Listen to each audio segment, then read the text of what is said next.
Yeah, I had an All issue right. with the go live button as well when I was streaming Elden Ring, which I'm gonna get back to eventually. I just haven't had time. But yeah, it would like sometimes it would do it quickly, and then sometimes it would be like 2 or 3, 4 minutes before it would let me do it. I'm like, what the fuck? Why does it take you so long? Yeah. Speaking of Elden Ring, I finally finished it. Nice. Nice. I I still got the haven't worst proceeded. ending. You got what? The What, worst ending. did you do the madness ending?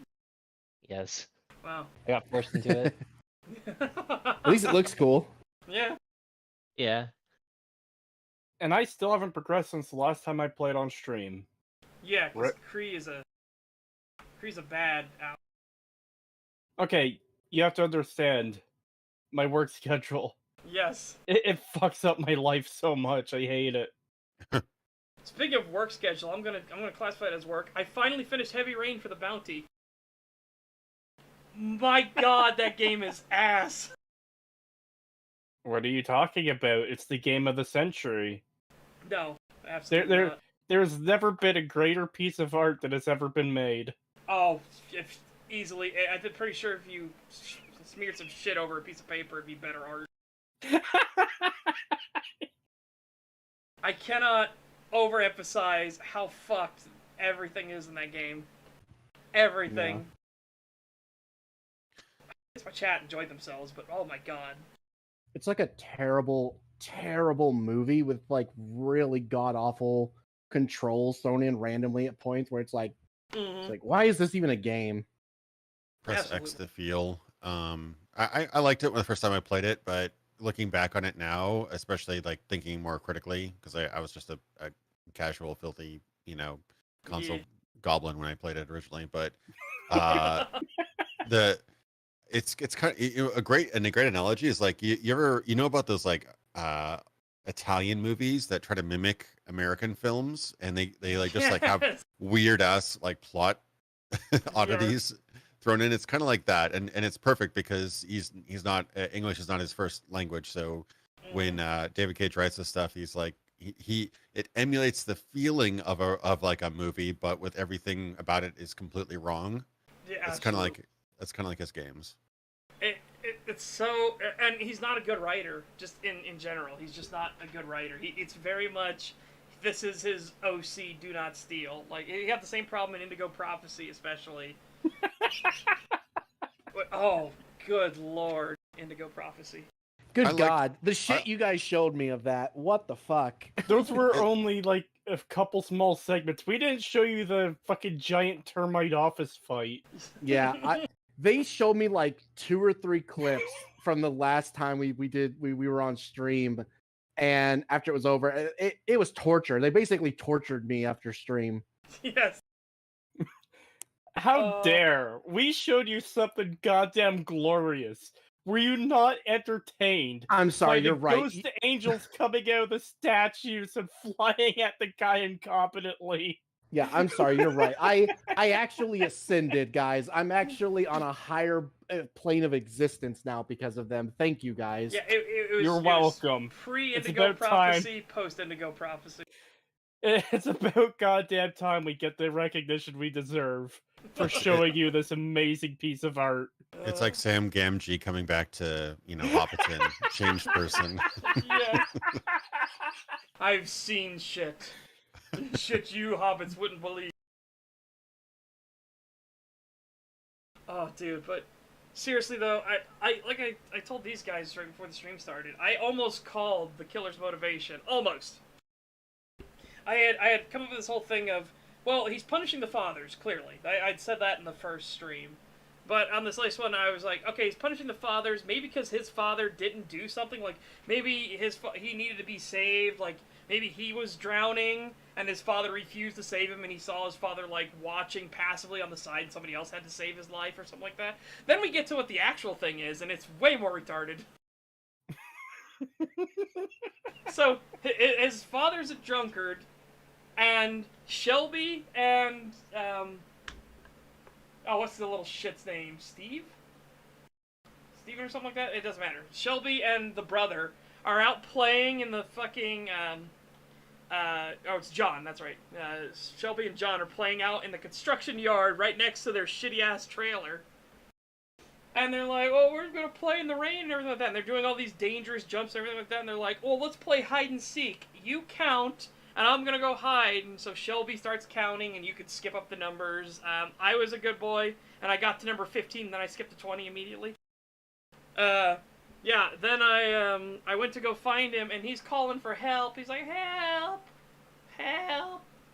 And you find John's dumbass crawled into a storm drain while it's going at full volume, by the way. He crawled into a storm drain and tried to hide in the water in the storm drain, and he got his foot stuck in the storm drain.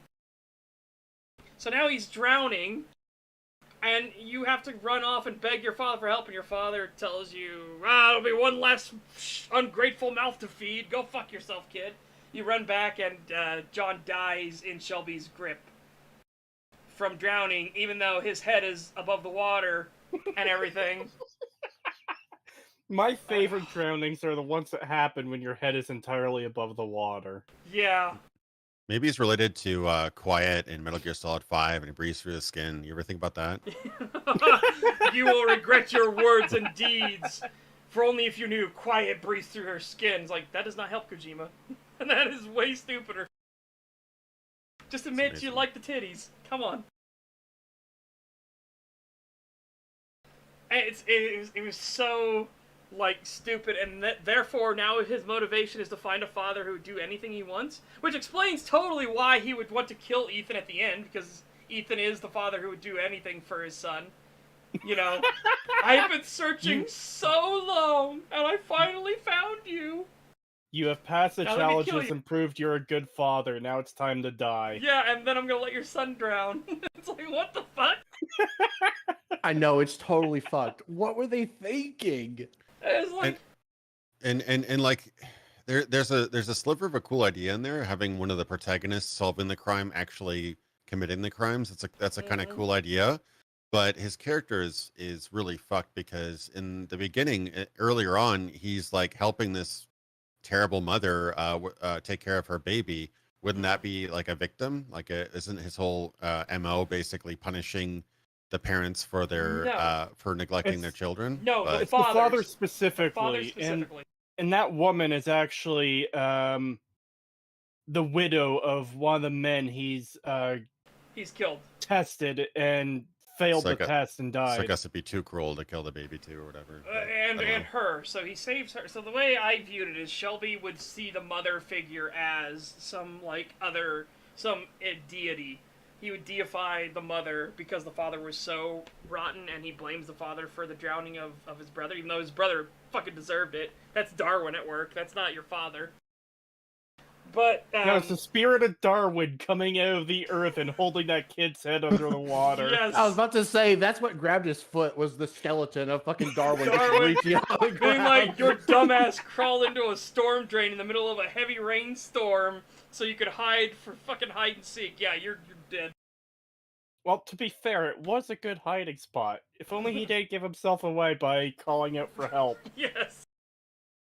But, so I treated it where Shelby would save her, because it fit with his mental delusions, right? Yeah, I guess if you mean he's twisted or whatever, except for the fact that he's a completely well balanced and completely normal and sociable person, other than when he's being a complete psychopath. Yeah, I cannot even begin to explain how fucked his character is, because the game goes out of its way to give you so many red herrings, and red herrings that don't even make any sense whatsoever. It's like, we've got evidence that Ethan did it. You've got fucking shit. His psychiatrist said that he had origami in his hand and he has blackouts. That is not evidence. Like, my God, sir. I want you to take that into any court and not get your ass laughed out of it. But holy fuck. The one that pisses me off the most with Shelby is Shelby and Lauren go to the clock repairman. The clock/typewriter repairman. And then Lauren, for no explained reason whatsoever, there's been nothing about her being into ballet or ballerinas or dancing or anything, she picks up this little ballerina figure and it starts dancing, and she gets this autistic on her face as she's like absorbed. It's like as if it's sucked all of her attention into this ballerina, this little figurine dancing around. And then it turns to Shelby. Shelby's like, that guy hasn't come back in a while from the back room. I'm gonna go check on him. Oh my god, he's been murdered!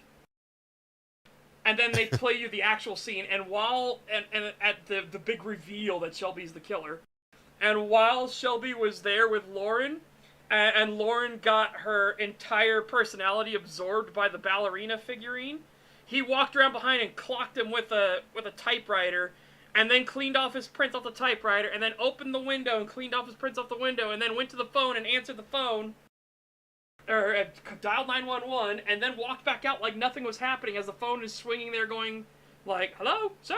Hello? The police are on their way, hello? Yeah. It is so beyond fucked. Don't you also like to fake out where Detective Man goes after, like, this rich, like, 20 or 30-year-old guy who has just absolutely nothing to do with anything at all? No, he does. He does. He does? Yes, he killed one of the children. Oh. Yeah, he's a copycat killer. Okay. That was why the father tries to kill Shelby, because the son is a copycat killer. He wanted to be excited, but he wanted to play at being the killer. He didn't want to actually kill the child. But that's why everyone was like, they saw them get in your limousine, motherfucker. They know it was you. I actually forgot about that side of it completely. I just remembered he went there and questioned the guy as he was watching fucking cartoons. Yeah, no, and again, so he was right. Shelby was vindictive against him because it was a guy copycatting him and didn't kill him in the right way and everything like that. It was so fucked. Right. That's what made Shelby so mad. But yeah, and then I treated it as because Shelby's delusions, he's always been searching for a father who would do what his father wouldn't. So I had Shelby save the dad. So he gave the dad his heart medication. Because I figured that fit within Shelby's delusion, because the dad was literally going to kill Shelby and Lauren just for his son. So it would have fit within his twisted, warped reality of everything. In my Discord, we actually went through a whole thing of like all these other things that made way more sense of like how they could have done this, what the trials could have been, and everything. It's super mad fucked. It's really frustrating because there's clearly enough talent in their company to make a really compelling kind of cinematic, non-linear adventure game. You know, pretty minimal on mechanics, but the idea that you can actually have people die in the third act and different people end up being in the last scene, that's super cool idea. I just wish he would get a writer. Yes. That's what the game falls apart, is just the writing. You know, otherwise it's a nice but shallow non-linear story-based adventure. Like, it could be really cool if it actually had a good story. What's most frustrating is when you look up the casting reels for the cast of characters, and they're actually putting in tons of emotion and heart into it, and they sound really good. And then you get into the game, and it's like, hello, my fellow human, I too experience emotions. And it's so bad. The voice acting and just the choreography and everything is so fucking bad. It hurts. So like behind the scenes takes were better, and he decided to way take the better more robotic ones or something. That's so weird. Way better. Reminds me of one of the Go ahead. Yeah. I was gonna say the guy who played Ethan had this great tape for his casting, and it was amazing. He had actual emotion, and he actually sounded like he was tearing up and everything like that as he was freaking out and stuff. Really good. And it's like, why didn't you go with that? Jesus Christ, the casting tape was way better than the actual shit in the game. Holy fuck. That happens a lot. I remember, I forgot who made the comparison, but there was this trailer for Indiana Jones and the Crystal Skull, and it used a better take from Harrison Ford for, like, you know, part-time, you know, the infamous part-time line than the actual movie. And for whatever reason, they used a worse take in the actual film. But probably one of the most infuriating videos I've seen was it's gold because they documented all this, but during the development of Phantom Menace, a lot of this, like, behind the scenes and even casting and stuff, was recorded, which is great material nowadays to look at and see what went wrong. But I guess, I don't know, like, hundreds, thousands, whatever boys were auditioned for the role of Anakin Skywalker. They end up with Jake Lloyd, but their finalists, like, one kid was, like, you know, trying, he was cute or whatever, but he was just too young. He couldn't really do it. Jake Lloyd has been in a lot of stuff already, and he is his typical kind of blunt delivery, whatever. But this one kid, not only did he have like a really interesting delivery, especially for his age, but he also had like a little bit of a dark side. You could kind of see some darkness in this kid, and he even looked like a young Mark Hamill. So he was basically the perfect casting. He went with Jake Lloyd instead, and it's so infuriating watching these two, and then George Lucas saying like, "Oh, you know, Jake Lloyd's natural. He's good, really got to feel the emotion or whatever." And he's saying it's like, you know, I hear there's angels in space, and you're just like, it's like, are we watching the same kid here? Yeah, didn't they pass up the other kid because he was too old? Maybe, but he was like, I couldn't think of a more considering that child actors are good child actors are like freaking diamonds in the rough because they're just so young and so awkward. Yep. Like this kid was really good, and he delivered the same line, but he had kind of like an interesting sort of somber tone to it. Like it could have been a really good. He was still like young and innocent, but you could kind of see the through line to Darth Vader in that kid, which was really, really good. And that's what that role needed. If you're going to do Darth Vader as a kid, which I don't think is a good idea, that would have been the best way to do that. Yeah, absolutely.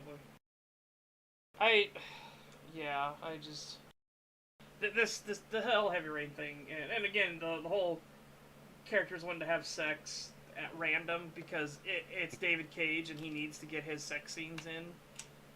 And it's like, I need to scan your nude body for reasons. Yeah.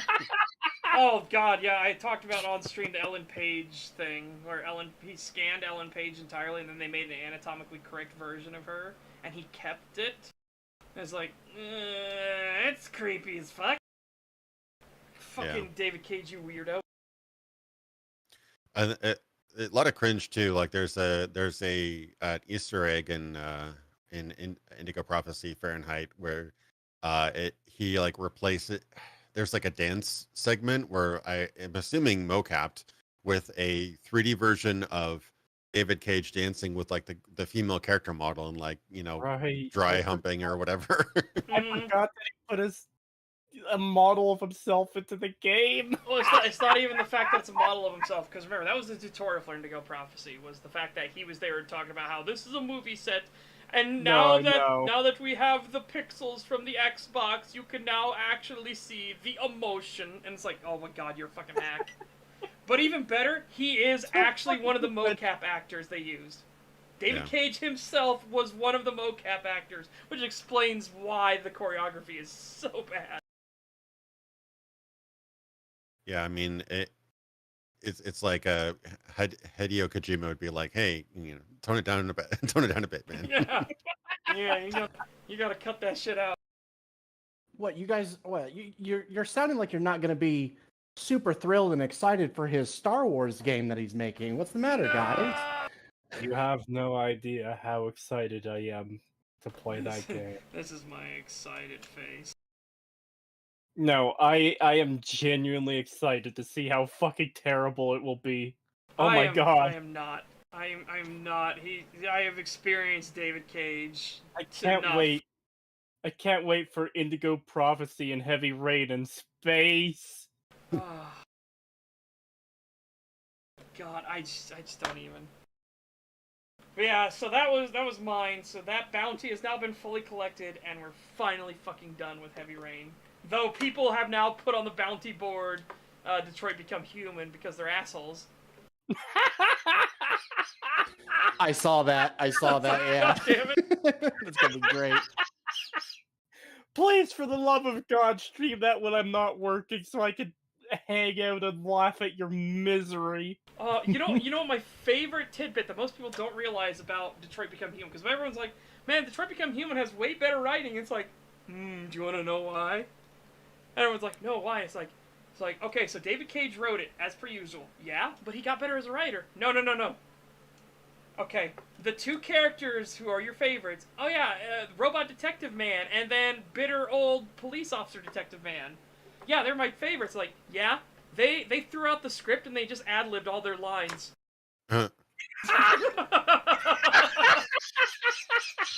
Wow. They said it was shit. They threw out the script. That's great. That's hilarious. Oh my God. Yep. I just imagine Clancy Brown is like, I'm not going to say this shit. Exactly. Like, oh god, when they were reading it and they just started like ad-libbing and improvising off of each other instead, which is what made them so good. They actually have fucking chemistry. They sounded like actual people. Yeah, because when I watched Super Best Friends playthrough Detroit Become Human, yeah, miserable old cop man was easily the best character. Yes. Easily. And he played off so well against the obvious superior, massive air quotes, robot detective. He played off so well. And their banter back and forth between each other was so good. Yeah, but then again, like, you have the themes and everything that David Cage is like, oh, my work needs to mean something, so I'm going to mention the obvious allegory to my entire story every freaking line. Yeah, but the more baffling thing was that when it first came out, he's like, oh, it's not an allegory for anything at all. Sure. I'm like, and every single person that watched even a second of it's like, oh yeah, I'm sure it's not. Yeah. But and it doesn't make a lick of sense. They're robots. Why do you let them stand at the back of the bus? Why? Put them in the luggage compartment or make them hang on the sides of it. That's way more dehumanizing. And again, they're robots. They don't feel anything. When you say hang off the side, I just imagine a bus driving fucking 50 miles down the road, and there's like just a load of robots on each side of the bus clinging to it. Yeah. And then it crashes and they all go flying. It's just so bad. Again, this is the same one that had the robot concentration camp at the end. And it's like, what the fuck are you doing? Yeah, it's... They're toasters! Why are you making them stand naked in the snow? Yeah, it makes no sense. It's like, just put a fucking, like, literally just have, like, hooks on the side of the fucking bus that they just, like, put their backs to or whatever, they just, like, slot into it. Like, that's all they have to do. Yeah. They don't even get to be in the bus. And again, them experiencing, them learning compassion, empathy, and all these things just out of nowhere because, oh, I programmed them that way. Okay, motherfucker, how? How? Tell me the code for empathy. Fuck off. Yeah, if they had done something where it's like, oh, we created like this advanced AI for all of the robots and they're learning like approximations of empathy feelings and stuff, loss but and sorrow. Yeah, but it's not perfect. Like there's like weird like oddities to it, like quirks, where it's like, oh, that's not right, but it's like, but you get the idea of like what's going on, and like where it's like, oh, well, maybe over time they could potentially evolve to have proper like the AI could actually learn to have proper feelings if given enough time, because you're already starting to see it. If they had done something like that, that could have worked. But as it was, it's literally just they gain sentience for no reason. No, not for no reason. Go ahead, Indigo. There is go ahead. You're on a tangent there. Okay, well, the reason is because the creator of the robots wanted them to gain sentience, and the reason he wanted to get them to gain sentience is because they're like us, but better. They are beauty that will never fade. It's like, fuck you. Fuck you. Right, the wheelchair guy, right? No, the guy at the manor with the two babe robots that he's swimming with. Oh. When crotchety cop and new improved detective robot cop are interrogating. So here's the thing. I've never been able to sit all the way through that game because it's so shit. I've never watched anybody play a whole fucking thing of it because it's just so bad. But I've seen clips of the guy in the wheelchair. It's the fucking meme, like, oh my god, Yeah. I've seen that, but I don't know what relation that has to the story. The guy in the wheelchair is dying, but he really likes his black robot. Did you know the robot was black? Okay, so he really likes his black robot servant. And it's not allegory though, right? David Cage, it's not allegory, not at all. Anyways. The son of the man then comes in because his dad, the son's a piece of shit, and the dad's like, no, I'm cutting you out of the will and everything like that because you're such a piece of shit. And then he admits to the robot that I'm going to leave all my stuff to you. So the dude's son comes in and starts murdering him, and then blames on the robot. And while the dude is murdering the father in front of the robot's programmer's like, must feel emotion, break through, feel pain and anger and hatred and sadness right now. You have a quick time event of feeling these things. It's so bad. I think we need to stop and appreciate the very idea of leaving everything you own to a robot in your will. A robot that isn't supposed to feel emotion or have desires. Yes. Not to mention, like, what kind of legal rights would a machine, would a toaster have? Like, I doubt if the world is in the state as it was, can you legally grant, like, there is no social security number, there is no estate necessarily. Who do you assign that estate to? It's a tool, it's a possession. Yeah.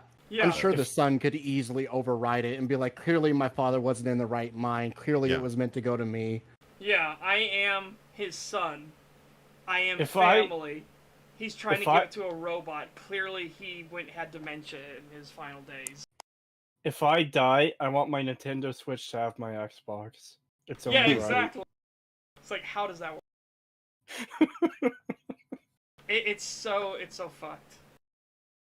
And again, it's so obvious. Like I said, they had to make him black because he needed to be the Martin Luther King Jr. of the robot race. And I'm like, are you fucking kidding me? Well, they do like the Emancipation Proclamation later in the game, right? Because there's no allegory here. No, not at all. Not at all. No allegory whatsoever. And then they have the Freedom March and everything. It's just like, are you serious? Guys, here's the thing I'm going to tell you. Unfortunately, they are still robots. They are still just machinery. How they got emotions is ludicrous in and of itself, but they are still just robots. Like, I could see... That sounds pretty fucking racist to me, Satch. I can't believe you advocate for the robot genocide, you fucking bigot.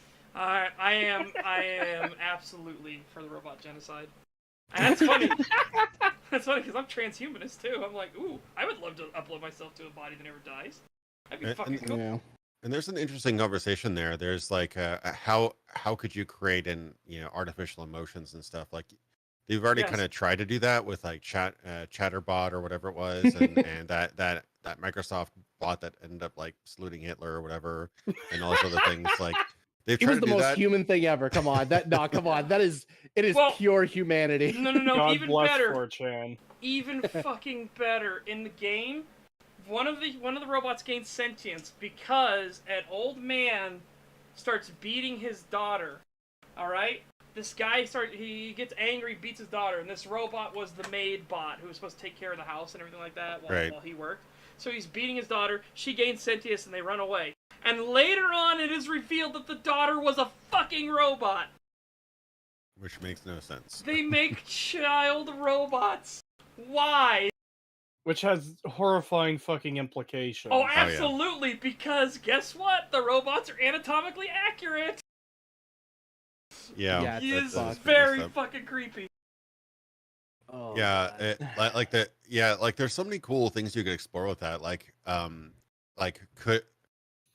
There is a future where we have automatons, and they would probably be primarily used for to replace labor and things like that. But there's zero reason why you'd ever imitate emotions or human interaction with a worker droid. It'd be simply subservient, take orders from people who are authorized to take orders from, and would do everything in its power to not accidentally hurt humans. That'd be its entire program, its entire algorithm, right? Yeah. Now I could see companion bots imitating emotions, but it would be purely imitation. It would be like, hi, oh, tell me about your day. Oh, that sounds rough. It would sense negative words. It would sense positive words. It would respond accordingly and sit with speech synthesis. Yeah. But, and there's a potential for machine learning to make it a bit more realistic. And it's like, wow, I didn't realize I was talking to a machine. But the idea of accidentally taking a servant robot and all of a sudden become sentient, that shows a fundamental misunderstanding of how programming works. You can't Yeah. programming. There are accidental effects of things you program in software and stuff, bugs or whatever, but you can't accidentally become version 50.0. That's not possible. Yeah. Yeah. Well, and to build off of what you're saying, you would never put a personality in servant bots, because when you tell the fucking servant bot to go unclog the go unclog the fucking backed up toilet, or to go into the sewer, or to go into the sewer to break apart the fucking shit barricade that's clogging it. That's like you're not gonna like get any lip from that robot. Yeah. Exactly. That's my whole thing. Is like you could make the whole like, you know, our machines that have advanced AI basically just, you know, the equivalent of God creating humans and humans creating machine. The whole like, is it literally just like a top-down system where all things can create life sort of thing? Like I could see that, where if that's what the intention was for designing them that way, it's like I want to create life. But if it's literally just I want to build a robot to perform basic tasks, why the fuck would you give it emotions? Yeah. That completely destroys the entire purpose of it. So the way I described it back when I worked with MMO Grinder, and I was explaining how fucked this entire storyline was, I was like, imagine you go to Chevrolet or General Motors and you see the robots that are like welding at the car doors, you hear them start crying and stuff like that. You know what I mean? Like, what purpose would it serve to give that emotions? Like, what the fuck is wrong with you? Why would you want your robot arms that can do nothing but the pre-programmed tasks ahead of them and do all the welding? Why would you want them to feel sorrow, regret, existential dread, stuff like that? It's like, why? Who in the fuck in their right mind would do that? Are you telling me it's less efficient for my robot arms to feel depressed over the latest massacre in the news? Yes! No, since you don't get it. When we make our robots that go down in the sewers to clear clogged pipes and have to literally drag themselves through shit, I want to make sure that robot has the capability of being able to smell things. It's necessary. It has to have the ability to smell. So it understands that life is suffering. And then there's the other. I haven't played the game, so I can't tell if it delves into that, but I'm assuming it doesn't. Where you could do the flip side. There are, say, emotional support bots that start to kind of imitate emotions more and more realistically, and to a point where humans are like, "Huh, are these kind of real?" But then you could have villainous robots who are extremely good at manipulating people because they know what sort of emotional stimuli will make people do things. That would be a super interesting. Like, take the T-1000 from Terminator and crank that up. Like somebody, some robot which has a purpose, has a pre-programmed purpose, either created by like a malevolent programmer or government agency, whomever, and that robot seems to be extremely, emotionally supportive or whatever, but is actually an incredibly good at manipulating human emotion because it just sees them as ones and zeros. It's like, oh, if I say this and say that and have this, make this face and cry here, this human will do this thing and this will fit perfectly within my plan. That'd be a really interesting way of tackling it as well. Just seeing like a cold, calculative human imitation robot. Yeah, absolutely. That doesn't happen. I'm going to tell you that right now. Yeah. But I'm going to tell you right now that the only way they could tell that they're robots if they keep the sticker on the side of their temple. I was going to bring that up too. It's so dumb that they're like, how do we hide amongst humans? That they pop the little sticker off and then humans can't tell anymore.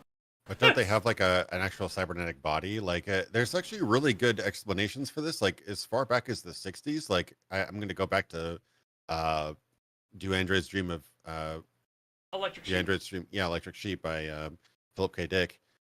At that point, what they call them replicants in Blade Runner, they were just called androids in the original, but they were biological, and but they were different from humans, but they were biological to the point where they were so similar to human bodies that you could only truly know that you could use the void comp test to kind of test their emotional response, but to only 100% verify what you have to actually go into their bone marrow, and in their bone marrow was different.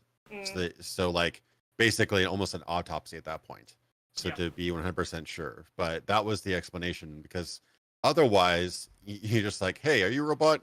Conk conk. Yep, you seem like metal. Okay, you're robots. Well, but they have flesh. They have synthetic flesh on the outside of them. Yeah, but can't they also change their appearance?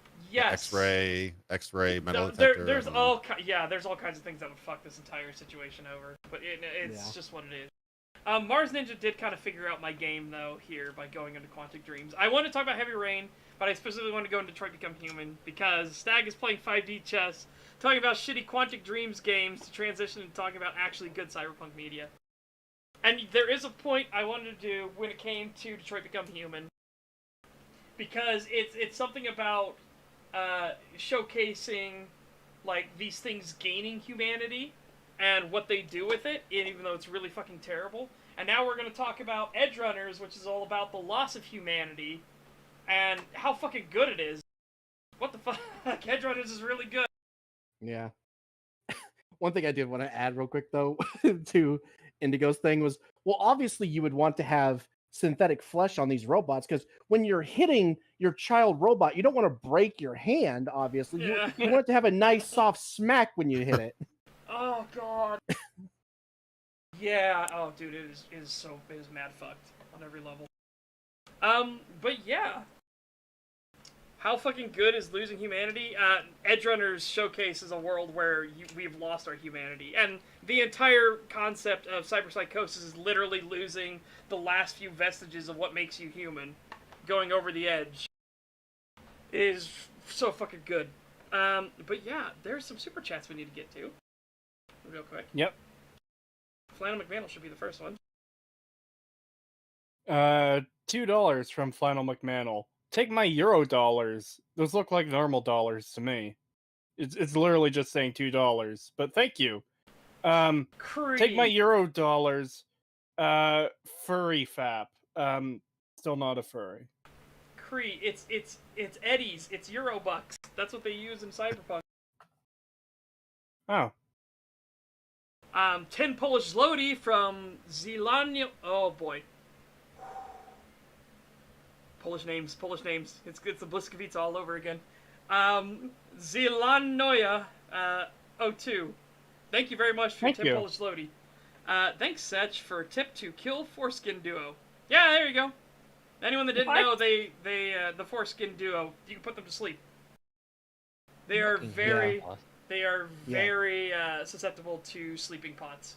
So you knock one of them out, you beat the shit out of one, and then you kill the one that was sleeping. The fuck are you talking about? Yeah, well, hey, I'll tell you what, when you finally play Elden Ring, you'll know. It was Rings of Elder.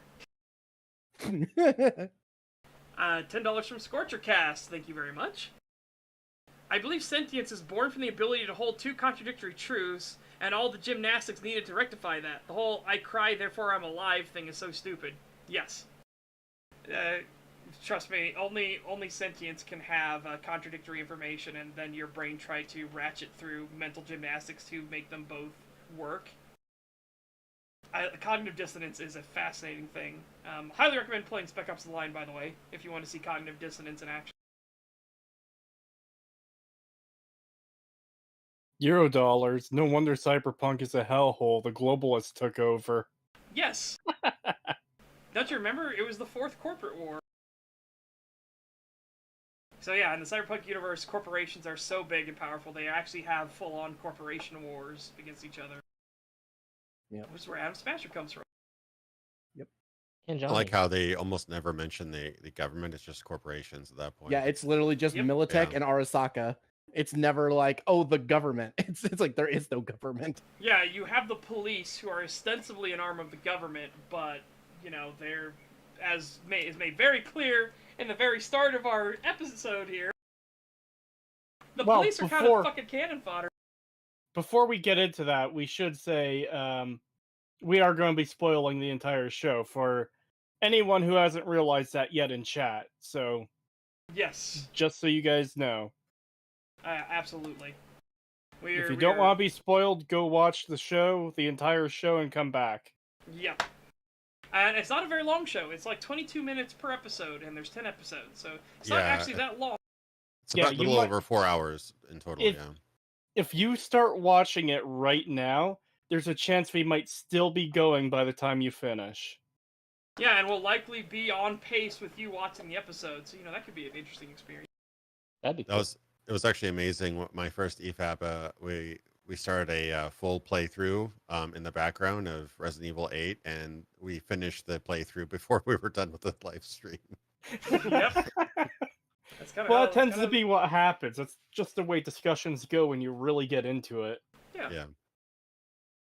But yeah, so again, to set up how awful this world is, the very first thing that we're introduced with when it comes to Edgerunners is we're a guy, he's all decked out, and well, there's some police officers talking to each other about how shit their day has been, everything like that. How the one guy will be fired if he decides to go home and listen to his wife ramble about how she's bought who knows what on the fucking market. And then a guy in a bunch of hardware just comes up and blows him the fuck away. Just quickly, can you up the opacity on the copyright overlay just a bit? You want me to make it thicker or thinner? Yeah, thicker. Just because Thicker, okay. it's very easy to see what's happening there. And I really don't want to get hit on this. Some thickness are guaranteed. Yeah, there you go. I actually had it so thick that you couldn't see anything. And then I dialed that back. I was like, that's a little too much. Yeah, but then it was a little too less, because what I was seeing there looked like we could get hit, I think. There we go. How is that? I think that looks better. Let me get to a point where we don't have the distortion effect also going on the screen. There we go. How's that? Because that's 85% right now. Yeah, what's recommended from what I've heard is about 80 to 90%. Alright, let's try 90.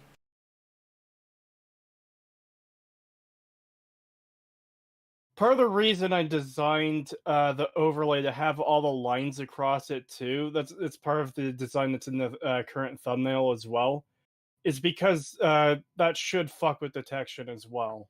Yeah.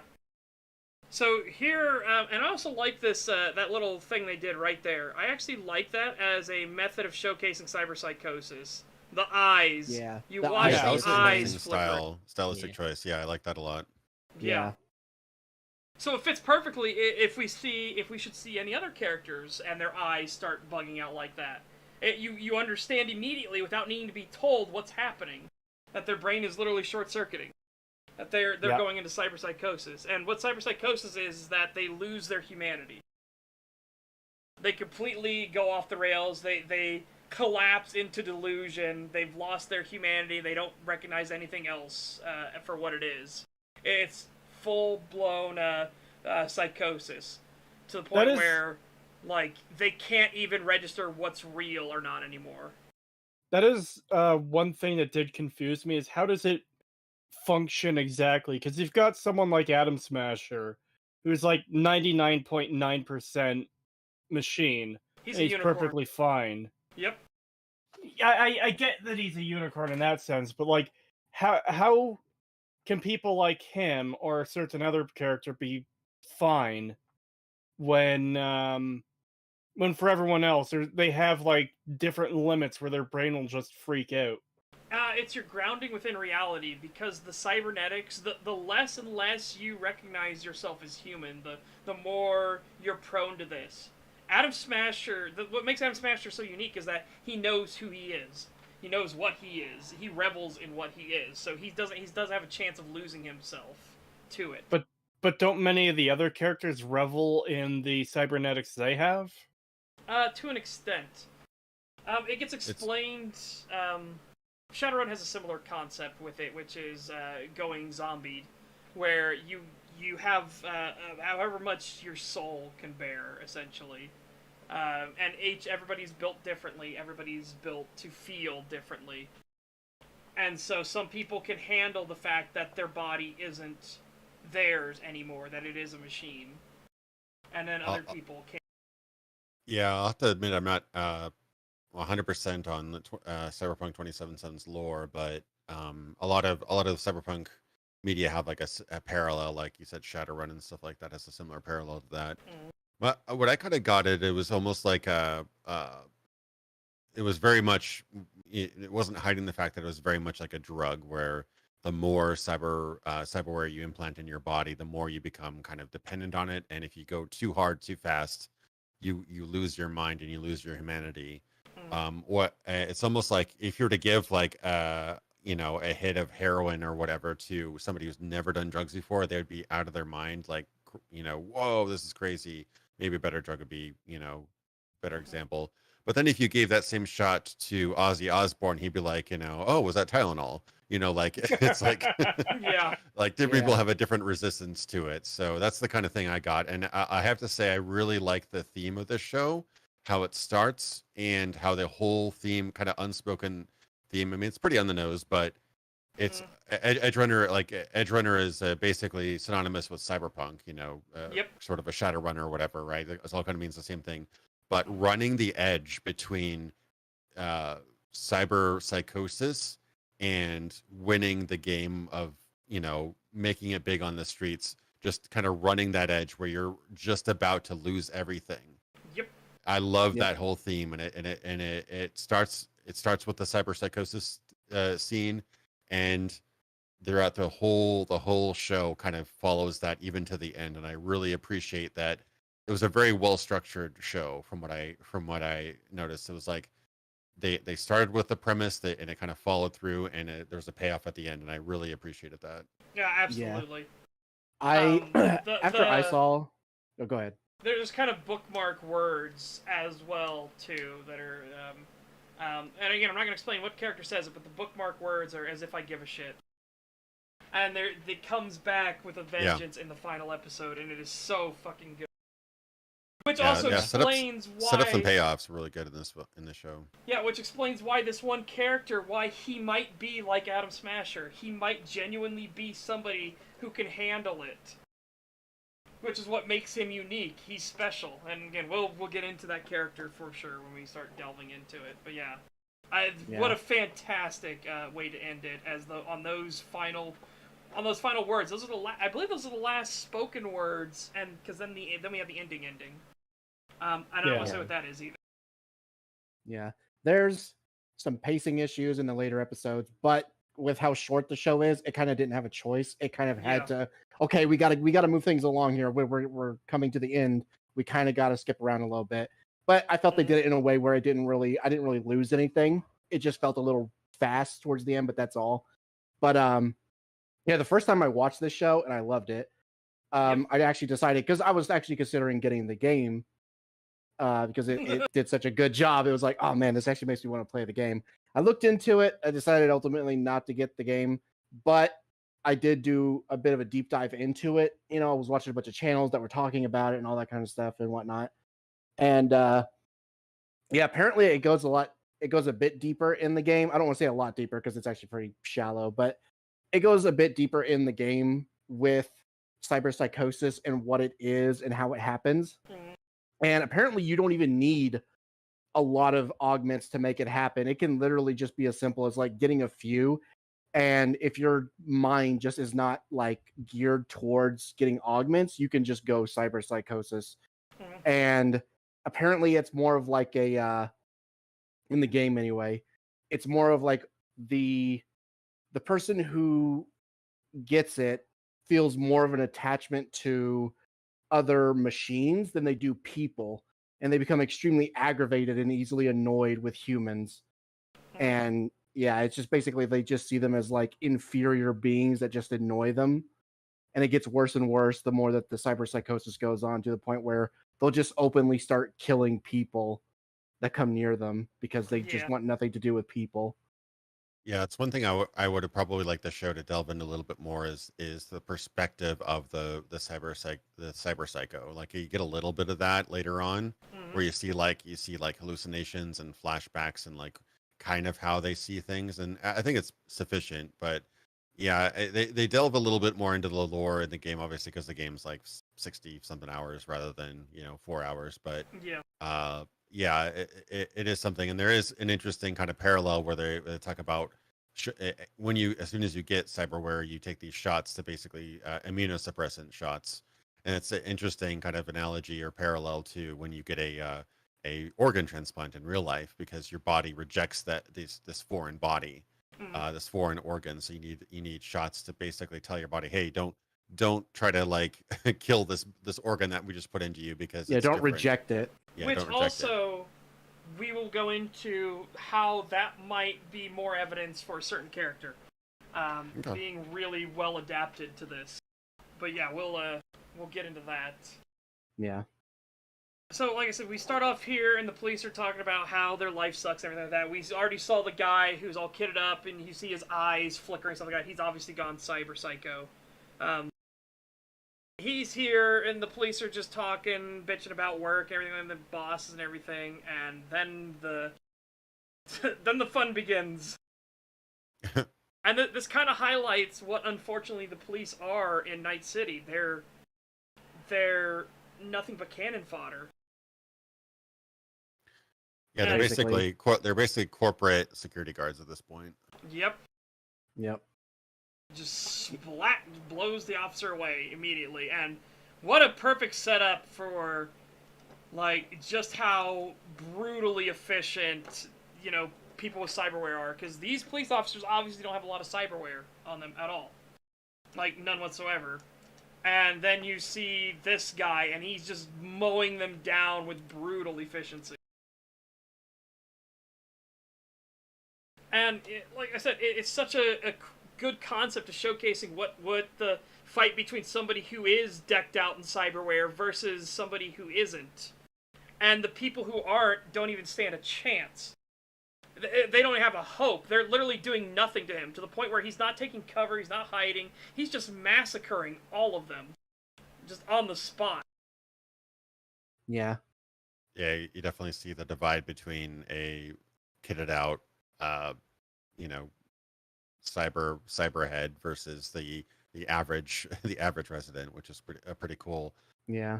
And yeah, I'll say like the first 5-10 minutes of the show definitely act as a great filter, because if you get weirded out and you're like, oh, gross, Yeah. you're not. It gets you out of the show real quick, or into the show depending on your perspective. Yes. Yeah. Mm-hmm.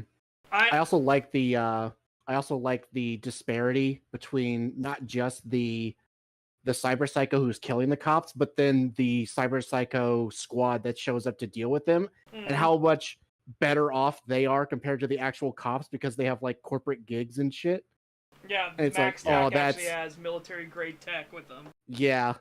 I love the danger zone that they create, like that, just that red hologram, like do not enter, leave now kind of zone, because it's a great just tone setter. It's like, oh shit, things are about to get real. Psycho teams coming in. Yep. Yeah, you'll have John M's talking about Black Hand and everything like that. Yeah, you have the exceptional people too. But again, this is highlighting, and it's going to reinforce this throughout the show. Those that are decked out in cyberware are just better than normal people, than the people that aren't. They're just better. They're faster. They're stronger. They have better reflexes. They're smarter, and how that also is dehumanizing to them. Yeah. It gets really good. And I just want to talk about the San Devistan. It's actual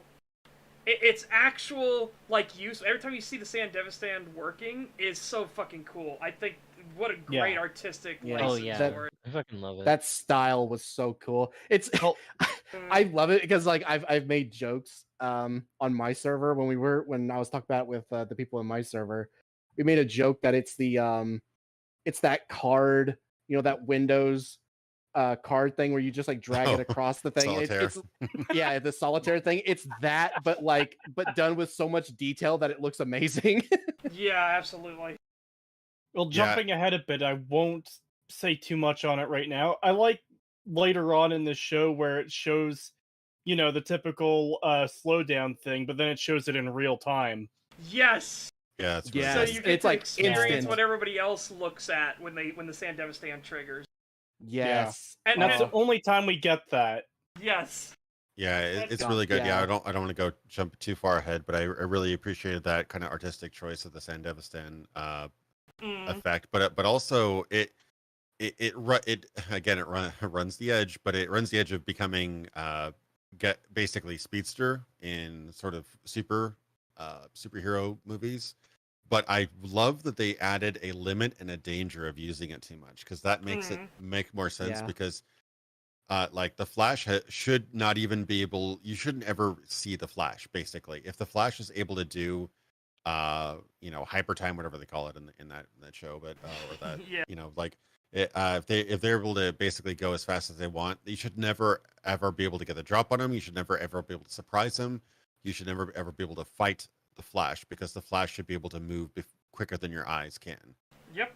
But in this show, they add a human and a just a physical limit to it, where he'll actually start bleeding and like drop to the ground or just die if he uses it too much. And so that adds a limiter to it, and a danger to it, which also ties in with the whole theme of the show, which I thought was very smart. Yeah, and I feel they did a really good job with that in this scene in particular, because once we get a little bit more information, which this isn't, I'm not jumping ahead here, this does still apply to this, but the fact that this dude is ex-military, and the thing that makes him go cyber psycho, like this dude was already decked out in a ton of augments and shit and was having no problem with it, which is why he was considered an exceptional soldier. Test subject. Yeah, soldier and test subject to use this thing on. And yet he gets the Zendevistan, and that's what makes him go over the edge. This is what causes all this shit, is him getting this Zendevistan. Yep, and the just drives him absolutely insane. Yeah, so it really does, like, right out the gate, you understand that this thing is like, holy shit, nobody should be using this thing. And then, obviously we get into it later, and it's like, oh, well, something's going on here. Why can he use it? Yep. And it's just so good, because it reinforces things. Because again, we'll get into it when we get to that point, but it reinforces the idea of he is special. He really is. But yeah, this is just such a great scene. They already talked about how they called in Max Tack and everything, and Max Tack shows up the moment he blows away all the other cops. And he's trying to fight them, but he just can't. This is like, again, showing the disparity. You now see Max Tack, who make this guy look like a total fucking joke. Mm-hmm. Like, he just can't stand up against them at all. Mm-hmm. And I do love the designs. Like, I know it's from the game as well, but man, I just love the Max Tech design, like the helmets and shit with the eyes and stuff. I'll say Max Tech was definitely underutilized in the game. I haven't finished it, the game itself, but I played about 40 hours and I've not even seen them once. So I definitely think it's underutilized. Like, you shouldn't overutilize them, I think, because then it kind of removes the sort of, imposing and threatening nature of them. But they showed it in the original 2012 trailer too, and I'm like, damn, I really want to see these. Yeah, I was about to bring that up. Yeah. The 2012 trailer, they look so good in that and everything. And you got like the woman with the mantis blades on the ground getting shot, and the bullets are just like breaking apart as they hit her skin and shit. It's like, she becomes member. Yeah, I know. I was about to say. So that's fucking badass. Yeah, so it's like that trailer is kind of misleading, where you think that's what the game is going to be about, and then it turns out, oh no, that's actually a past event, because now the chick that was in that cutscene, she actually gets help basically, and she gets over her cyberpsychosis, and she becomes a member of Max Tack, because apparently a lot of the people in Max Tack used to be cyberpsychos themselves. It gets, and the other thing too is like,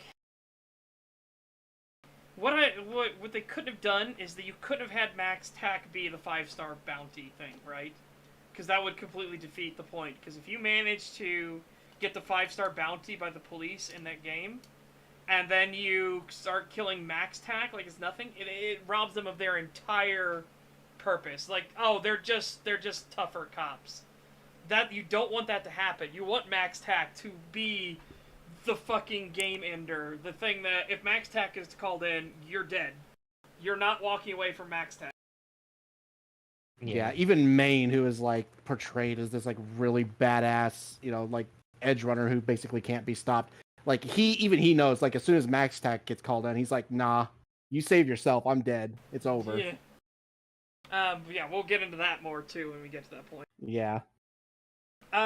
So yeah, it's just what we then immediately go into is the fact that our character here, D, was watching a brain dance of that cyber psycho. He was watching from the perspective of that cyber psycho and got to experience the pain and everything. And that's part of, like, how fucked this world is that this is considered a drug. This is a high that he peddles at his school. Yeah, and I thought that was so interesting that, like, they made the main character a fucking gorehound. It's like, what the fuck? It's like, that's what they make his, like, vice out to be, is like, oh, he's a gorehound. He loves these these cartridges down to the point where he can name every single one and he slings them on the street. Yeah, he's a freak. I mean, it's illegal in this world, but at the same time, they basically, without outwardly saying it, it would be like watching a Twitch live stream of a school shooter or whatever, basically. Yeah, like basically. but it's normalized in this world. Like, even though it's technically illegal, nobody cares as long as you don't show it to the police or whatever. So it really shows how completely demoralized and completely it dehumanized the society's become, where that's the normal teenage kid activity. It's like, oh, better watch somebody murder other humans. Yeah. And again, I think this actually fits in with why David is going to be so resilient to cybernetics and cyberpsychosis. I think this is why. Because he experiences this. He gets off on this. This is kind of his vice. He's like excited about it. He's like, my brain's still buzzing after this incident. So I think this is one of our clues into just how resilient he's going to be when it comes to cybernetics. Because he keeps doing these brain dances. He's gone through all of them from this particular creator, all of them. Yeah, it's just brutal. And then I'm going to have to, unfortunately, take this off the screen for a second. Because, he starts talking with his Ripper Doc. The Ripper Doc is giving him the chips. He then samples the chips and he sells the chips onwards.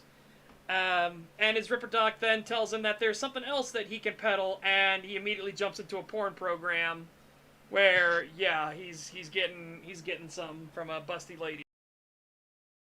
And I guess this is a good time to bring up, I think, sure, there's lots of nudity, there's lots of sex in it, but it's not treated for titillation. Obviously, it's there, and if you get titillated by it, I'd question, like, okay, why?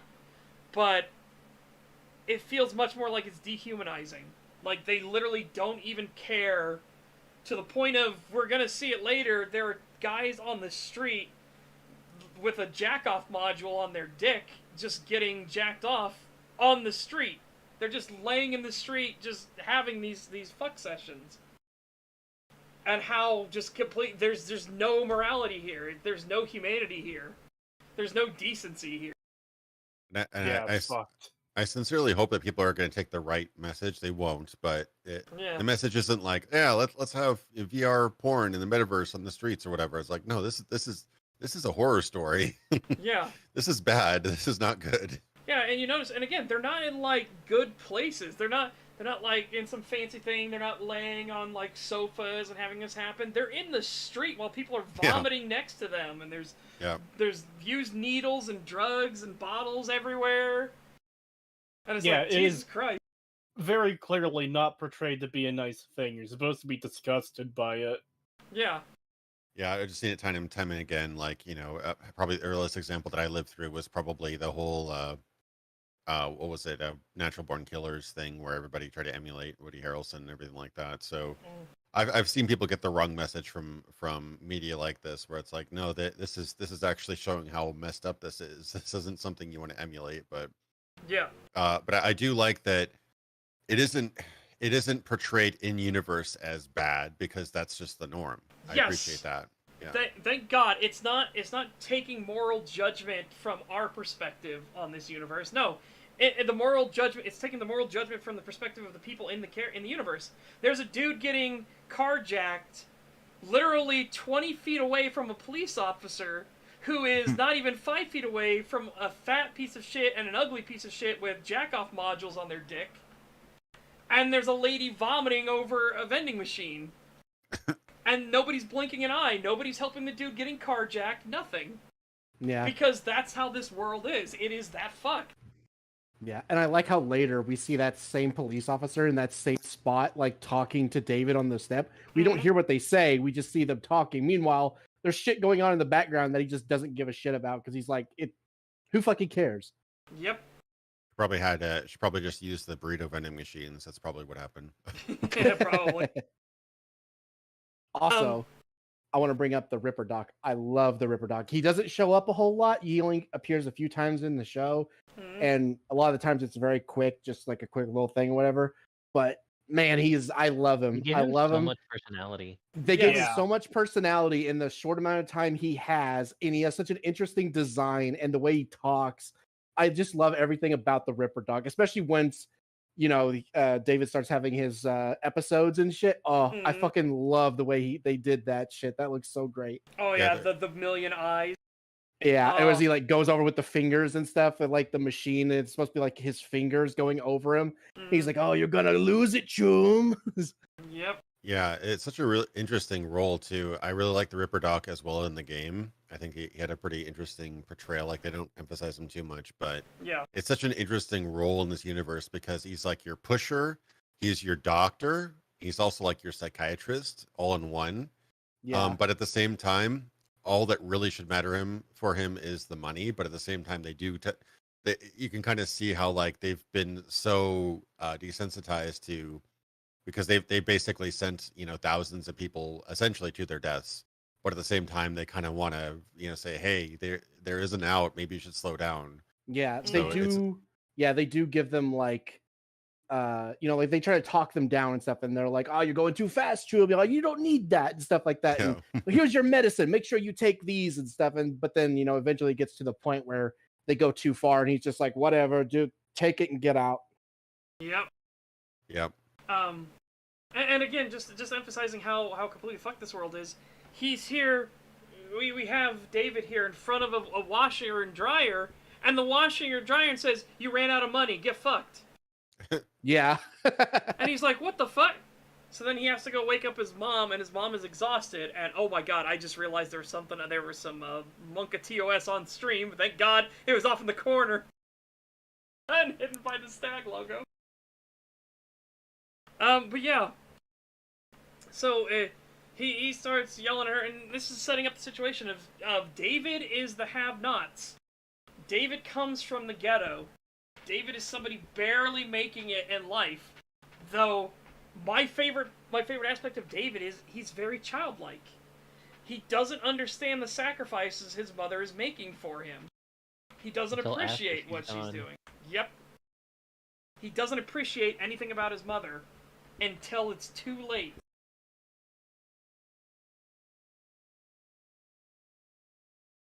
$5 from the Wayfarer. Thank you very much. Thank you. Considering the kind of things that leftists are trying to normalize society, I'd say we'd really need to be wary of this stuff. I agree, but I don't want to go too deep into that. I'll just say I agree. Yeah, it's a sorry, the microphone. It's really interesting. One thing I noticed about the show is that it's like extremely dark, like super pitch black at times, but it's also weirdly kind of naive and happy-go-lucky at times as well. Mm-hmm. It's a really interesting contrast because David is both like in this fucking despotic world, but also he's very naive about the real world as well. Like we're just kind of, like you said, takes things for granted and doesn't quite, he's never killed anybody. He hasn't really gotten into violence or anything. So it's an interesting parallel to see this sort of almost like quasi wholesome story in a very, very messed up world. Yeah, it's interesting that they went in that direction. He personally has never killed anybody, but we see he gets off on. He enjoys these brain dances of horrifically violent scenarios of people dying and then getting killed. It's just like, yeah, it sets up who he is. He's completely naive, and we find out later when he meets a character who is not naive and talks about their dreams and stuff like that. And I like the fact too that there is another motif throughout this is about following your dreams. And David has no dreams. He has no great, amazing ambitions and everything. He just takes it as it comes, and he works to fulfill other people's dreams. Mm-hmm. And he basically uses himself more as a tool than an actual entity in the world with its own. Which, again, might explain why he's so resistant to cyberpsychosis. Yeah. But he tries to talk about the nobility of it. There's nothing wrong with working towards somebody else's dream. Because he specifically has to fire back about his mom, because, spoiler alert for episode 1, his mom is not long for this world. It's an interesting commentary on just modern generational problems, too, where people aren't planning for the future. People aren't, setting themselves up to, like, get a house, to get married, to have, children or whatever. They're all just living in the now. And that's very much where David is. He's just living day to day, which is, it may be get you through the day and not think about what's going to happen tomorrow, but it's no way to lead your life in the long run, because you do have to have a plan. Yeah, you have to have something for the future. You need to be thinking ahead at some point, but David just doesn't. $50 from Jillian Brunson. Thank you very much. Thank you. Hey, sorry, can you guys read my too long messages? YouTube won't let me send it. Yeah, YouTube's very particular about super chats for whatever reason. Yeah. You said two so of them? you sent one a little earlier Yeah. that was a bit long. I think that's where you want me to start, so I'm going to read that. Okay. Some people say I should be Let me start over. Some people say I should be forgiven for my war crimes and hate crimes. Oh, God. But I say, no, they were necessary. The matter was, I have become the face of the sins of humanity, but I realized it was not too late. To change my way, I met a... He fix it down here. To change my way, I met a furry and a farm equipment. I decided this is the best way. Power no longer entices me. Control no longer interests me. Revenge no longer drives me. And Blackface Pagan is no more. Horse emote. What the fuck? Well, there you go. Way! I have no idea what the hell you're trying to say. But thank you for the super chat. Yeah, well, he's saying that Pagan's Halloween costume was inappropriate. It was not. He was a shadow person. He wasn't, yeah, he's a shadow link. Blackface Pagan. Shadow person like the Prime Minister of Canada? No, the Prime Minister of Canada is a bastard child, which explains why he's such a delusional fuckwit. Look, don't be a bigot. I'm trans race, okay? I can be whatever race I want. The leftists told me so. Oh shit. Well, that's spicy. God, you're supposed to save that spiciness for my streams, not for STAG. That's not even that spicy. No, I got something spicy I could say, but I'm not. Yeah. But yeah, so we get back to, again, he's not grateful for everything his mother does. He's actually more annoyed that, she hasn't, how dare you not pay the, washer and dryer thing. When clearly she's working herself to fucking death. And we find out she's doing other stuff on the side because it's the only way she can afford to keep David in good standing with the school. So the moment David leaves, there's this whole argument they have about that David, don't take the cheap and easy way out. Do things proper. Go buy the upgrade module you need. And that's what she keeps telling him, and he says no, he took the Ripper docs, the thing from the Ripper doc. The bootleg thing. Also, the fact that his mom works for one of the meat wagons, and they had to clean up the mess.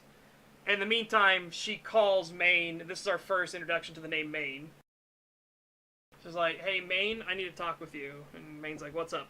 And it cuts away, because we don't know who Maine is yet. Oh, I didn't even catch that. Wow, I didn't realize she called Maine right on screen. Huh. Yep. And she's looking at the Sandevistan in her jacket at that moment, too. Yep. Interesting. That's a good little. I must have looked away at that point, but yeah, that's a good detail. Yep. It's also like a nice little nod to just how messed up it's got to be for college students. I didn't go to college, but Yep. Here we go. with like having to buy all these expensive textbooks that are immediately outdated because somehow the entire field of X and Y change annually. But I've only seen the price tags on some of these textbooks, but that's insane. So like nice little analogy to having to update your software and paid updates to your software to stay in school. Yep. Pretty messed up.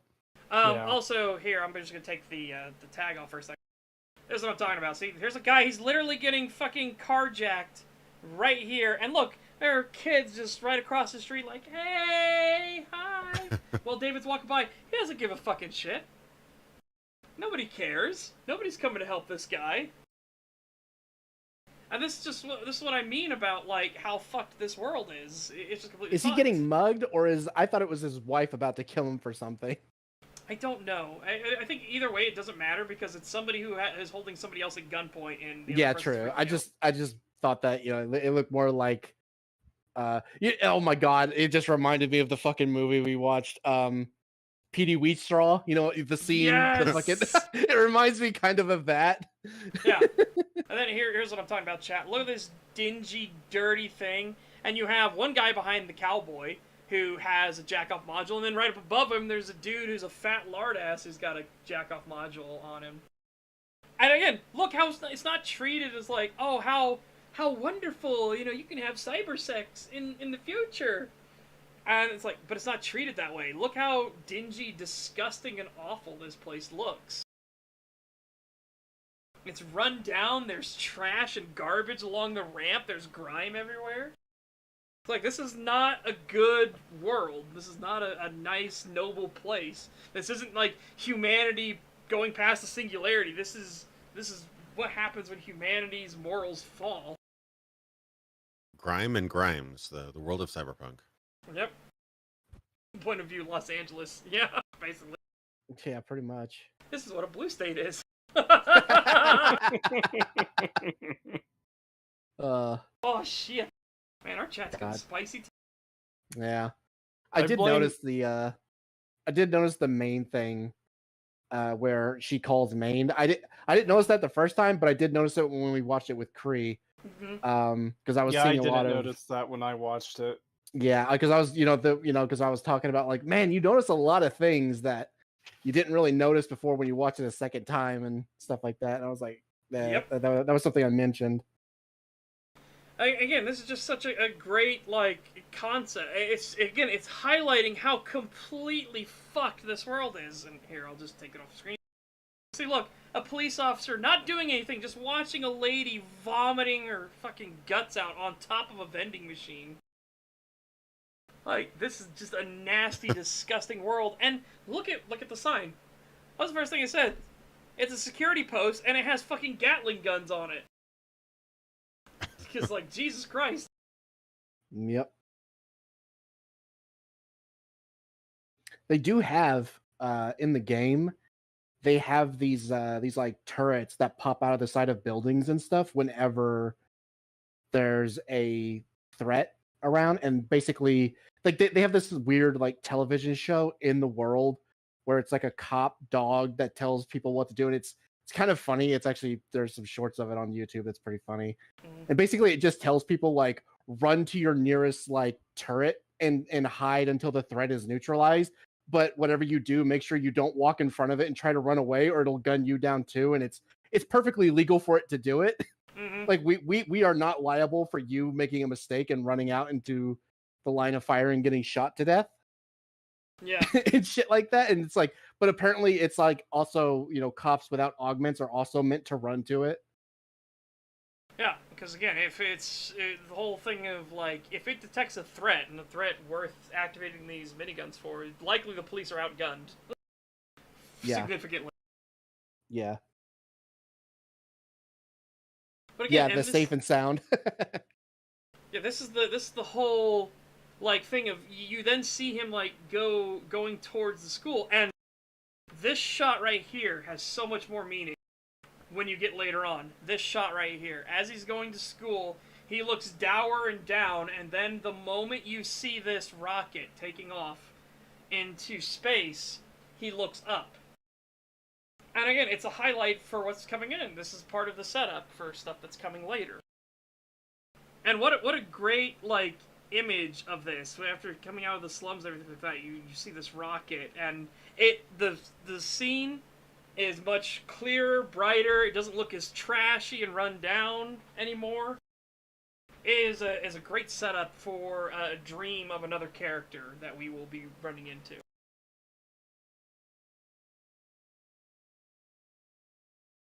Random tangent, but you ever see that? I think it was on YouTube as like the greatest moment captured on television. But you ever see that documentary clip where this guy is talking about something about rockets, and he walks in front of a live rocket launch, and they got it in one take, and like had he screwed up, that shot would have been gone, and he would never be able to do it again.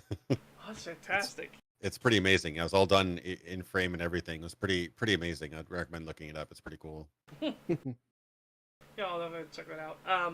$5 from Spencer Harmon. Thank you very much. High tech, low life. Yeah, basically. Technology has exploded, and it's way better technology, way more fascinating technology, but humanity has been completely lost. So Silicon Valley. Yes. It really is. And again, it's just such a cool thing. And when he gets further and further into the city, when he gets into the nicer areas where the corpos are, you see a lot more police around. You see that things are a lot nicer. No, except for this part. Hold on. Here, where, as they said, he got that brain dance from a guy who died the night before. That's how fast he got that brain dance chip that he's going to go peddle at school now. This is where Max Tack executed that soldier. And I just love the fact that he has to walk by it, and he sees it and everything like that. And then later on, you'll see him walk by it again, and it's already cleaned up. There's nothing there anymore. It's gone. It's like it never happened. And his reaction to the world is very telling as well. He has no reaction to any of this. Yep. Like an average person would be horrified to be crowds, or like the crowd. There's nobody hanging around. It's like this happens every Tuesday kind of thing. Yeah. It's very good. Just unspoken world building that nobody's even interested in this horrific event that just happened the night before. Yep. Mm-hmm. And we're talking about that's why his mom was so tired. She was the meat wagon cleaning up the body from this incident. And that's how she got the Sandevistan, too. Yep. Yeah, he, unlike everybody else, and I do want to highlight this because he has a reaction to this. The rest of the city doesn't care, but he does. He looks over, and he gets a smirk on his face. Because again, he is not a well-adjusted person either. That's the whole point behind him having the kinks of the brain dances and everything like that, is like, he himself, like, he's like, oh man, that was a good trip. He's not looking at the humanity of the situation, of all those cops that died and everything like that. He's reminiscing about how it was a good trip for him. It was a good brain dance. It made his brain buzz. He got his drug. Yeah, they'll let random people fight for the police. That's actually indicative in game 2. If you ever see the police getting in a situation and you jump in, they'll actually thank you for assisting them. I like when games do that. Yep. I think, was it Vice City that did that, but then San Andreas didn't, and I was annoyed that San Andreas didn't do that. Mm. Here, I like it because it's so unexpected in the Cyberpunk universe that anybody would ever lift a finger to help the cops or anything. Because it's such a fucking disaster of a setting. Also, this is his first introduction to a character we'll be meeting later. He constantly looks at her hair and everything like that, and it's her hair that he notices first from her. Every day he goes to school, she's hanging around. And it explains why she's hanging around, too. She hates Arasaka. Did they ever explain that ability for her to kind of zoom around? Because she doesn't have a send-up stand. No, she's just good and nimble. That's her whole thing, remember? her whole speech about being an edge runner, you need fitness, you need stamina, you need endurance. That's why she runs, and runs in the real world as well. Yeah. Like she I makes think sure there she was, stays fit and everything. I think there's also like a hint of that she can kind of make herself not exactly invisible, but hard to see by hacking people's optics in their head. Oh yeah, I think there's an ability in the game where you can use there's some sort of soft that you can use that make yourself basically invisible for a time. Yeah. Yeah, essentially. I think that's basically Optical what she camo. does. Yeah. She uses optical camo. I think that's part of a hint of like how she gets around without being seen. Yeah, because she's a net runner, and she's a really, really good net runner. We won't go into details on that yet, but she's a very, very good net runner. Yeah. And so she has lots of software, even to the point where people are surprised about how good of a net runner she actually is, and we'll get to that when we get to it. Yeah, and he views her as like one of the only bright spots of being here at the academy, so he goes up to run up to her because he's finally gonna talk to her, and then she's not there, and so he just like lowers his head and goes back towards the school instead. And again, the whole time he's going to the school, it's so much nicer. This actually looks like a proper, city. It actually looks like a city that's not dysfunctional, right? Mm-hmm. Clean streets, clean windows, people looking and dressed sharply. It doesn't look like a disaster area. Is the school in Corpo Plaza? Yes. Because this is the Arasaka Academy. That's probably why it's so much nicer. It's because it's Corpo Plaza. Exactly, and it comes into the whole theme of the haves versus the have-nots. So we're here, we're going to see this is a class of the haves, and he stands out because he is a have-not. Yes. And there's one criticism I have for this show, and it's the phones, or their version of the phones, the dial system. I get they were trying to do like and it was an aesthetic and artistic choice, but I don't like the. All right, hey, you there? The skipping, Are you here? Yeah, I agree. It felt like they were trying to make it sound more realistic, but by doing so, it just felt extremely forced and annoying. Mm-hmm. Yeah, I think that the idea was good, but I think they should have done that in post. Not the voice actors didn't know how to say those lines. That was my opinion of it. They didn't know how to make it seem like a stream of consciousness, because that's basically what it is. It's basically mental phone. You're not saying these words, you're transmitting these words through your brain, basically. Yep. And so it needed to sound like a imprecise or unfocused thought rather than somebody kind of poorly, almost reading like doing a cold reading and stuttering during a cold read, basically. That's what it kind of sounded like. So I agree that it's a little distracting. Yeah, it is like it was a choice they made. I think it was a bad choice, honestly. They could have improved it a bit either. if they had added like a glitch effect, like Yeah, basically somehow make it a on Discord call. Yeah, Yeah. because when people robot out, or someone's talking and then like their voice starts to go quiet for like a little, like for a half second, then cuts out, stuff like that. Yeah. I didn't find it quite as annoying as you guys did, but the thing I pointed out when we watched it was that sometimes it sounded less like it was glitching and more like emphasis. Like there's one point where Faraday says, "Oh yes, that's very, very good," and the very was obviously supposed to be one of the glitches where it doubled up, but rather than sounding like it doubled up, it sounded more like, "Oh yes, that is very, very good." My plan is perfect, plan perfect. It's like, yeah.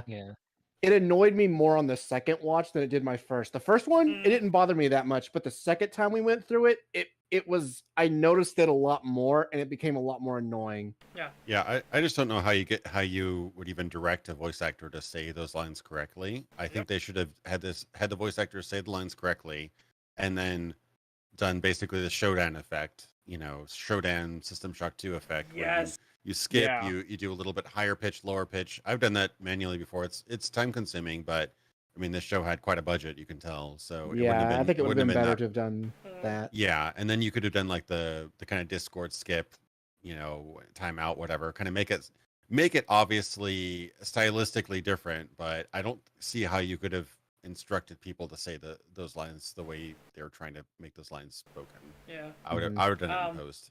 So I want to go to this. $5 from Spencer Harmon. Thank you very much. I think the doubling up is an effective translation. No, because they do it in the Japanese as well. Yeah, I noticed that as well. Yeah, I just don't like it. I do not like it. Yeah, it's a stylistic choice that they intentionally went with, and I just don't really care for it. I don't think it was a good idea. It's not. It doesn't kill anything. Obviously, it's not that bad, but it is just kind of like a thing where it's like, man, I kind of wish they didn't do that. Yeah. So chat. So this thing we talk about a lot on Stag. This is actually what would be less than a nitpick, right? Because this doesn't even affect the story at all. This is just just an issue. It's an oddity, a weirdness, a thing that we don't like. It doesn't have any impact on the story. It's not a plot hole or anything. It's not an actual problem, so to speak. But it's just weird. Yeah. Mm-hmm. Hashtag release the Snyder dub. No. No more Snyder. No, not at all. No more Snyder ever. Also, we kind of skipped by it a little bit. I kind of want to step a little bit back. Okay. Sure. The music. I love the music in this show. You too. The first time, there was a couple of songs where I was like, I'm not really too big into that. Then I listened to the OST after, and now I'm obsessed with the songs that I didn't think I was actually going to like before. And the one where he's walking, where he's doing this whole walking sequence to get to the academy. Who's ready for tomorrow? I fucking love this song. It is so good. I love listening to it.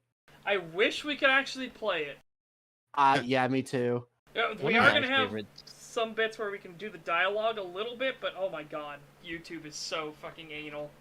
Yeah, it's really risky for that. I'd say I love 70% of the soundtrack. There are a couple audio choices that for whatever reason, I like Franz Ferdinand, but I think that the actual opening credits song is kind of probably one of the weakest songs in the soundtrack, personally. Yeah, surprisingly. Yeah, I would have gone with something a bit stronger, but I love the outro soundtrack. That song was great. They used it a couple times within the show. I will say that some of the audio choices I would probably, if I were editing, I probably would have changed. I'm not a believer in having vocals under dialogue. I think that's a big no-no, and they do that a couple times where you'll hear singing behind somebody speaking. I think that's kind of distracting. Yep. Yeah. And there are a couple very anime points where you have the super high-pitched pop song, at a dramatic moment where it's an anime, so they can kind of do that. But otherwise, yeah, there's some really, I've definitely added several songs from the show to my Spotify playlist for sure. One of the songs I didn't really care for at first, but have after I listened to it a couple more times, I now love it, is the I Want to Stay at Your House. I didn't really like that song at first. Now I fucking love it. I love that song. I listen to it all the time now. It's so good. Yeah. On the intro song, I actually quite like it. I've never heard it before this show. I've never listened to Franz Ferdinand before, but I did quite like that song. I liked it too.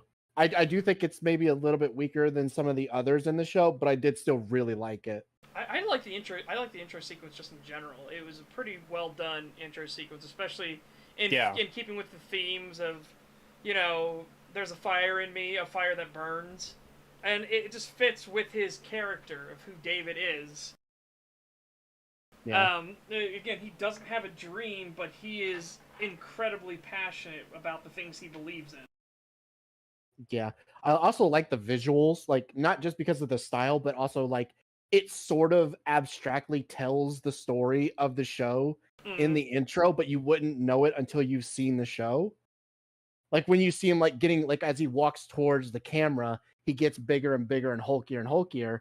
And it's what's going on here? And then, but if you watch the show, you realize, oh, it's him augmenting up. He's getting more augments and becoming bigger like Maine. Yep. Yeah, there's a lot of soundtrack moments. Actually, I'm doing a whole retrospective on Miami Vice right now, so I'm kind of in that zone. But it reminds me a lot of how Miami Vice was kind of revolutionary in using music not as a montage, but to accentuate the story moment. So you'd see like a story sequence in real time, and you'd have soundtrack in the background, kind of taking place of the dialogue. And it was pretty ahead of its time for 1984 onward, and you see it a lot more now. But there were some times where literally you would hear the soundtrack telling the story, and it was a really interesting way of doing that. And I see that a lot here as well, and in Edgerunners, where the dialogue perfectly fits what's going on in the story. Mm-hmm. Yep. I love some of the audio design, not just the music, but just some of the sounds they use. Whenever the cyberpsychosis thing comes up and people talk during it, mainly David, the distortion effect they put over it sounds so fucking good. Yep. It sounds so good when he's having that rage moment against Faraday. God, it sounds so good when he's again. screaming. We'll get it's there. Like, we'll get there. I know, but it's hard not to jump around. Yeah, it's hard not to. Because again, this show is so good at its setups and payoffs. It is so good. So you talk about the setup, and then it's like, by the way, Chad, remember that setup we talked about 2 hours ago? Bam, payoff. I will say I forget his name now, but was it Alex something? The guy who did the soundtrack for Cyberpunk 2077. They pull some soundtrack directly from the game, or at least some of the same composer, and that stuff. Despite all the more pop music that they put in this show, that stuff is really good. Like some of the just drones that go on in the background during some of the intense moments. Those are really good choices of music. I really appreciate the original score music that they use. When we get there, when we see when he meets another character, when he meets his second character who's going to become our deuteragonist, and you get the image of their dream, this fantastic musical score that's played. Mm-hmm.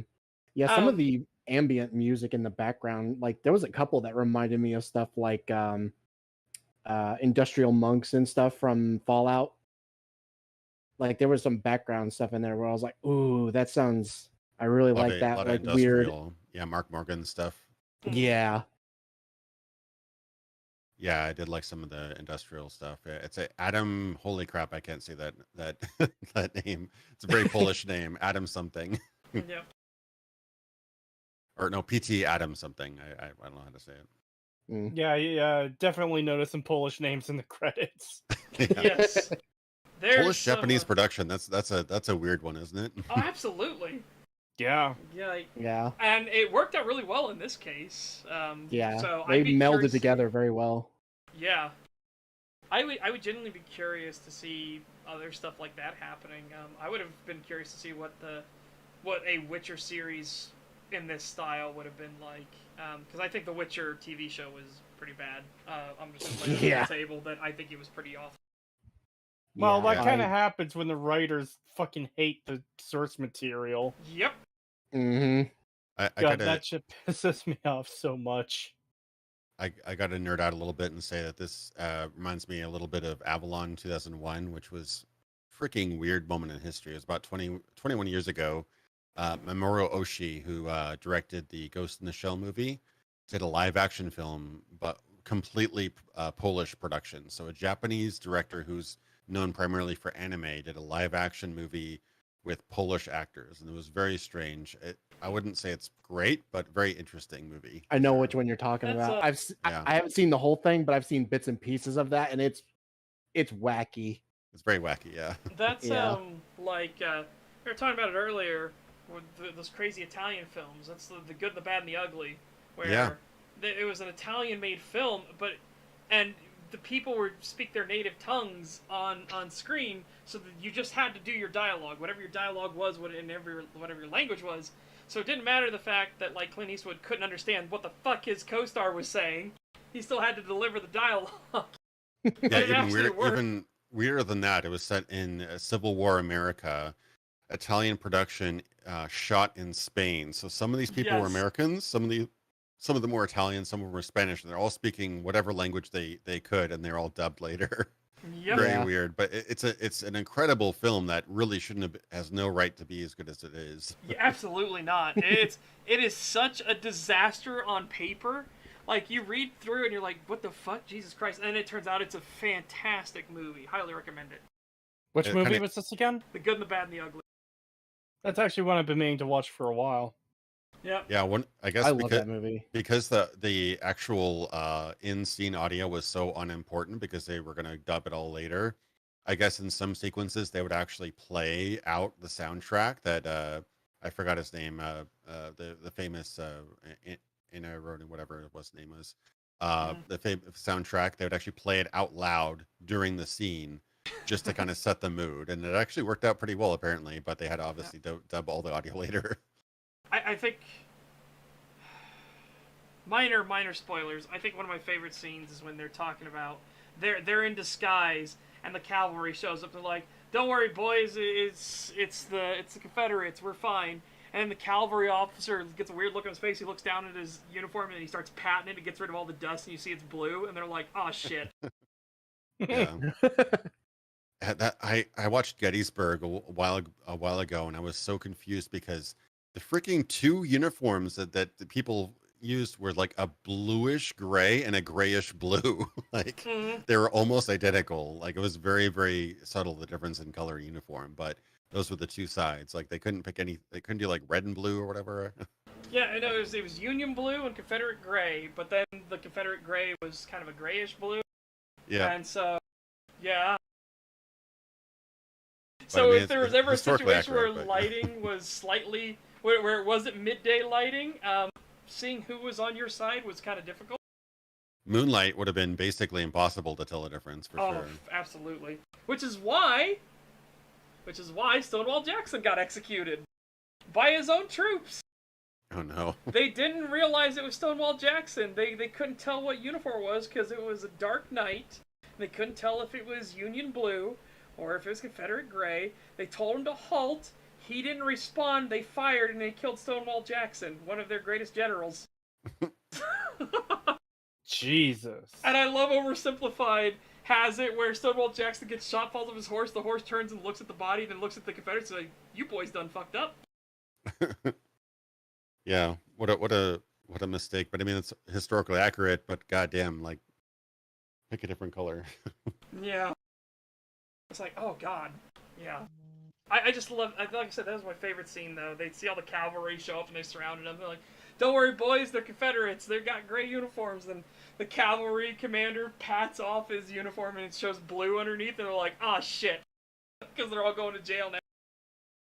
I'm just amazed at how well Italians back in the what was that back in the 60s, how well they understood American culture to make like a perfectly assimilable Western film. Mm. Kind of impressive, really. Oh. And then, of course, the Italians had to get their revenge on the... Okay, I'm saying this very specifically. Please, YouTube and chat, listen to my words. The Italians had to get their revenges on the Jews because of Italian cinema in America. The American cinema would never hire Italian actors. They would always hire Jewish actors who would talk like this. And that pissed off the Italians every fucking time because there wasn't a single Italian who would have talked like this. They're like, fuck you. So a lot of Italian productions started coming over, and it was why The Godfather was so good, was they hired a bunch of Italians. And they're like, no, we're having Italians be in the fucking Italian movie. Damn it. So that they will actually sound like Italians. Oh. Good motivation. Worked out. Yeah. Got, that is one of my yeah. favorite behind the scenes too, for talking about The Godfather, and one of the things that why a lot of the actors jumped on board because they hated the constant stereotype of, "Hey, bring me the pizza. I'm a talker like this." Like they fucking hated it so much. And that stereotype never died. Nope. Literally the most... It's me, I'm one of Mario. Yeah. One of the most popular Italian characters ever. So we probably possibly wouldn't have gotten like Coppola or Scorsese had they done like proper accents and hired proper people for the roles. Mm. Oh god. God, there's also like one of the most like, well, I wouldn't say the most well known, but like one of the more popular Family Guy skits is literally him walking into an Italian meat shop with Brian and just him going, "Oh, don't worry, I know how to speak Italian. A bop and a boopy." And the dude's like, "I have no clue what you're saying." He's like, "A bop and a boopy, and shit like that. What the fuck are you saying?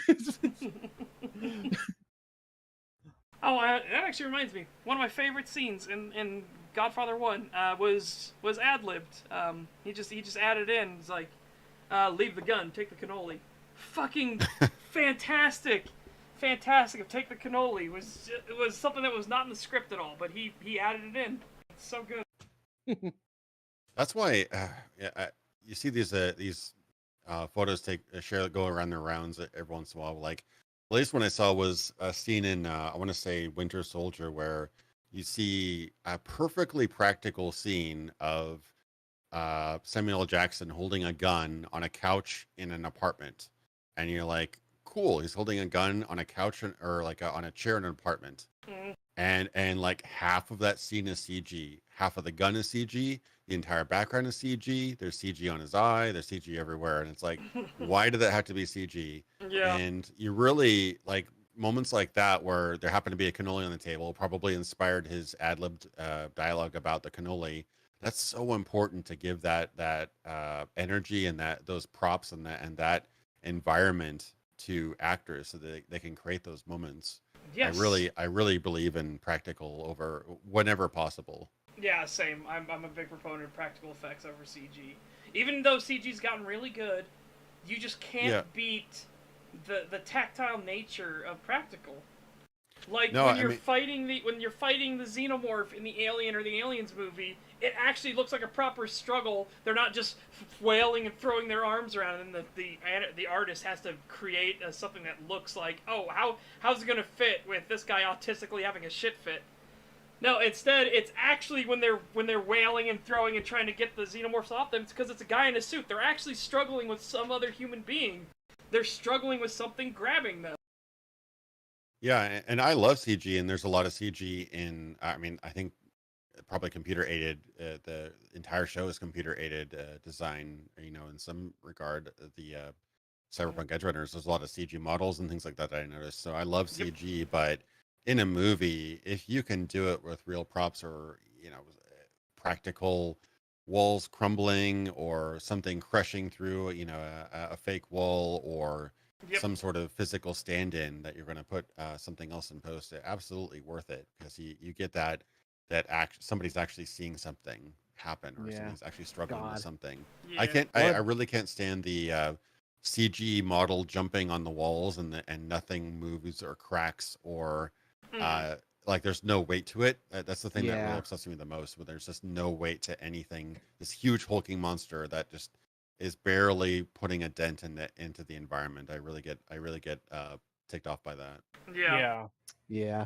One thing I miss is the tradition of like Hollywood sets and stuff blowing stuff up. It's like I miss that. Like that used to just be like a traditional thing that like there would be footage of that outside of the film just because of how much of a spectacle it was. And now you don't really do that anymore.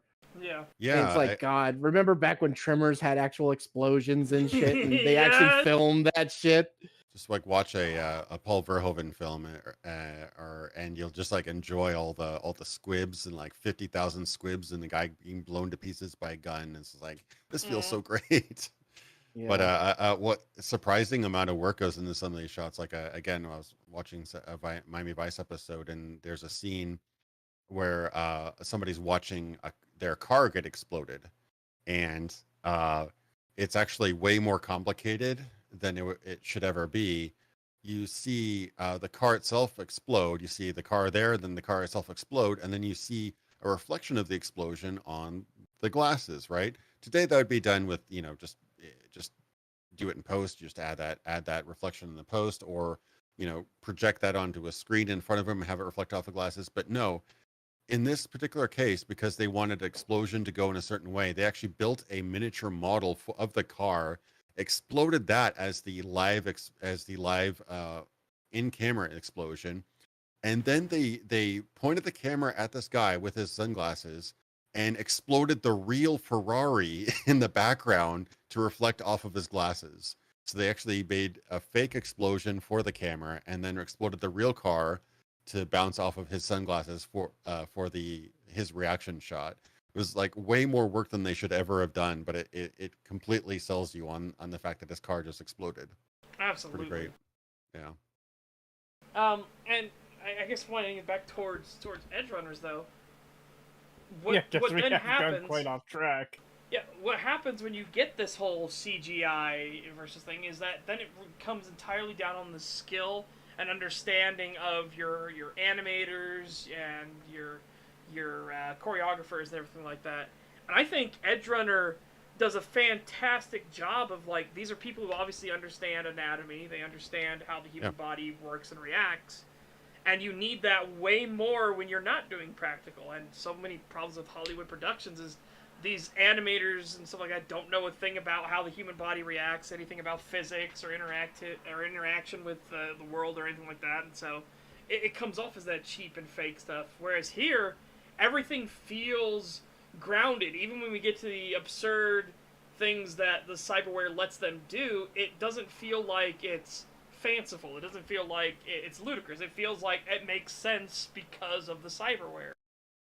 Yeah, I will shout out to the animators. I wasn't aware of Studio Trigger up until this point, but I'll definitely keep an eye on their work from now. I was very impressed by the style of this show, and just I immediately thought of like Shinichiro Watanabe, like the kind of Samurai Champloo, Cowboy Bebop kind of style. I knew it wasn't his work because he has a very distinct animation style, but it reminded me of kind of somebody who grew up on Shinichiro Watanabe and kind of wanted to kind of emulate that sort of feel and flow to the characters and their movements. And I really appreciate. It's a little low detail in some cases, but I really appreciate some of the spectacle that they pulled off in the show for sure. Yeah, especially because we'll get to see it in this episode here. But David is here in class, and he's getting called by the AI who's teaching the class. It's like, hey, where's your uniform and everything? And he's like, I don't have it. It's in the cleaner. You have a backup uniform? That's at the cleaner, too. And that just makes the other students feel even more pissed off, to the point where the snobby kid calls him and talks about like how he's a gutter rat and he's a rat off the street and you wouldn't show my face looking like you do. And again, it's setting up like I said, the theme of the haves versus the have-nots.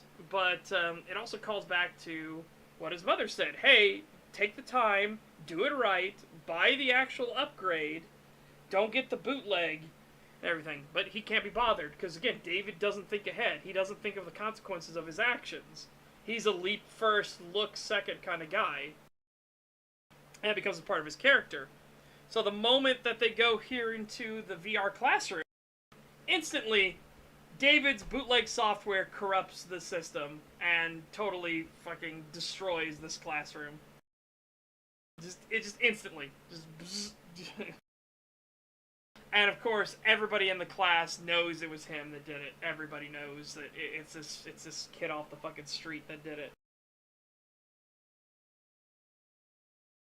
Yeah, it really just highlights how much of an outsider he is and trying to escape his class through his mother's hard work and sometimes illicit work to try to like get him to not be a struggling 9-to-5er like she is.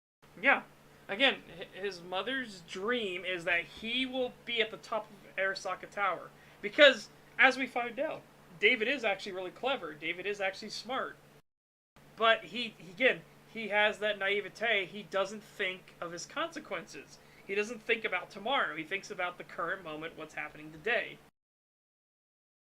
And how bad that really is for him. And it's only... I should just play this through. Here, this is the principal talking to David's mom. He only seems to understand his mother for the first time when she breaks down in fucking tears in the car about how she's like, what have I have been busting my ass for you and you want to abandon it all just on some whim? You want to leave? You know, you don't think that they treat me the same way? I'm just some worthless meat wagon attendant? It's like, what the fuck is wrong with you? And it's only then when David realizes that his actions affect other people. Like, he's still in this whole, like, self-loathing thing of, like, I hate being here. They treat me so different. Wah, wah, wah. You know, he doesn't think about anything beyond himself. Yeah, and it really captures the sort of self-centeredness of a teenager or a child, where they assume that their experience is completely unique. Yeah. That not everybody has gone through that. Yeah, why don't you have to go to school anymore? Well, you don't have to go to school anymore. It's like, I already did that shit. I already did that grind. I already been through where you were. And again, he even treats his mother with resentment in the car when she's asking him, like, can you even sit still for a moment? Because he keeps shaking his legs and everything like that while she's trying to talk with him. And he just can't hold still. He holds it together for like 10 seconds, and then he goes back to shaking his legs again. And that's when he finally says, maybe I should just drop out and go get a job instead. I should just find some work. And that, she literally even tells him that he's breaking her heart. Because she suffered and sacrificed her body, her life for him. She's doing everything for him, and he wants to throw it all away. All the sacrifices and all the struggles, he wants to throw it away. And it's only in this moment, when he actually sees her start crying, does he even have a moment of, like, realization. Right here. He looks so dismissive and annoyed at her, and then he finally snaps out of it when he actually sees tears coming out of her fucking eyes. Yeah, that's well done scene. I do appreciate that kind of. It's not, obviously not. It's kind of the last interaction, but it really kind of sets the whole tone. Even although apparently throwaway phrases are absolutely called back in later in the season, and this is like a pivotal conversation in the show. Yes. Yeah. Everything that is said in this scene gets brought back up over and over again. Yeah. Some of it is thrown back in David's face to teach him a lesson. This is what you get for being a spoiled brat, sort of thing. And again, spoiled brat in the sense of, like, you were so ungrateful for everything your mother did for you. How dare you, you ungrateful little shit. And he only realizes it in this moment. Which, unfortunately, this is the last moment he will spend with his mother, because his mother is about to die. There is going to be a horrific incident, and again, it's showing how fucked this city is. A armed group attacks a limo that they happen to be driving by. They don't even care for the fact that they're shooting through David's car to hit this limousine. They don't give a fuck. They just start blasting to try to hit this limo. And this leads to an accident where David's mother is severely injured, and she's laying on the concrete waiting for trauma team and everything to show up. Trauma team looks at them in the car wreck and everything. He's talking about how, thank God, trauma team's here. They look at his mother, they look at Dave, and they say they're not a policy holder, and they leave him to die. Yeah. I love how, like, the trauma team is so built up. Like, you get priority service if you're like a platinum member or whatever, and it's like it's the most important membership and investment you could invest in, because they will gun through people to get to their clients if their alert goes off that they're about to die. It's pretty great, and you get a really good scene of that in the game as well. Yep. There is something I do want to mention about this scene. Once the shooting starts, why doesn't she slow down or stop? Because the vehicles are still moving the entire time. I don't know if it's that she can't, or if she's in such shock because the bullets were literally whizzing right past her face. It was pretty much bumper to bumper, I think, for a while there. But at that point, I probably would have stopped the vehicle. Yeah, I probably would have slammed on the brakes as well. I think she was just in shock because of what's happening. I could buy that. Like, again, I feel like I would have been somebody who would have slammed on the brakes immediately. You know, damn, be whoever's behind me. The fact that there's gunfire right in front of me, I'm gonna take getting rear-ended. Not right in front of you, going through you. Yes. Yeah. I'm gonna say, damn, be the consequences. I'm slamming on the fucking brakes, and if you rear-end me, I don't give a shit, because there is a gunfight going on. I guess you could chalk it up to panic. It doesn't seem like she's seen action. It only seems like the only reason he's a bit more, what I got is like the only reason that he's a bit more on point is that he's like kind of desensitized to violence because he's watched so many of the brain dances. So he kind of gets it a little bit quicker, I think. Yeah. Whereas she's in that moment of like shock that it's happening right in front of her. It's happening to her. Because everybody has that little delusion in themselves, like, oh, nothing bad will ever happen to me. Right. Everybody, it's part of being human. You get that complacency, where it'll never happen to me. It'll never happen to me. Yeah, like I'm assuming most people, even in this call, if somebody pulled a gun on them, they probably have a moment of like just panic or shock before you actually act, just because you don't expect that. It doesn't happen on you every Tuesday. Yeah, exactly. And again, it's human nature. There's nothing wrong with that. That's just the way people are. Granted, I think everybody should be more trained about that and should be more like, well, what if this does happen? What do you do if it does happen? Think about it in that sense. It's honestly, it's kind of a disturbing thought, but it's incredible how much trust you place in other people. Like any crowded place, any of those people could have knives, guns, whatever. Like we put an incredible amount of trust in strangers. It's a testament to how good most people are that people just don't murder each other all the time. Yes. And then we live in a very stable society. And in certain areas. I'm sorry if you live in a blue area. I feel bad for you. But here, too, he gets home and he realizes that his mom has 2 credit accounts and everything. He's like, holy cow, she saved up a bunch of money. And they have to now pay back the school for all the damages David did. Again, he took a shortcut.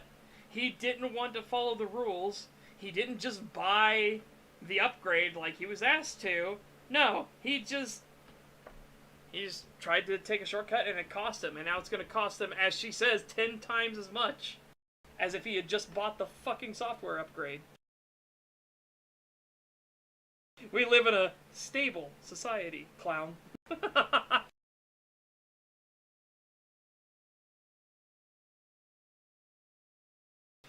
And here he's talking to Doc. He wants to ask the Ripper Doc, how much would you give for me? You know, how much would this be and everything? And he doesn't accept it because he knows it's military grade. He knows that whatever this was in his mom's jacket is military issue. So he's annoyed that it's only 10,000. Again, because he's only thinking of it from his perspective. Like, this is military grade. This is hot shit. People would want this. He doesn't think about it's hot shit. It's hot. People are going to ask questions of where this fucking came from. And it kind of shows his kind of weird backwards level of knowledge about these things. He knows like a lot of things due to his kind of obsession with cyberware as like a fan, as like a fanboy through BDs and everything like that. But he doesn't actually recognize that that's the same model of cyberware that he just watched the other day. Like he doesn't know really anything about any specific models without doing research, but he's street smart. He's street smart enough to know that he's being screwed over on price. Yes. So he's a really well read up newbie fanboy who doesn't actually know anything that matters in the end. So it's an interesting aspect to it. That's the whole thing with the Atom Smasher. Later on in the series, he's like, Adam who? And he's like, Christ, you're still a fucking newbie. Yeah. It's like everybody knows the boogeyman of Arasaka. But here, again, he goes back to school and he goes to look for the girl, but he doesn't see her. Instead, he sees his classmates, the upperclassmen. And the upperclassmen explained to him, was like, the problem isn't the fact that you're a street kid. He goes, we'll tease you about that shit. That ain't the problem. You paid your dues. You have a right to be here because you paid the money. What, as they say, what cracks their chrome is his fucking attitude problem. And he is an arrogant, selfish little shit. Like, Are the upperclassmen, are these noble snobs in the right? No. But you know what? If they're just going to tease them for being poor, fine. Deal with it. Suck it up. Grow from it. Let that be ammunition you get used against you now, so it can't be held against you later. Don't let it turn into some kind of psychosis where nobody can know that I grew up on the streets or some bullshit like that. But again, they're absolutely right, because he is an arrogant, selfish little shit stain. So I can... That's the thing I like about, like... I wouldn't really call this guy a villain. He's more of an antagonist at the moment, I guess. But you could see his perspective in that, like, hey, it isn't the fact that you're poor, it's the fact that you are such a piece of shit. It's the fact that you're such a, you're constantly that arrogant, dismissive, whatever, you're nothing to me sort of thing. It's like, alright, I know that would fucking piss me off. Yeah, the most interesting conflicts are when both sides have a point. Yeah. So this is definitely one of those. Yeah. I like the portrayal. His whole like psycho kung fu thing he does in a second here. Mm. Yeah. Yeah, £5 super chat from Threadnought. Thank you very much. Thank you. I'm looking forward to hearing 1/3 of STAG critique something dear to me tomorrow. Now to convince or trick the other two into trying it. Oh yeah, so for anyone that doesn't know, the bounty has been met to do Vagrant Story, so I will be starting that on stream tomorrow. That's a PlayStation 1 RPG, right? Yes. I actually have that on my PlayStation Mini. Totally legit, 100%. But Yep. I have heard it's a good game, and I've been wanting to check it out. But I have heard again, it's a matter of time, as with everything else. Yeah, so that's the thing about the bounty system. It doesn't have to be bad games. It just seems like more people want it to be bad games because, suffering is funny. Yes, it is very entertaining watching people suffer through terrible games. Yes. But otherwise, yeah, the bounty system can be on any game, good or bad, doesn't matter, but bad games get brought up a lot on the bounty system. Yeah, there's probably the two most entertaining live streams are people you like suffering through terrible games, or people who are terrible suffering through great games. like in the case of DSP through Metal Gear Solid 3 or whatever. I've heard that's pretty legendary. Oh god.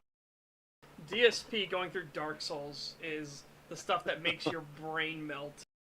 I watched a bit of his Bloodborne through a secondary channel. It's pretty great. You should see the original thing. The original thing that introduced me to DSP was his Dark Souls playthrough, and he was so fucking dumb. This was after hours he manages to get through the Asylum Demon. And then he walks out of the Asylum and walks towards the cliff, and it's like, that's a cliff. And he turns around and walks back towards the Asylum, and then decides to read the developer message that says, congratulations, go straight ahead. So he walks straight back into the Asylum, into a wall, and he's like, what the fuck is this? Stupid fucking developers, don't tell me to walk straight ahead, you dumb motherfuckers. And it's like, oh my god! That's amazing. One of my favorite moments was, it might have been Demon Souls, but this one area where you get poisoned a lot, and he's like, what? Why am I toxic? And of course, people had to clip that one. Yeah. It's just one of those things like, oh my god, dude, did you not understand you were supposed to read that message when you're coming out of the Asylum, not when you were going back into it? Holy shit, man. Oh. But yeah, DSP is one of those special morons that's just like, oh god. Because he's so stupid that it's genuinely like watching a train wreck. It's hard to look away because he's so dumb.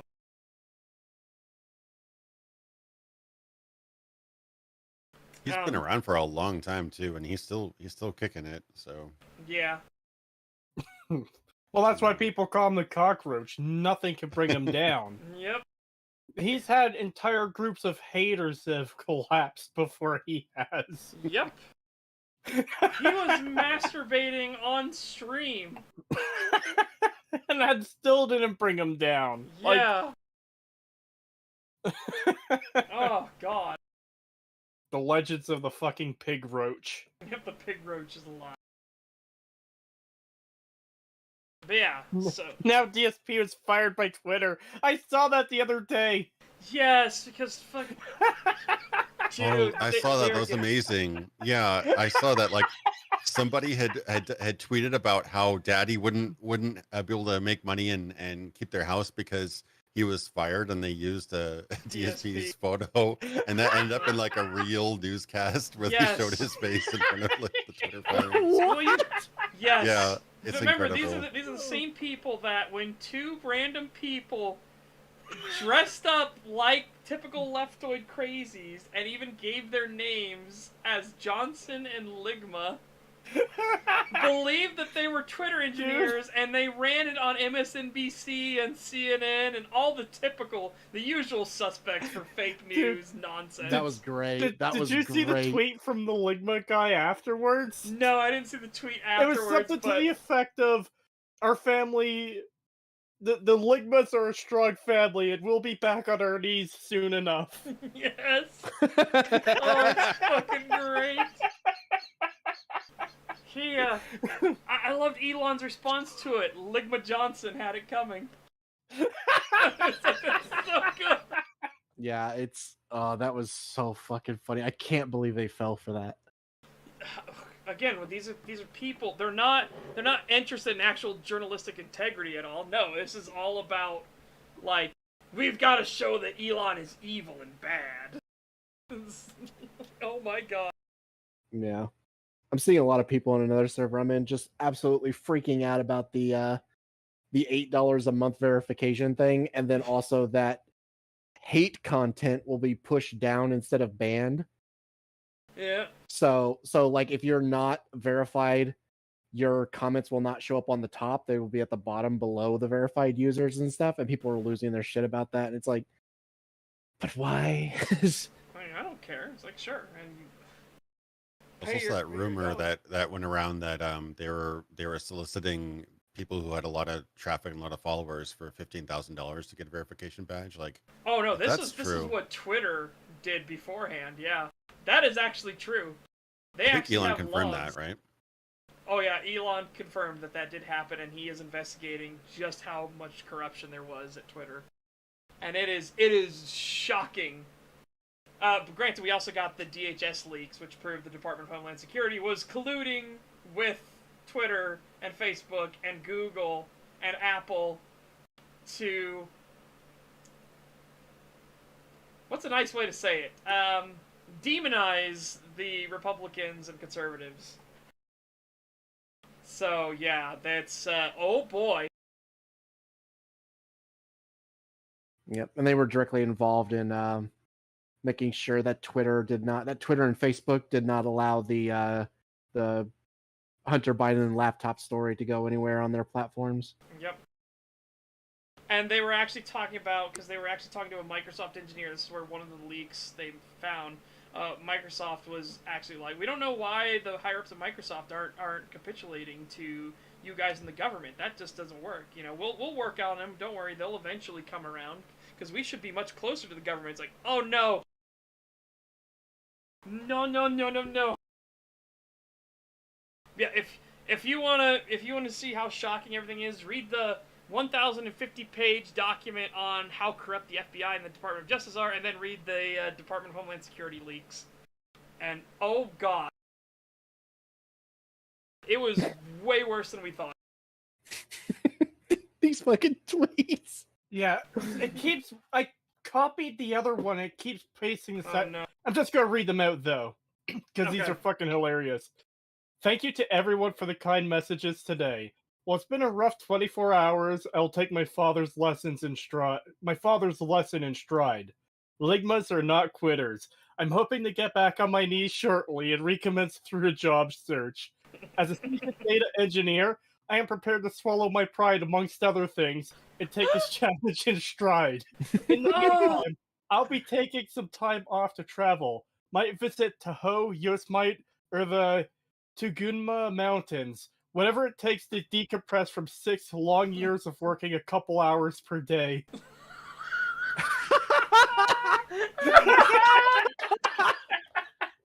Oh my god. Oh my god. So perfect. That's fucking great. That's legendary shit right there. Oh my god. Dude, that is great. Holy shit, that is fucking legendary trolling. Somebody responded, "Prayers up to both of you guys."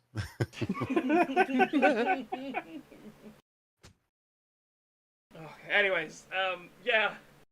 So David gets in a fight with his bully here. I don't know the bully's name. I don't think it's ever really given a name, honestly. I think you only see his name in the actual, like, mental phone thing.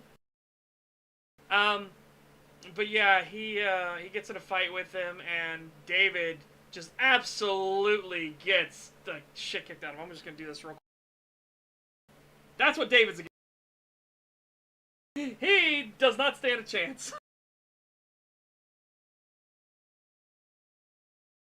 It is just an absolute curb stomp. There's all E Honda on him. Yeah. Yeah. Yeah, and then as he's literally in the fucking toilets right now, he got kicked through a toilet stall door. As he's in the toilets right now, he then gets word that his mother died, in the night. And the reason she died was because she was overworked, so her body just couldn't handle the surgery. Wow, David, do you feel bad yet for being an ungrateful little shit stain?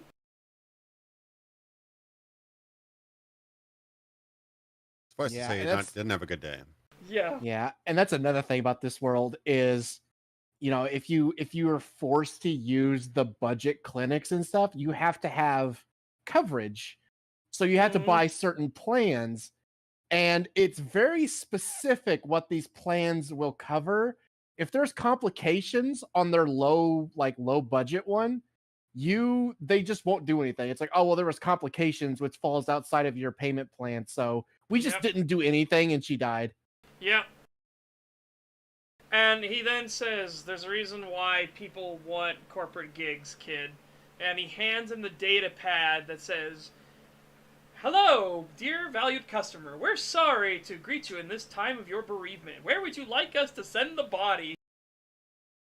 And it's like, oh, and he's like, Jesus Christ. And he's like, how does our budget-friendly cremation option sound? You could take your loved one home today. It's like, yeah, this is not a good world. No. It's just like, holy fuck, man.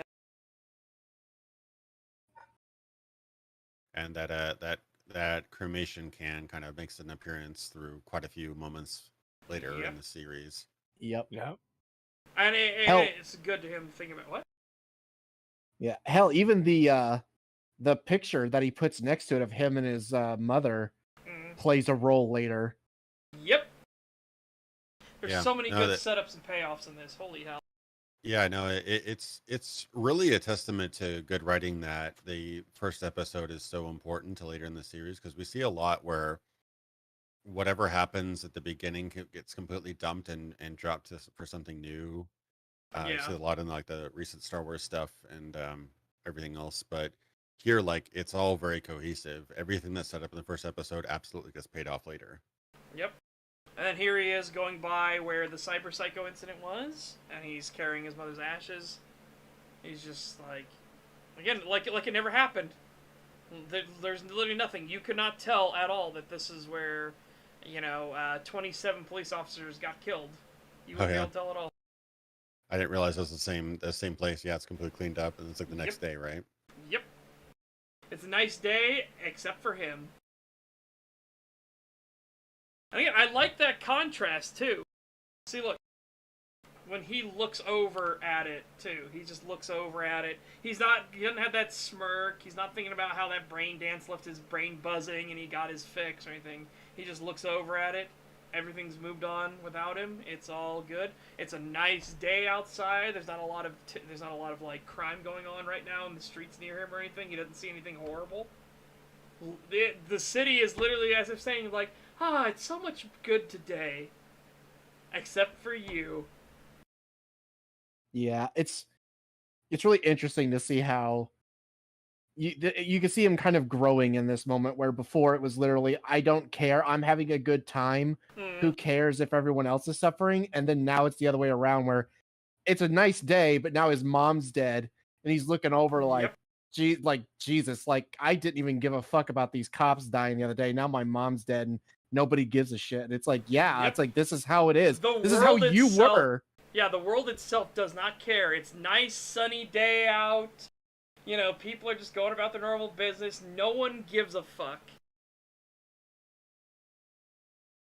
And I like this too, because the cliche is obviously rain. Oh, it's the rainy day because the protagonist is sad. I like this so much better, because it's highlighting that it's his entire worldview. He was so naive and so self-centered, and his entire worldview is now being thrown back in his face. Oh, you would want it to rain on your day because it's sad, so you want other people to know it's sad, right? Well, too fucking bad. It's a bright, sunny day out, and it's a good day for everyone else. If I recall, they even play the same song as in the opening or in the first day, right? It's like, just like a repeat, isn't it? Just like a repeat, essentially, where it just shows the contrast, and it doesn't pull those tricks like, oh, it's cloudy, it's rainy, oh, sad music now. It's just like life goes on. You don't matter. Yeah, your struggle doesn't matter. Yeah, is it still playing the "Who's Ready for Tomorrow" song? I think it is, isn't it? It might be. I will play a very, very brief moment of this, because... But what you can do, Setch, is mute your and computer audio, yeah, so chat won't hear us talking. Yeah, or I already music. got it. No, they can hear you guys talking. Remember, I have separate audio channels. Oh. Yeah, you could talk, and I could talk, but they won't hear it. Alright. Yeah. Because I don't remember if it was the Yeah, same it one is. or not. It is? Okay. Yep, it is. But Yeah, and then that's again, perfect. you notice too. I'll just unmute it. But you'll notice as he's walking by all these places where all these horrible things happened. I'll drop the screen here in a second. Look, no, there's not all the vagrancy around. There's not people puking. There's not people just getting jacked off or anything. No, it's just the city looks nicer now.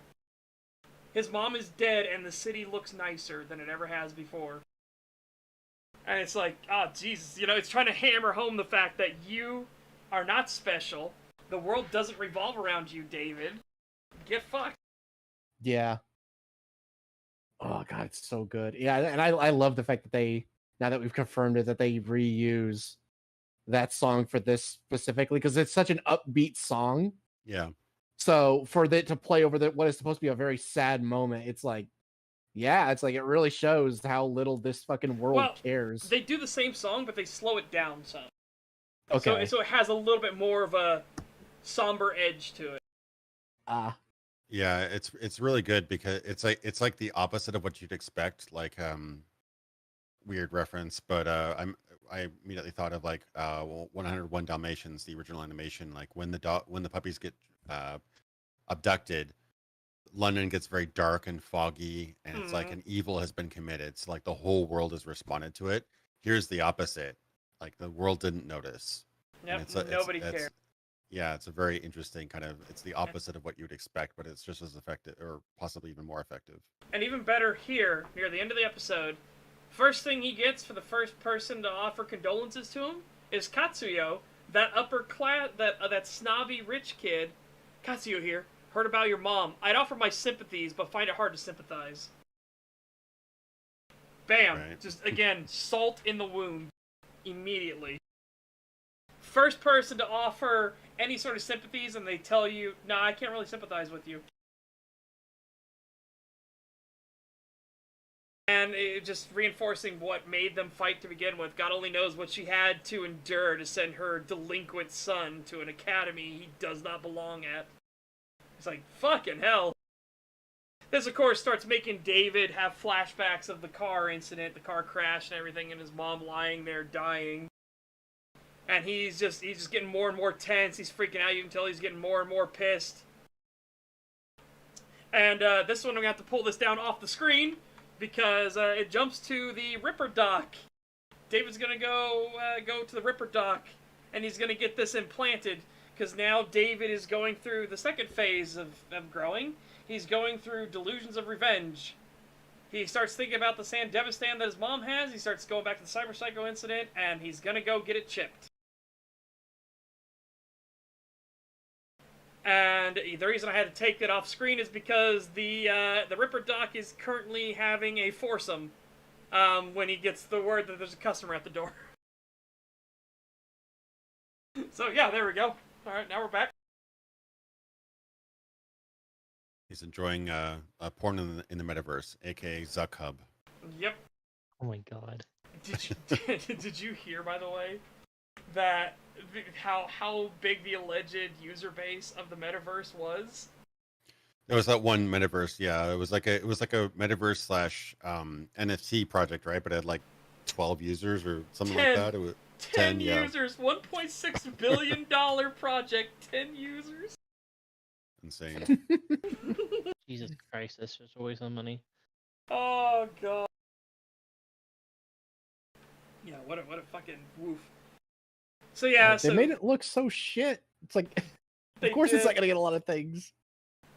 Some people will know this reference, but people immediately jumped to it. It's like, man, Second Life only beat you to it by over a decade. Yeah, that's what I was gonna say. Was like, fucking furries got this shit right decades ago, and yet here you are making this multi-billion-dollar fucking program, and it's absolute dog shit. It looks so bad. Oh my god. Fucking VR chat looks better than that shit. Absolutely. But yeah, so he goes and he wants it chipped. He's like, I demand, you chip this shit and everything like that. And that is the end of the episode, because he's like, I ain't selling this, I want you to install it. There you go. First episode. That's how we set up our world and universe. Does it immediately go into the thing? No, it goes in right after it. But the Ripper Doc, going into episode 2, he doesn't want to do it. He tells David to fuck off.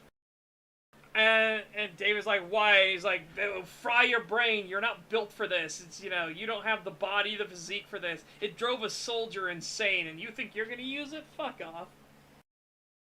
Then he has a secondary moment of thought. He goes, okay, I will install it.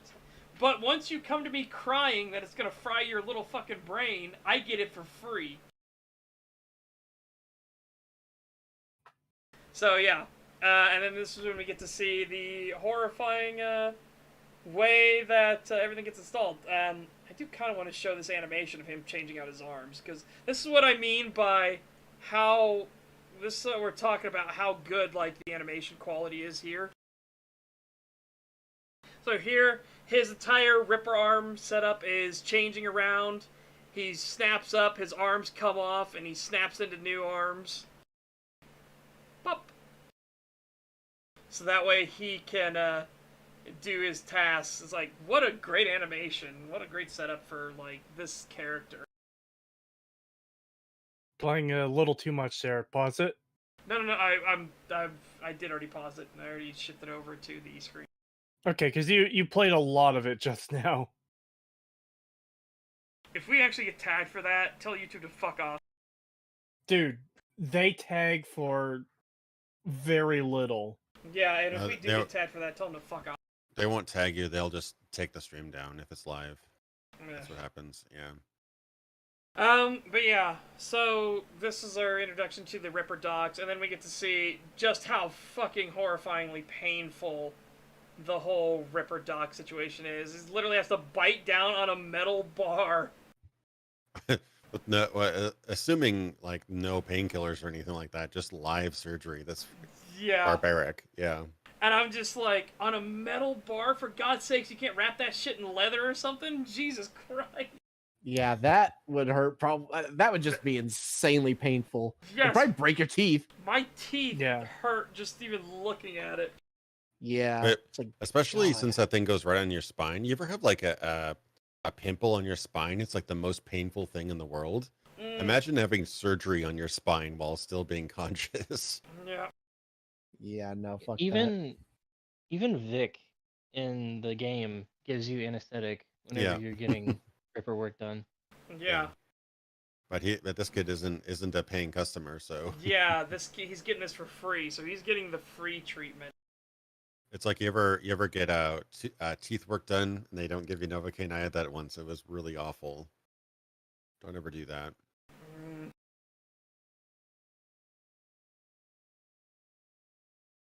What I find fascinating about this too is, and then we go here into the beginning sequence. The beginning sequence, again, really stylized. It is actually what part of what Cree used for the thumbnail. Was part of the beginning sequence. I knew when we were going to cover this that I wanted to use one of those frames from where he's walking forwards, like towards the camera. I knew I wanted to use one of those as a thumbnail. I found an alternate one of, you know, the moon, which I thought would also be really good. But I still preferred the one from this opening. It is a really good opening, and if you pause and go frame by frame, I'm not actually asking you to, but if you do for the opening, you'll see like images of different characters and events that happen in the show inside David and some of the other parts of the where stuff is flashing, especially in this part right here where he's doing the walk forward. Yep. I can just show. I won't do the frame by frame thing here, but so you can see it inside David. You can see a person's face and everything like that in it. Very, very, very well done opening, honestly. Yeah, I haven't played the original tabletop game that originally called Cyberpunk. I think second edition was called Cyberpunk 2020. Yes. But one of the aspects of character creation is one of the the recommendations is style over substance, and I think this show exemplifies that. Like, not necessarily they usually use that term in a negative connotation, but yeah, it is kind of like there's a lot to it if you break it down. Where dehumanization, where substantive human emotion and what should be important to people is no longer. It's all about getting that next cyberware, getting that next upgrade, and making it in this completely awful dehumanized world. So there's a lot to break down, but I do like the style of the show quite a bit, and the intro for sure. Yeah. Same. I like that bit right there when it brought up the CD Projekt Red logo. It actually had it doing the red splash that usually makes the bird, and they did it for David, and then he takes off into that zoom effect, which it being at the very end of the intro is kind of fitting, considering the very end of the show is also very, it's a race against time. Yeah. It's very, very fast. Everything's moving very quickly. Yep. Oh, I can't wait till we get there, but and that great moment of him literally surfing the edge. He's literally doing what Max Tack would do. He's surfing the edge of cyberpsychosis, and then lands back on the huge humanity. Oh, it's such a great fucking scene, though. I can't wait till we get to that point. Well, that'll be a few hours from now. Yeah. It took us something like an hour and a half to get through the first episode. Yes. Someone could have watched 3 episodes in that time. Absolutely. So yeah, you'll definitely be able to finish watching the show before we get to the end. Yep. Here in episode 2, we start off with David obviously getting it upgraded. We go into the opening sequence, and then we go to David Arasaka Academy, and he instantaneously walks up to the guy who bullied him and kicks him out of his fucking chair. Because he is pissed. The teacher tries to stop it. David rears back and slugs him in the face, even though this dude's like, there are cameras here. He's like, what's the matter? You don't want to get caught? Because I don't give a shit. He tells him to stand up. The guy triggers his Kung Fu module and is going to fight him. And then David triggers the Sandevistan. And I just want to play this sequence. I'm going to try and get only 5 seconds at the most. Alright. So the Sandevistan triggers. And then he immediately... Oh shit, I forgot it plays that for a little bit. It goes into super slow motion. So all those super fast hands you saw earlier... He immediately cuts that out. Then we get into here, and you see that after image effect of him going so fast that it just leaves an after image of him behind. You don't need to keep up the copyright filter if you keep pausing it every few seconds. But well, yeah, I needed to go ahead a few seconds too, so that's why I left it. I put it up back up. Yeah, the after image effect is really good. Mm-hmm. And especially because they didn't cheap out. It is actually different. So here, if you look on the screen right now, each one of these is slightly different. They didn't just copy-paste through and do distortions or anything. No, you could see it is slightly different from where his eyes are tracking, for how he's holding his hand, how the shadow is moving and everything across him. Yeah, meaning they drew him each individual time there, which is great. Yeah, for those, it's actually a pretty relatively easy to do effect. It's for those who are familiar with animation, it's basically onion skinning. Yep. You do that to basically see the ghosts of the next several frames and ghosts of the previous several frames to make sure your animation is fluid. But basically, they use that same effect only in the actual show, where they keep the frames of each previous drawing. But yeah, I do appreciate that each frame is different. That means that this was actually hand drawn for each different one. I didn't notice too many humans or anything like that being like CG cell shaded. So I believe all the humanoid characters were hand drawn, which I definitely appreciate. Some of the vehicles and mechs and stuff were obviously CG. Oh yeah, when especially we get later to in the the vehicle, show. yeah, Yeah. when we get to the But vehicles and the wacky vehicle physics. Yeah. especially I gets I fucking love the CGI. attention to detail that they kept the vehiel physics from the game. Yeah. Exactly. That's the Oh, joke. God. Yeah, that's the joke. Is that That's oh too my true. God. Yeah. $10 from Bob Skywalker. Thank you very much. Thank you. In the song they use for the opening, they talk about burning the city down while also burning yourself. But in the version of the song they show they only mention burning yourself. Yes, the city will survive everything that happens, everything that goes through David. This seems like a massive, colossal thing, and it's like, to the city, it's a day that ends in Y.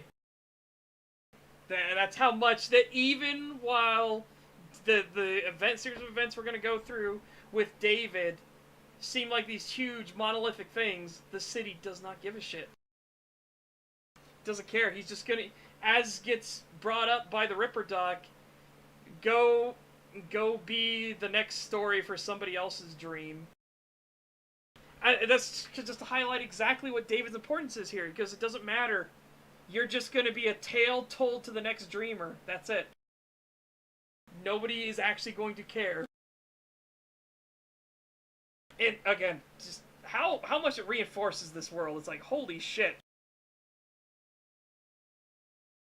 Yeah, it definitely is emphasizes the unimportance of you in this world. Like it really treats Night City as like an organism that will go on despite the red and white blood cells and the viruses that cause it trouble. It'll outlive them all. Even destroying destroying the internet, it'll outlive that as well. Yep.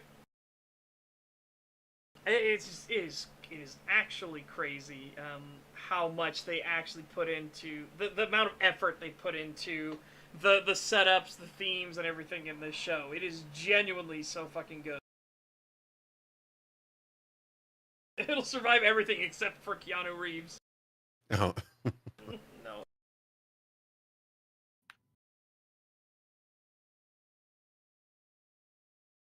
I also love the fact too that and this is a good detail. I do want to bring up this here. The fact that I'll undo this. You see, he punches him while he still has the Sandevistan activated, and then we see it in real time what it looked like. Bam! And that's the amount of force it put behind it. He doesn't have any other side where he doesn't have any strength upgrades. But he was moving so fast because of the Sandevistan, and he still had it active while he was punching, it put this velocity into his punch. And it also hurt his hand too, because he doesn't have cyber hands yet. Yeah, it felt normal at first, and then his body caught up to just the sheer amount of momentum and mass that he just ripped out. His hand did not like it. He immediately shakes. He's like, "Oh fuck!"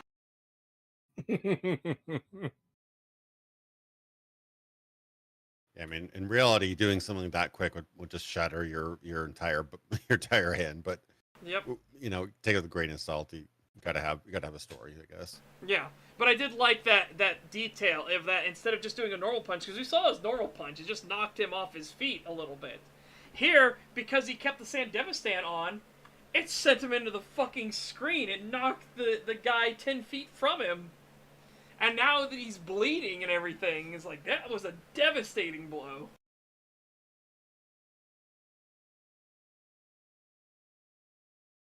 Can't outbox physics. Yep. Shit, that reminds me, we watched Van Helsing yesterday for my community stream. I love that movie so much. It is a guilty pleasure for sure. But we were just laughing about, hey, that was a great shot, Prince, but now you're in the hands of a very fickle and evil god, physics.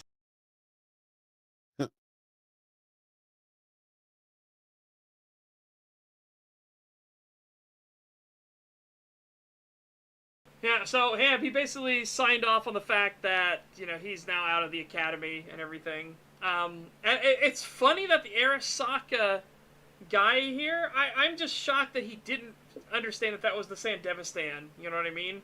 He was so focused on the fact that his son was getting the shit kicked out of him, and he's like, why do you need to show me this? Like, what is the point of this and everything? And it then was just like, holy mother of God, right? Did you not pay attention to the fact that the kid who beat your son up is using the Sandevistan? Yeah, I did find that a little odd that he doesn't notice that. He was barely paying attention, I think, at this point. Yeah. And it's only when whoever, I assume it's internal, I assume it's the internal affairs guy. I don't think it's an AI. I think it's the internal security division is telling him, hey, look, pay attention to the fact that he's wearing the fucking Sandevistan, right? And he's using it, and he's fine. And this is another thing that I want to talk about. He used it, and he's fine. He's not on painkillers right now. He's not on immunosuppressants. He's not on anything. He's doing this all without any of the drugs or anything. It's like, as he'll even say to the Ripper doc, he doesn't want it removed because it feels like it's a part of him. It feels like he always should have had it. Not stand, but I guess that would work. That's his stand, right? His JoJo stand. Not really. Shut up, Creek. No. But yeah, so I guess we can just do the nickname of it, because it is kind of hard to say it over and over again. Well, the Sandy is what it gets nicknamed as. And the Arasaka guy's like, alright, we need to lure him back to the academy. Like, holy shit, definitely get him back to the academy. We need to trick him into, to being here and everything. So that they can exploit him. They want to use him as a test subject. Yeah, it is kind of funny to me how they want to trick him back into coming here, and then they keep opening their fucking statements, like their messages to him, with shit that he doesn't want to hear. Yeah. It's like, if you would just say, like, like we've completely forgiven you, you could come back. It's like he might have actually listened, but because it's like, well, if you apologize first, and they're like, no, he's just like, fuck off. Yeah, pissed off. Yeah. I like it. It is an interesting kind of thing that goes nowhere, in that he never accepts that offer. But yeah, good lesson in marketing. Open with something to intrigue your audience. You don't just like say, hey, you know, you did some bad things, you should apologize, but hang up. Yeah. Yeah, and then this is when he runs into the girl again. And it's her hair that he notices first. Again, it's his hair that he always keeps noticing first. And he realizes that she's a picksocket. So she's a netrunner that hacks into people and ejects their credit chips so that she can grab them. Which, I just gotta be real with you, Cyberpunk. Why would anybody ever have something unsecured like that? You know what I mean? Yeah. It's one of those things like... It's like the people that have the wallets that clip onto the outside or onto their belt, and I'm like, why? Why would you... Why would you ever do that? That is just screaming, just take me. Yeah. Yeah, so she tries to picksocket him. He instantly turns on the Sandy, runs over and grabs her wrist, which freaks her out, because she's like, what the fuck? Because remember, to a normal person, David was there, and then he suddenly wasn't. To the normal reflexes, to the normal eye, he was there, and now he's not.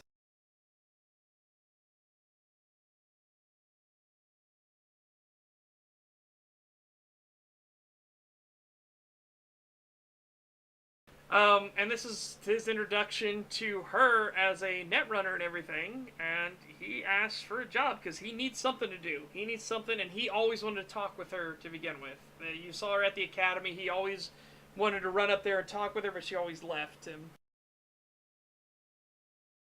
The funny thing is that while she's scoping him out and everything, she actually has her fiber wire wrapped around his body, so if he tried to decimate him, yeah. Yeah. Even if he did Sandy and he moved on his own, the wire would have cut into him too. So I was like, that's a good touch. I didn't even notice that. Yeah, it'll be right here when she says, fine, we can work together. So like that, and she'll undo the wire. You'll see it finally sparkle in the light when the wire is getting brought back in. Yeah, she wrapped him in the wiring. And so even if he did the Sandy and did his moves, it actually would have killed him. I didn't notice that. There you go. Nice detail. Whoop. So yeah. She unwraps it from his neck, and he immediately is like, what the fuck? Because he just realized that he had that wire wrapped around his neck. Also, god damn it, Indigo. Uh-oh. I'll be and share that. I probably can't. Oh, yeah, sure. I'll share it. Obviously, this picture came with the caption, David be like. Mm-hmm.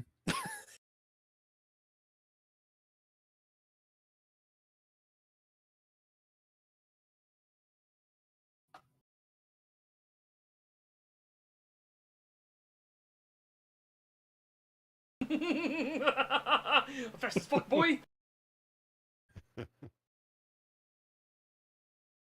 have no idea what the context was of that, but it's such a great video. Yeah, it's just for whatever reason. I've never seen the full context either. I just see him look at the camera, then he starts running, and he's just going, "How fast as fuck, boy!" As he's just running down this walkway. I'm like, what the fuck? See, I don't have the context of this either, but it reminds me of these boots are so fast video. Oh, dude, that video is great. If you've never seen that, Indigo, you have to watch it. It's that meme that people do where, like, whenever somebody gets excited and they grab the camera, the other person responding to the video pretends like they're grabbing them and throwing them around and stuff. Like, they're looking through their eyes. And so this one guy is just talking about how he's like, come inside, we're gonna go into the mansion, and stuff like that. And the kid's like, no, don't take me inside. Ah! And then eventually he starts running, and it shows in perspective the guy's like running after him and everything like that. The camera changes, he's jumping over like logs and stuff. The camera angles are funny too, like showing him lifting into the air, because it's just his feet racing straight off the fucking ground. Yeah, I love that shit. I love the ending where he falls and it's just, no, you just see him like the guy's like reaching down. Yeah, it's so fucking great. He grabs the camera, which then goes back to the kid, like pretending like he's getting choked, like ah, and the guy's like, these boots are so fast. It's like, oh. I will admit, I think the one I've seen a couple TikTok duets that are pretty funny, but the one that like really stuck with me was it started off with this guy and his girlfriend like talking about Star Wars, but she looked uncomfortable, and so then somebody else duetted with like the gun to her head, and then somebody else like outside the door, it's like, we're about to enter, put the gun down, and then eventually like somebody's out there with like a loudspeaker, it's like, we've got you surrounded. You know? Yeah, it literally gets to the point where it's like it has like a helicopter view from a helicopter. and like, we are currently over the house where a man is holding a woman hostage and shit like that. Like, it keeps going and going and going and going. Oh, it's God. so great. If I can find that, I will share it. But it is hilarious. Yeah. She originally was going to picksocket him because he was Arasaka. His file came up as Arasaka. He tells her he dropped out and everything. She only targets Arasaka stooges. So that's her target list right now. He wants to help because, obviously he's got a grudge against Arasaka now as well. He constantly, so what he does is he uses the he uses the Sandy to quickly teleport around and grab them, so that if anybody even noticed that their chip was gone, it'd just be, there's nothing they could do about it, right? Because they wouldn't even see David. Their chip would just vanish out of thin air. Yeah. So she does the hacking, he does the grab, and so as a team they do a good run. But the notable thing was that he used the Sandy like 8 times that day. Yes. Again, not on immunosuppressants at all, not on painkillers, nothing. Doesn't even know that those are a thing. Yep. That's how much of a noob he is. He thought he just needed the implant. He didn't think about anything else. And the fact that he fired up 8 times that day to something that sent a soldier, insane for using it once. Yeah. He's built different. He does get a side effect, though. He gets a nosebleed, and they gotta throw him into an ambulance because, oops.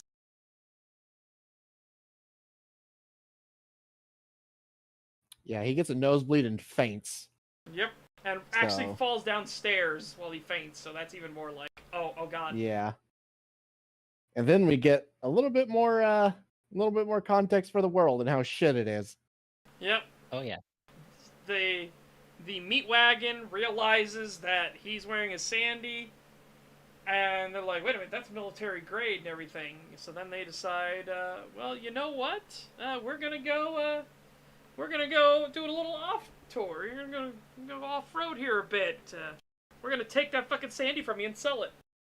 Yeah, we're gonna chip it ourselves and fucking sell it. Yep. It's like the depravity of the world where you can't trust anybody, like not even the person that's their job is to save your life. Yeah. They're just gonna loot you. Yeah, because they said this is worth a couple grand at least, so that's all they were thinking about. The alternative title for this whole show could just be "Stay in School, Kids." Yeah, basically. Yeah. Also, this scene, I love this bit where she's like over him. Yeah.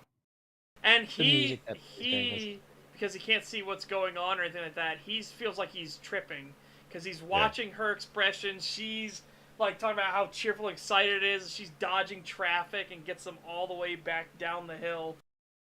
And she realized that he vomited on himself. Like, oh shit. Get me to Doc. He's a Ripper Doc in Arroyo. All right. I love that initial jump when she first jumps on and you see the first where it's just like a head-on view of her face where she comes in and she just has the crazy look throughout. Yeah, but she has the serial killer smile. Yeah, but the initial one is the best part where she like lands and like does like the head bob where she goes back. It just looks so good with the way her facial expression is. I just caught the Arroyo. It's like Arroyo here, Arroyo and Fallout. It's like we're going full circle. Yeah, totally. I got a few references to Fallout in here. I mean, Arroyo is a place, but I just caught that Arroyo was in both universes. Yep. I like that. I like that Rebecca's tattoos are direct references to. Yes. When we get there, we'll get there. We'll talk about her tattoos. Because there's a boatload. You gotta run. I am gonna go to the bathroom real quick. My bladder just told me.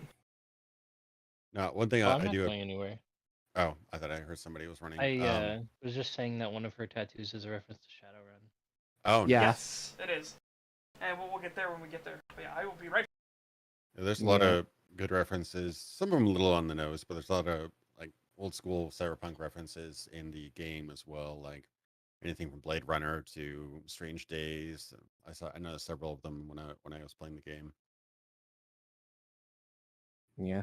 One of the other tattoo on her leg is a reference to Philip K. Dick, the guy who wrote the Electric Sheep thing. Yeah, PKD. Yep. By the way, Yeah. that's something that's confusing me. I thought that was Isaac Asimov who wrote Android's Dream of Electric Sheep. Nope, that was PKD. Yeah. Isaac Asimov, that was iRobot, I think, right? He wrote the original book, I believe. And if you hear me trying to stifle laughter, just ignore it. I'm looking through our old videos. Like, I really want to find this Fast Boots video, and I'm trying not to laugh at all the shit we posted in our private chat. And I found this one I just shared. Bro got the Elder Wand for a finger. God. I posted that Wow. Star Wars one that Indigo was talking about. I posted that. Make sure you check that out. It is fucking hilarious. All right, I'll have to watch that at some point. Well, hell, while you wait, just while we wait for Seth, you could watch that when we'll keep talking. Well, I'm still trying to find the boot one. Oh. I just want to take a second to give big props to Indigo for his Cyberpunk documentary he did a couple years back. Fucking love those. Oh, I appreciate that. Thanks for watching. Kind of on pause right now. That shit took like 3 years to do so far, so I'm kind of covering some other things, but I don't know if I can do the rest of the kind of. I want to tackle the 2000s and 2010s. I don't know if that'll take 1 or 2 episodes. It might take 2 episodes, but just a lot of watching, reading, playing, and just a lot of scripting and stuff to try to cover that much. It's a lot more work than you'd think. Yeah, I think I guesstimated it's about 1,400 hours to do part 3 alone. So damn, that's a lot of time to put in. Yeah, it's also just really tough. Like I really empathize with game devs, especially solo game devs, where you just have to put a whole bunch of time in with no feedback and or communication to your audience. It's very difficult to have that much motivation and just to stick to it for that long. I am back. The one you posted, Creed. Oh my god. Sorry, you to go. I didn't mean to. It's all good. Oh god. Oh god, what's with his finger?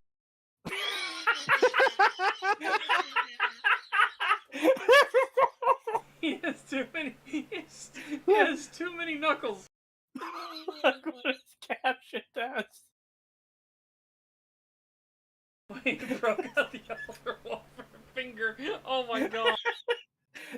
That's why I was trying not to laugh just before you left. I'm going through all the videos we posted in our group chat. By the way, we've got fucking 62 pages on search. Yeah. All because I want to find the stupid boot video. Yeah. I'm on page 27. But while you do that, we come back here to the Ripper Doc saying, "You want me to pull out?" And he's like, "Nope, I want to keep it." And he's saying he can't believe that he booted it up 8 fucking times. So you're only allowed to do it 2 times a day, 3 at the most. No fucking bullshit. And what's amazing is that he follows his directions perfectly. The end. Yeah, Episode yes. over. Show over. Happily ever after. Absolutely. He will totally follow that recommendation. Yep, absolutely. Ripper Doc's orders. Oh, God.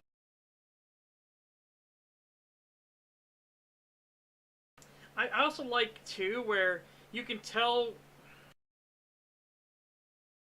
you could tell that she's doing stuff on the side. Like, she was obviously calling somebody there. So, again, it sets up into things that are coming here right down the pipeline, but she basically needs to keep him occupied now for a certain amount of time. So she says, "Why don't you come to my house?"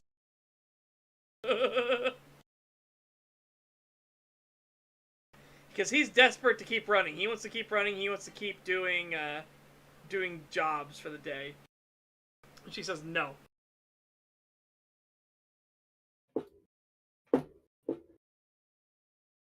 I'd like anything that was original Blade Runner style as a game if it didn't suck ass. You should play the Blade Runner video game, actually.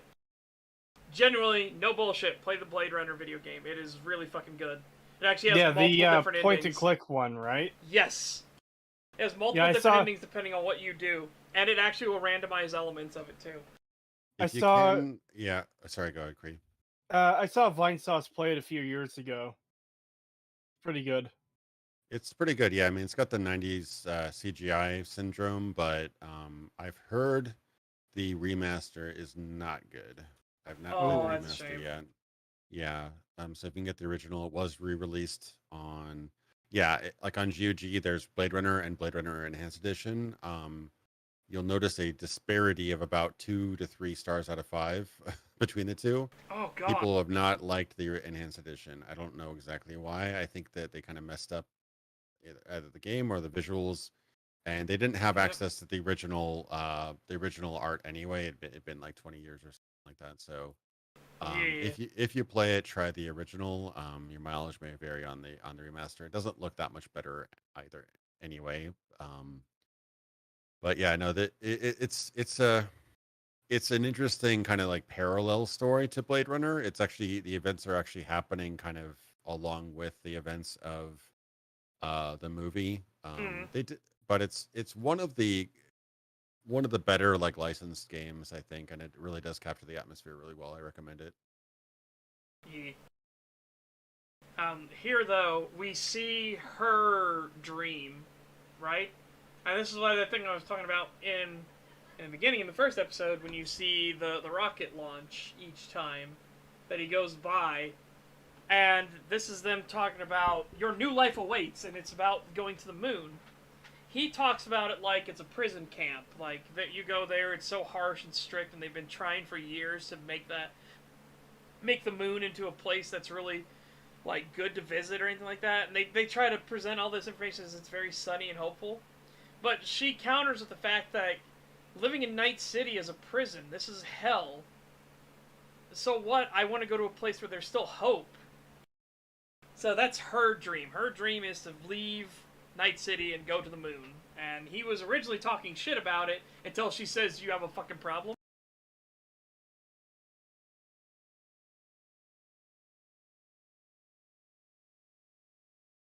Yeah. Yeah.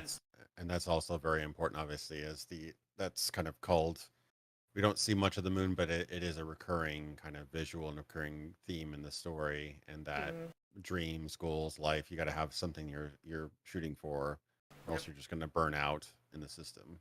And that was her point, is like, you got to stop living other people's dreams. And he counters with, there's nothing wrong with that, because he has this weird selfless selfishness, right?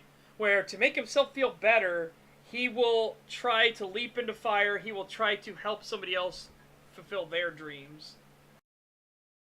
That's kind of becomes his characterization after his wake-up call with his mom, when his mom died and everything.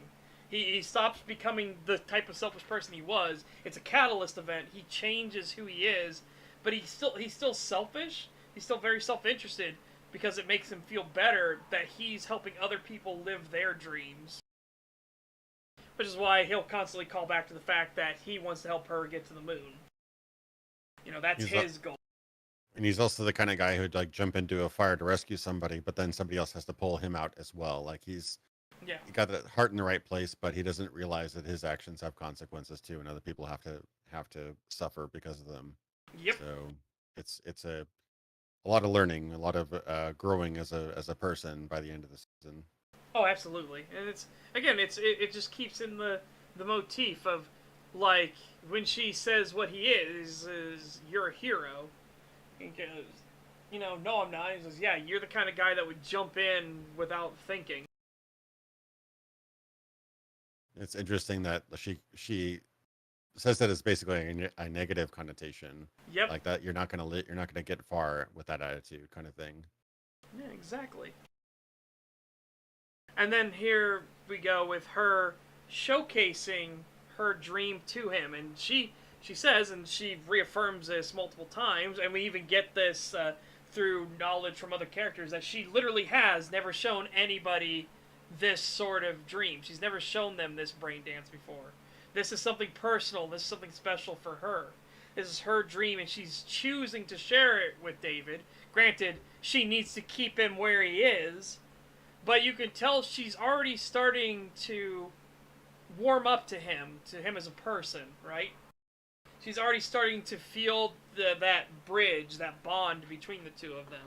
Now, I don't mean romantically or anything like that. She's starting to like him as somebody, because she realized that there's no dishonesty in him, right?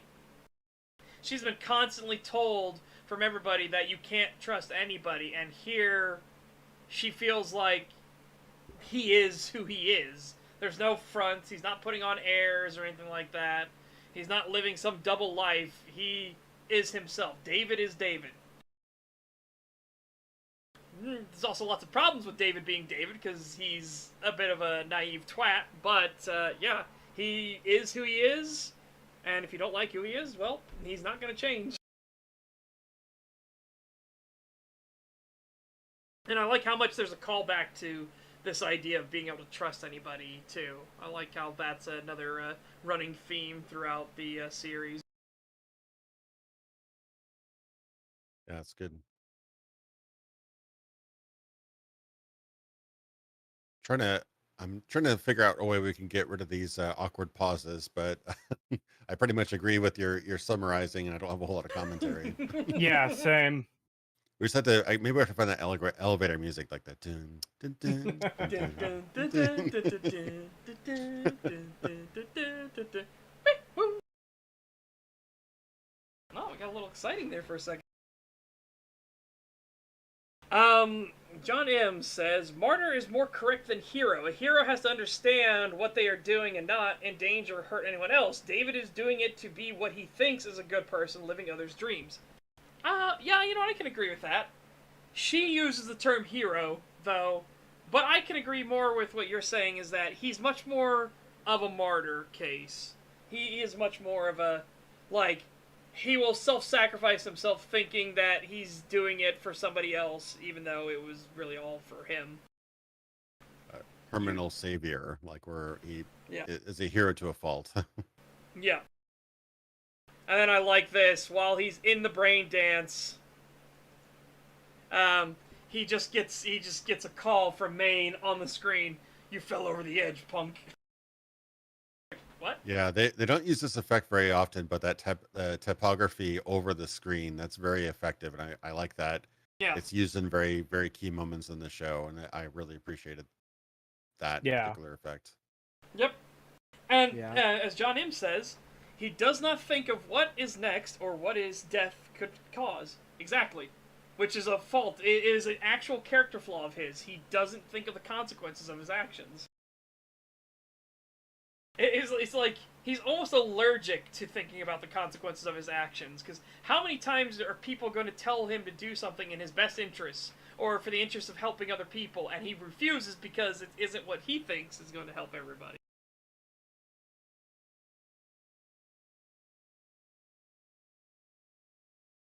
Yeah, so he gets yanked violently out of the brain dance and meets Maine, who instantaneously fucking slaps the shit out of him. And he's like, wait a minute, you lied to me? Bam! And that leads us into episode 3. Nice. Better time getting through that one. Yeah.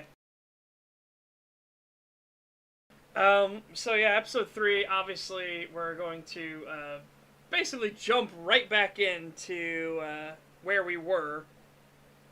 With David just got his cheekbone caved in, and is currently staring at Maine and crew upside down. Maine is pissed off because David's mom, Gloria, called him and was going to sell the Sandy to him, which is what made him so mad. Again, they have no idea who David is. They didn't even know Gloria, that Gloria's son, or that Gloria even had a son. And so this is kind of the everybody's getting to know each other sort of thing, right? The team is starting to form up. The team is starting to understand who each other are. We're getting all their personalities and everything like that. Well, there's already sort of a team. It's just David is coming into it and he's meeting them. Yes. But I mean, for purposes of the storytelling, we are now experiencing the team. We're getting to see the team. We're getting to see how they interact with each other. We're getting to see their personalities, their flaws, their foibles, everything. I do appreciate the flow and the pacing of this show, where especially watching on Netflix, where they automatically will skip the outro if you don't stop it within the last couple seconds. It feels like you're basically just watching a 4-hour movie. It very little like kind of build up or dragging or kind of like intro-itis, where like, okay, this is now a new episode. We're introducing all the events again or whatever. It just gets right back into it. Yep, right back to where we left off. Yeah, it's pretty good that way. Yeah, and then he just has to explain that, hey, Gloria didn't steal it from you. She didn't tell me that she sold it to you. Gloria was my mom and she fucking died. And he's like, shit. Because the original plan, they were thinking about, what if we just kill this piece of shit, and then we take it to a Ripper dock, rip it right off of him, so I can use it. And it's funny, because they're like, no, he wants to become an Edgerunner, he wants to run with them, because he's like, he figures out pretty quickly that these guys are all Edgerunners, these are all Cyberpunks. And he wants to be all about that lifestyle. And they don't want to do it because they don't want to babysit him, because they're like, bullshit, you know, you can't handle the Sandy, you just chip that shit and you're just fucking thing. And it has to be her. She is the one that actually stands up for him in this situation. And I think that's interesting because, again, it's in her best interest not to say anything. Yeah. But no, she goes out again. It's part of building up this thing. Like, she actually sees David for who David is. David is honest to a fault, and the fault being massive 80-foot high, cement words, cement letters. It's like an honor among thieves kind of thing, where obviously they're all essentially criminals, but they have to have some sort of system of trust to be able to work together. Yeah. Yeah. And I think at this point, Maine is probably not even sure if he could actually run the Sandy at this point. But David, basically being a gopher and paying off his debt, may actually prove to be more profitable than him maybe connecting with the Sandy, maybe not. Yep. So it's an interesting bargain that's worked out right at this point, and it makes sense character-wise that they would accept it. Yeah, and I like that the problems that the crew faces come from their character, come from their personality. It's not some, like, arbitrary, suddenly Jason walks away from his father who's screaming his name and walks out the fucking front of the mall and crosses the street. Yeah, when the conflict arises from things that make sense, it's stupid that this even needs to be said, but that's generally more satisfying than dumb bullshit happening, and that's what causes the drama. Yeah, absolutely. Yeah, like Game of Thrones at its best is great about that, where you can see a very honorable or a good or maybe even a flawed character fighting through this world, and their character flaws or even the good things about their character will lead to their demise. You can see, you may not accept it, but you can see after this thing has happened to them, you can trace it back to their particular personality and their character flaws. You know, maybe they're too trusting, maybe they were too honorable in a game that's way too it's all about just, you know, you live or you survive or you die. There's no room for honor. Yep. You know, so it's a shows good writing when you can trace their mistakes all the way back to the first episode. And in the case of Maine, as we see, like if I were to estimate his flaws, is like he kind of handles his problems fist first. Yep, and he's very head on. Yeah, so I think he even admits that, doesn't he? Yes.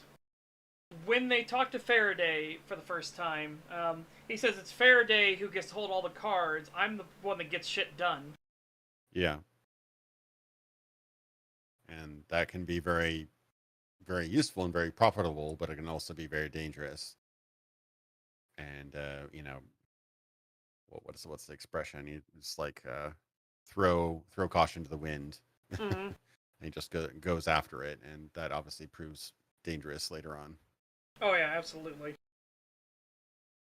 It is genuinely like refreshing to get, especially something like this, right? Where the game itself was not very good, not very well written, honestly. The world is fascinating, which is why the game drew so many people in to begin with, because the world is so cool and is so well thought out.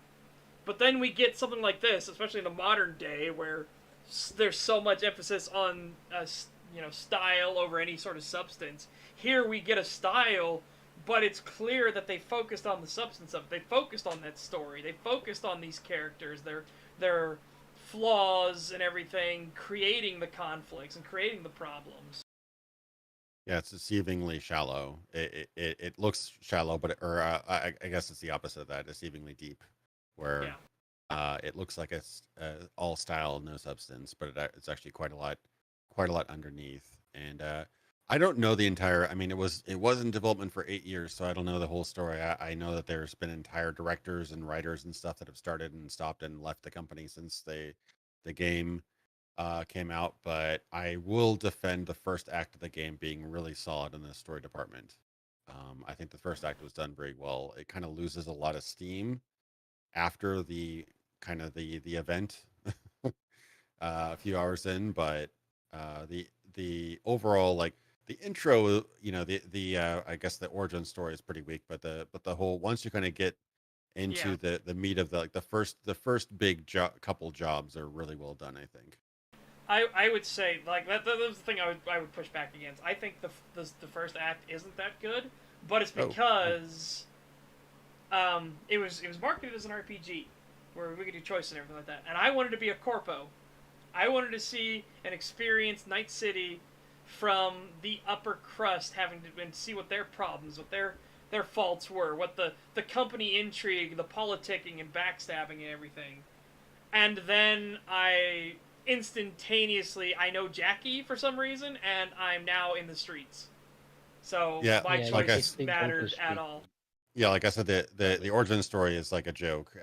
You get to the same exact spot no matter what origin story you pick. But I will say, like, after that point, as a linear story only, I'm not talking about the gameplay, story only. Mm-hmm. I really like the scenario and the character work done up until the event. I won't spoil the game, but up until the event a few hours in, I really appreciated the character work and the story of that particular thing as a linear storyline. Not talking about the gameplay, not talking about choice, because we both know that the choice isn't really there. Yeah, that's the unfortunate part. And they even recognize that and they stopped advertising it as an RPG. It's no longer an RPG. It's now action adventure solely in advertising. And it's like, if only you had realized that beforehand. Yeah, exactly. But it is a shame. Yeah, because it's like, man, how interesting would it be to have these massively different ones? Oh, I'm going to be a street kid. I'm going to be a nomad. I'm going to be a corpo. And get this whole thing of, like, I want to see from that perspective of things, and then you just don't. The nomad feels like it has the most effort put into it. Yeah, I've heard that, where people are like, if you play corpo, you've realized they had no effort. if you play Street Kid, it feels like it had some effort, and then you play Nomad, it feels like the entire point V was supposed to be a Nomad the entire time. Because it feels like Nomad flows the best into knowing Jackie, into all the events that happen. Yeah, it's just a shame they didn't do any more than just a couple unique lines of dialogue here and there for your origin story. Like, yeah, I would have really dug the fact that you'd have 3 very different playthroughs. But yeah, I wouldn't. Other than different builds, like if you really want to get the full experience, you could do different builds. Like do a hacker one, do a like stealth guy the second time, and do like a run and gun the third time, or whichever order. Yeah. But yeah, the story is going to be practically the same. And I remember the one that the point where I finally got fed up with it. I was stuck at Mirror Boss, so I was one of the people who had it. Every time I looked into a mirror, my game would have a 70% chance of crashing. And yeah, you that can't ray skip those tracing is cutscenes. rough. Yeah. And I was like, oh my Jesus Christ. And then we looked through all the stuff, and it was like, oh, Windows 7. You're on Windows 7 still, and technically Windows 7 can't do mirrors right. And I'm like, fuck. So the way I found to do it was I had to drop my FPS limit to 10 frames per second. Oh my god. And get past any mirror. If I saw a mirror coming, I would have to immediately stop the game, hit that 10 FPS frame lock limit, and pray. Vampire playthrough. You can't look at mirrors. Yeah, cannot look at any mirrors. But the moment that made me stop the first time was I got to the Ripper docks that were harvesting people, and I still have my morality, right? And they're harvesting people, they're kidnapping people, and they harvest them. And I saw that Ripper dock, and he paid me the money, and I was like, thank you, and then I blew his head off.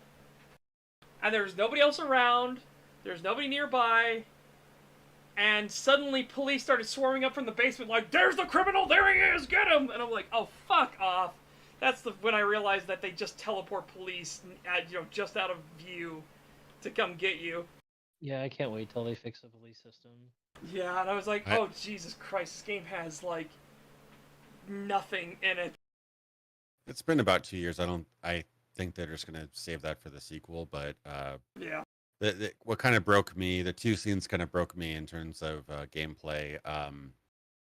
I still played on Beyond. I just kind of like, okay, this is what the game is. One scene where I had ghosted the entire mission, and it was very difficult to ghost that mission, but I had never been spotted. I'd never set off an alarm. And then I killed everybody, like complete shadow. Nobody ever saw me. That's how I tried to play a Deus Ex back in the day. It was not easy, but I tried to ghost missions. Oh, you mean, it wasn't ezy on the crossbow that would shoot at people and they'd go, I've been shot with a crossbow! I feel sleepy. Oh, I would never try to do not like pacifist. That's impossible practically. I managed it once. The trank gun doesn't frickin' work. Yeah, but, I managed it once. It is ludicrous, and that is a marathon grind. Oh yeah. It's like, here's this silenced weapon. You can take out enemies silently. You're like, okay, I believe you, brother. And then you shoot your first terrorist. And they look at you and they're running around going like, I've been shot with a crossbow! And it's like, what the fuck? But you don't realize you need a GEP gun for a silent takedown. Yeah. Yeah, I mean, the original Deus Ex was pretty rough for that. I'd say the Human Revolution was much, I wouldn't say easier, but much more feature complete for ghosting. I did the first few missions completely ghosting. Then I realized like, one person saw me, not the end of the world. But I tried that, and I did it successfully in this mission in 2077. And then I walked into a room, no matter which way I walked in, no matter how I walked in, no matter how sneakily or how invisible I was, instant alarm. And I'm like, oh, fuck this. I was so mad about that. But then I think it might have been earlier in this mission or maybe one later mission.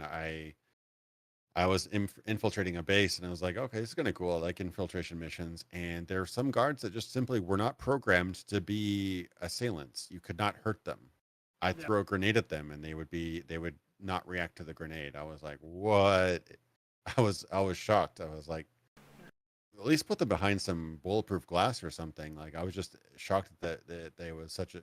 in a 2020 game that there would be NPCs that would not be affected by damage. Yeah. I thought purely invincible characters were your favorite, Indigo. Wasn't that your favorite part of Fallout 3? Oh yeah, I love that. I love that. Just take away the gun. Yeah, just make you point the gun down just so you can't pull out your gun. Yeah, they literally stop you from pulling out your gun in that section the first time you enter Little Lamplight until you gain access. I was so mad about that the first time I played. I'm like, okay, well, if you're not gonna play by the game rules and the Wasteland rules, I'm not gonna play by your rules. I quick saved and just tried the 5% dialogue option like 100 times until it worked. God, skip that was clearly you just want to be able to shoot children. That's all your argument amounts to. That's all it is. I can't. The thing I can't believe is the fact that after Matt said that and Creetosis debunked it, we then had Vincent double down on Matten's insanity. It's like, no, what the fuck? I still occasionally get a comment like that. I'm like, I can't believe you advocated for child murder. Whoa. Oh God. See, that's part of the problem I have. That's part of the problem I have with videos like that, though, is that you get people regurgitating those arguments as if they have any merit. Yeah. If it was something you're actually wrong about, then yeah, sure, whatever. You're wrong. But that's not the case here. Yep. Similar thing happened to the original Shandification video before it went down. I had been on that video. I guess I was watching it again, or someone mentioned something, so I was checking it out. I can't remember why, but I saw a comment regurgitating the mole rat argument. Oh, wildlife is big now, and there's mole rats behind the town. And of course, this person threw in a snarky comment that taking part of what the guy who made the Shandification video said, if you're not going to pay attention to the worlds you're making, maybe you shouldn't be making worlds. This commenter said something to the effect of, maybe if you're not paying attention to the world you're criticizing, you shouldn't be criticizing it. It's just like, fuck off. Yep. Yeah, and that's the frustrating thing. Like, I unless a video is like just so bad, I can't even stomach having it online. I have a couple videos that are unlisted. I don't think I've ever deleted a video, but I've unlisted a few. But they're really awful. I would not recommend watching them either way. But all my older scripted videos, I don't stand by 100% of what I said in them. Like I've learned more. I've grown as a human being, and I've kind of fine-tuned my opinions and honestly corrected some mistakes that I made at the time. But I figure if it's like good 80%, 90% there, I'll just keep it up. But you do have to hear about people, especially what's really irritating is people now using 2022 information and saying, oh, wow, this 2017 video doesn't say this. And I'm like, dude, look at the posted date. I couldn't have never have known that. This information was not available or did not exist back then. Yep. I'm sorry for not accounting for the future. Yeah. I'm sorry I didn't use my future telling fucking powers. Yep. And there's definitely some nitpicks and some factual errors in my Fallout video. But I think that considering, I think it was the next year, I think that was 2017. And I think the next year, the E3 Bethesda show and launch of Fallout 76, I think that vindicates that video better than I could ever have hoped it to have dated. So I think it's a good historical thing just for that, just because of how right I was about the trend of Fallout 3, Fallout 4, and 76 kind of being worse than we could have imagined. Yep. God. It does feel good when you get that vindication, though. It's just like, you just have that moment of like, you stand up and you just fist pump like, wow. Yeah, and then occasionally you have a really good point. Like I feel bad about this, and he's even commented about it too. But Racevic did a video during like the kind of comeback of like multiplayer arena shooters. Like we had that one from Cliff Blasinski. We had all these other like fun, Unreal Tournament 4 and everything like that. Yeah. And then they all died like 2 years later. And they died. Yep. Well, the Cliff It was pretty Blazinski sad. one was hilarious with Limit Breakers because it was like, there can only really be 3 Lawbreakers. I said Limit Breakers. Whoops. Lawbreakers, wherein it was you can only have 3 really. The industry only has room for the big 3 if you want really good numbers and everything like that. Then everybody else is kind of picking up for table scraps. And it's like, so Lawbreakers is gonna be one of those big 3, right, Gliffy? Right? You fucking idiot. Yeah. I played Lockbreakers. It was pretty good. I played a bit of Quake Champions, and I played the early build of Animal Tournament 4 because there was no later build, and there was a lot of potential, in all of those. And unfortunately, I think Quake might have been the longest running one. But yeah, no, it's really frustrating because arena shooters are what people want. You see all these people, using these different hacks to basically continually slide or run or wall climb or whatever in Modern Warfare 2. And what they really want is an arena shooter. But they won't buy an arena shooter. They'll only buy Call of Duty. So it's very frustrating. Yeah. But I just love recently because the more I've been diving into Halo Reach, because I don't know if you've heard me say this, but my video is literally titled for Reach is Halo Reach, mediocre game, terrible story. And I hate how much Reach destroys all the lore and canon of Halo. And the more we find out about it, the more I dive into it, the more I learn. It's like, oh my god, it makes sense. Because it was a Destiny Alpha build, basically. And it was written by Frank O'Connor, who is the piece of shit who's now lead game designer at 343 Industries. He's the one that writes Halo 4, 5, and Infinite. And I'm like, it makes so much sense now why this game is so shit. Oh my god, and why his shit's all over Halo, because Frank O'Connor never understood Halo. Frank O'Connor is the guy who wrote the wrong terminal in Halo. So everybody brings up Halo 3. Well, there's a terminal that specifically says that the humans aren't Forerunners. That was written by Frank O'Connor himself, and it is considered wrong. Bungie actively went out of their way and said, yeah, that terminal is wrong. Humans were always Forerunner. Fuck off. So the human typo is now in charge of Halo's universe. That's ensuring. Yes. Reassuring. And he never bothered looking into Halo or anything like that, so he doesn't understand what the Covenant are. He doesn't understand any of the races or anything. Like, there's a reason Master Chief says, I thought we had an alliance with the Covenant. And everybody's like, what? Everybody who heard that line for the first time should have rightfully been like, the fuck are you talking about, Chief? We never had an alliance with the Covenant. Yeah, it's wild. It's Halo as a story is just very frustrating because I think if you look at only the games, that's the big problem people have is you look at only the core games. The Halo storyline for Halo is very simple. It knows its limits. It doesn't try to be anything more than a solid sci-fi action epic, basically. I disagree to an extent. And the reason I disagree is I think there is one book you should actually consider with the games as well. Because I know, same with EFAP, I do agree to a large extent that the information you should have should be in the game itself. I do agree with that. However, it was clear that Halo the Fall of Reach, which was written by Eric Nyland, was canon, is entirely canon, is intended to be what Halo is. And the reason why is because it came out before Halo 1 did. Because he was directly working with them to do the writing. That's why I think you should look at Halo the Fall of Reach. I understand all the rest of the books and everything like that. But I think Halo Fall of Reach should be given consideration because it is abundantly clear it is supposed to be the backstory that sets up Halo 1. Yeah, I mean, I'm not criticizing the books. I've not read them, but I'm just saying that people tend to blur the extended universe with the games. Yes, absolutely. And the games don't have a whole lot to them.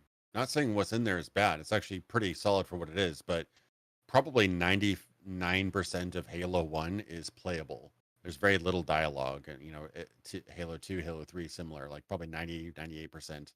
is just playable action gameplay for the most part. There's a lot more dialogue than people think of in Halo, because you have a lot of the thing where you just think about the shooting, but there is actually a lot of dialogue between the characters. It's the same thing when we talked about the Halo TV show, and I specifically said I'm not going to talk about the book or anything. I won't even talk about Halo Fall of Reach, but people were talking about how Master Chief didn't have a character. He did. He was snarky, quippy jokester, but he had a specific timing to his humor. So, like, when he first wakes up and goes to the bridge, Cortana's talking about how she's feeling really good that she's managed to take out 5 Covenant ships. And then she looks to Chief and she's like, "Did you sleep well?" "No, thanks to your driving, yes." "So you did miss me." Again, that's the first kind of indication of who Master Chief's character is. Again, his thing wasn't just to respond robotically as a flat yes or no or anything like that. He immediately jokes about the fact that they're under attack and she has to do all these dodging maneuvers. He does it over and over again in Halo 1. One of the most famous ones being Cortana saying that the Banshee they're in is falling apart. "We're not going to make it." "Yeah, we'll make it. It's falling apart. It'll hold. Pull up, pull up." And then he purposely dives down to bomb it underneath the escape pod so he can climb up and act all smug that he did that on purpose. Yeah, and I would say that what's in Halo is a storyline is good, but it's very efficient. It doesn't outstay its welcome. Yes, And I think that later Halo content definitely gets overbearing with the storytelling, where the storyline isn't as compelling, but yet it takes more and more of the experience. And that's what I would say. I do want to grab a comment here quickly. Sure. Wow, Master Chief said women can't drive. Well, I didn't realize Master Chief was based. Yeah. Yeah, and that's just I'm gonna have to go in about 30 minutes. Oh, all right. I might be back. Yeah. But that's just what I mean too. A lot of people forget about these things because these are the videos we're responding to were dedicated Halo channels, right? Their entire channel identity is Halo. Their entire upload schedule is Halo. There is nothing else on their channels. And they don't know these things about Halo 1, Halo 2, Halo 3. The one guy said, "We've never seen the Covenant kill humans. We've never seen the Covenant kill civilians before." And I was like, what the fuck? Yeah, that's what I was about to bring up was, but Setch, we've never seen the Covenant kill civilians before till now. What? Yes. Oh my god, I can't believe he fucking said that. Like I said, these are dedicated Halo channels that do this. And that's why that's one of the things, like, I think people need to go back and play Halo 1, 2, 3, and ODST and see that there's actually a lot there. There's a lot more than people thought there was. Nothing against people who make good content that have dedicated channels, but that's why I usually try to avoid. I generally avoid any sort of dedicated channel for a series that they do nothing but X content, because they have to love and appreciate the latest thing, because that's the future. They will only get views for people who want to watch and want to watch people appreciate the latest thing, because unfortunately, and this is true for my channel too, most people want just bias confirmation. They want somebody to say what they already believe. Yep. It's human nature, right? You don't. Yeah. Especially because we live in an age where people are taught that being wrong means you're a bad person. Yeah. It's like, yeah, totally. No, just tell people that if you make a mistake, you make a mistake. That's it. That's the end of it. You made a mistake. That's it. So hey, you bought this game and you spent your hopefully you spent your hard-earned money on it. Hopefully you didn't steal somebody else's money. But you spent your hard-earned money on it and the game turned out to be shit. Oh well, it was shit. It happens. Learn. Yeah, and even games that I don't necessarily think they took the right direction, I still have enjoyed. I've played tons of hours of Diablo 3, and I didn't love everything they did with that game, but I still enjoyed aspects of it. Just because I may rag on Diablo 3 or Fallout 4 or whatever doesn't mean there are aspects I've enjoyed about these games. Like, it doesn't mean that I'm a horrible person for not suffering through every single moment or actually enjoying the gunplay or what have you. It's this weird idea where oh, if I bought this game and I enjoyed this game, I must watch only content that will affirm my belief that these are fun games. Yeah. Yeah, it's a weird time, but yeah, bias confirmation stuff, everything, and unfortunately, I do kind of feel that as well because I do a lot of nostalgic or historical content, about games that are older. So what most people want to do is like, oh yeah, these games are back in the good old days, and it's like, no, sometimes these games weren't that great, but Yeah. they did have interesting aspects, or I try to bring the context, like, okay, today this 1994 game isn't that great, but back then it was quite revolutionary, and here's why. It's the same thing with doing Dino Crisis. Is like playing Dino Crisis today. A lot of it does not hold up. There's a lot of problems with it, especially the enemy spam, and that the enemies are so fucking tanky. Jesus Christ, I have a shotgun that takes 6 shells to take out 1 Velociraptor. Come on! What is this? Yeah, and then there's the other flip side of it, where it's like everybody wants to just bash anything that isn't the newest, latest thing. And it's like, no, there's actually a lot of really good content that wasn't made in the last 3 months. So there's finding that balance is interesting, and it may not be the most popular content because people either like fervent, unabashed, gushing over something, or absolute, denouncement of something. Savaging. Yeah, they either want angry video game nerd, where like, this is the worst piece of shit ever, blah blah, or they want just like absolute simping for the latest product. So it's hard to find that middle ground, but yeah. Hopefully, I think most of us on this call try to find a reasonable, logical middle ground, which again may not be the most popular content, but it's the most truthful, I think. Well, we also always try our best to, like, if somebody makes a valid point, you always try to say that it was a valid point. Yeah. And it's the weird thing, we always get accused of, like, you're just going to disagree with anything they say. I'm hoping it's like, oh my god, please. We've had some really bad videos, but watch that Dead Space video. And we actually talk about some of the stuff that he got right. Like, yeah, it doesn't make sense that Isaac doesn't call out about all the blood. Like, you just arrived from the Ishimura, the guy tells you to do the scan, you open the door, and there's blood fucking everywhere, and Isaac doesn't say a thing. Hopefully they fix that with the remake. Yeah, I agree. Like I said, that's why I was like, I wasn't so bad about Isaac's gonna be voiced in the remake, that's terrible. I'm like, not really. Because then you could get a lot of the problems of Isaac, out of the way. And get rid of that fucking awful pulse rifle alt-fire, and also make it to where he has thruster jets, like in the sequels. I absolutely love that in Zero G. That's way better system. I don't have an issue with him talking, especially considering I really like Dead Space 2, and he talks in Dead Space 2, so it's like, clearly it can work. I don't see the issue. Yeah. It's just that because it's going to be wildly different, and I've even seen like the engineering department, and when I say wildly different, they are wildly different. So that could be a very interesting experience. I hope it's good. I'll definitely take a look at it when it comes out. I don't know if I'll buy it, but I'm just a little irritated by the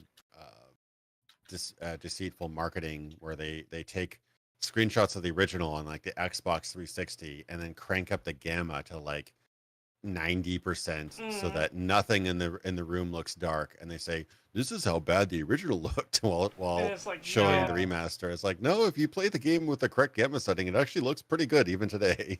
Yeah, and it's that's shit. It's like, and guys, you don't need to do that. The remake does look fantastic. You don't need to like overblow it and stuff like that just to make it look that much better. It's like, come on now. Yeah, and the annoying thing was that actually the opposite was true. In the initial reveals, the initial like gameplay demo videos, I saw the remake was like, oh, this is too bright. You can see everything clearly. You can see the back of this room. It needs to be turned down. So it almost seems like they're like, oh, people want it darker, so let's show the remake as being too bright, or the original too bright, and then like crank, get the remake lighting levels just right.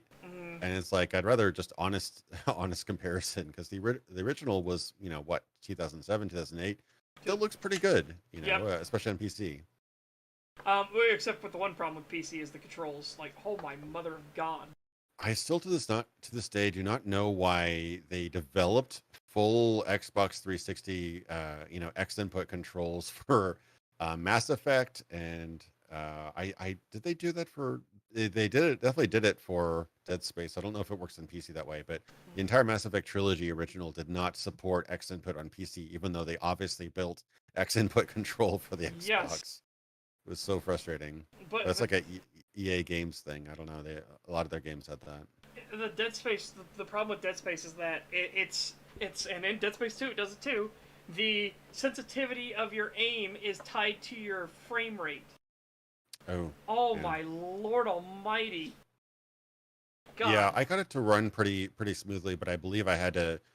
I have like one of these Logitech mice where I've got like 4 or 5 different preset DPIs. I have one that's like middle range, a couple that are higher range for newer games, and then I have one that's like ridiculously low DPI because if I boot up a game in DOS or through a PlayStation emulator or let's say Dead Space or whatever, some games just require you to have extremely low DPI, and some games also have like a funky weird ratio where like the vertical DPI doesn't match the horizontal DPI, and so you'll turn fast but look up and down really slow. It's frustrating.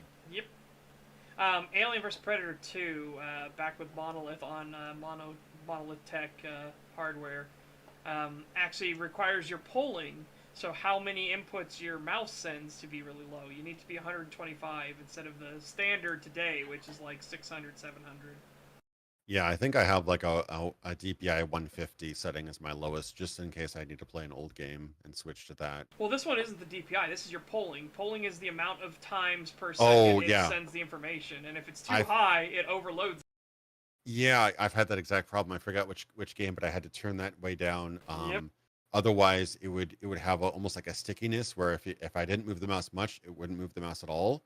But if I move the mouse more, it'd go like zoom across the screen. So yeah, I know exactly what you're talking about. I've had to mess with that too. Every year, because every year for my streams, I have to do AVP 2. I have to. It's like it's one of my favorite games of all time.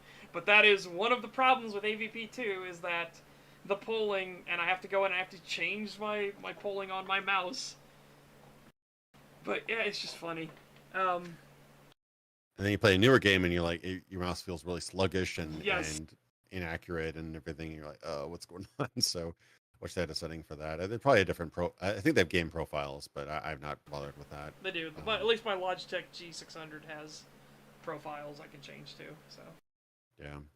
So I probably won't be able to do more than an hour, but yeah, I just realized how long we've been going in the week. I was just about to say I'm not rushing you guys, and I'm not criticizing, but the amount of time it took you guys for us to all talk about this, I had time to cook 3 steaks and a dinner for everybody. Wow! and this all sprung off of like a joke comment about unkillable NPCs. Like, I wasn't expecting this massive tangent. Yeah, there you go. Also, yes, we have to fucking start getting the squirt bottle to spray Setch anytime he brings up fucking Halo. Not Halo, Reach. Halo is the problem, it's Reach, it's the problem. So bad writers are the ultimate unkillable NPC. There, yes, tied it together. Absolutely, and it seems like every single company has their Emil Pagliaro, whatever his name is. Pagliarillo. And Frank O'Connor's, shit like that. It's like, god damn it. I hate it. Bad writers are the true antagonists of real life. They're worse than Hitler. So yeah, massive gate crash back into Edgerunners. We are now currently on a job where they have to get the data from an Arasaka limousine. And they chuff up, and they need to jump into the limousine to get the data immediately, because the guy is actually going to get called out. So Rebecca distracts him. This is also our first introduction to Rebecca. Distracts him by giving him a handy. So, yeah. Implied handy, but yeah, it's pretty obvious that it's going to continue from there. And then he likely got off on it because he's so happy afterwards. Yeah. Again, this is like a weirdly kind of happy-go-lucky, sort of wholesome story, but it also gets really dark at points. Mm-hmm. Yeah. Yeah. Time to learn. Push the button. I want to grab a comment quickly. STAG. Steaks that are great. Yeah. By the way, you better have cooked them to medium rare, Pagan. I cooked mine to that. You mean there's a sin? You have 2 sins? 2 out of 3 sins? Hey, I can't help that she likes hers a certain way, okay? Oh, God. We need to stop now before we get on a steak tangent. Yeah. So, so speaking of steaks, I prefer the silver steaks instead of the wooden ones. They just work better against vampires. And then in case there's a werewolf nearby, you have a silver steak. Maybe we should discuss the stakes of the show. Yeah. Which are currently a little bit high right now, considering. Yeah, considering they're escaping with the limousine, which was not part of the plan. In fact, it was specifically something they didn't want to do because I forget what the word was for it exactly, but essentially they have a security team that would lock onto you and take you out really fucking quick. Yeah, it's kind of like the trauma team thing, where like if you report the stolen vehicle, like you have ninja bounty hunters on your ass immediately, basically. Yep. And here they are actually getting chased by a couple tiger claws, which are not the ninja things. The Arasaka didn't send out its kill team for this.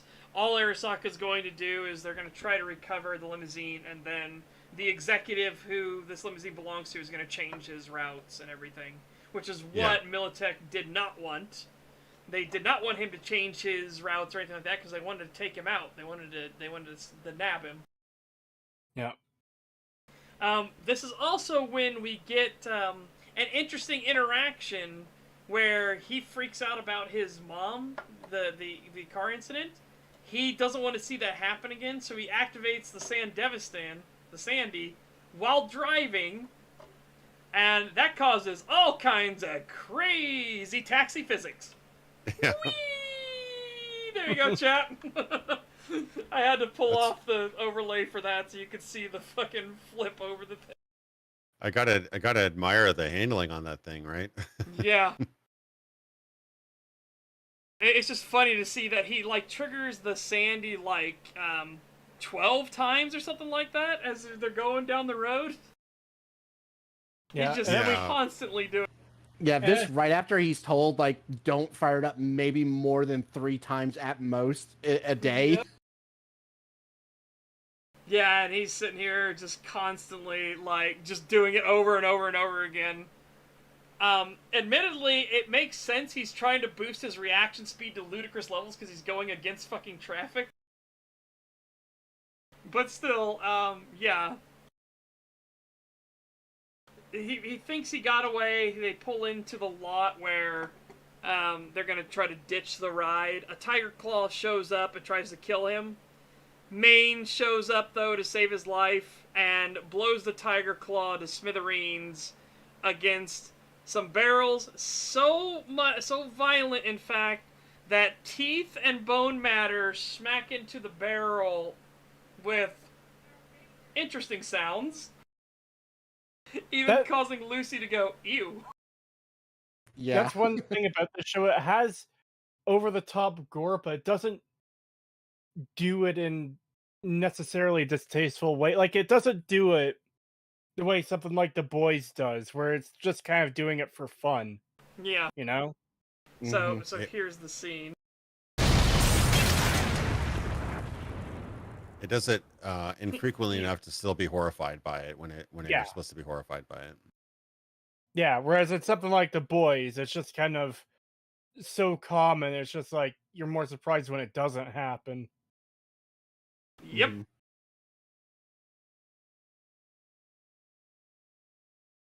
Yeah, you could see like the bone and shit just impact the barrels and bounce off and shatter and stuff when it hits it. Yep. God, it's so good. I just love Lucy though. It's just me. You're like, ew.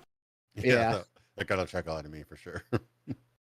Just the kind of not even horrified by it, just like, oh, gross. Yep. And then we get here and we see our long-armed techie showing off the fact that his cyberware is so good, so precise. And this is them just kind of relaxing. Hey, it was a job well done.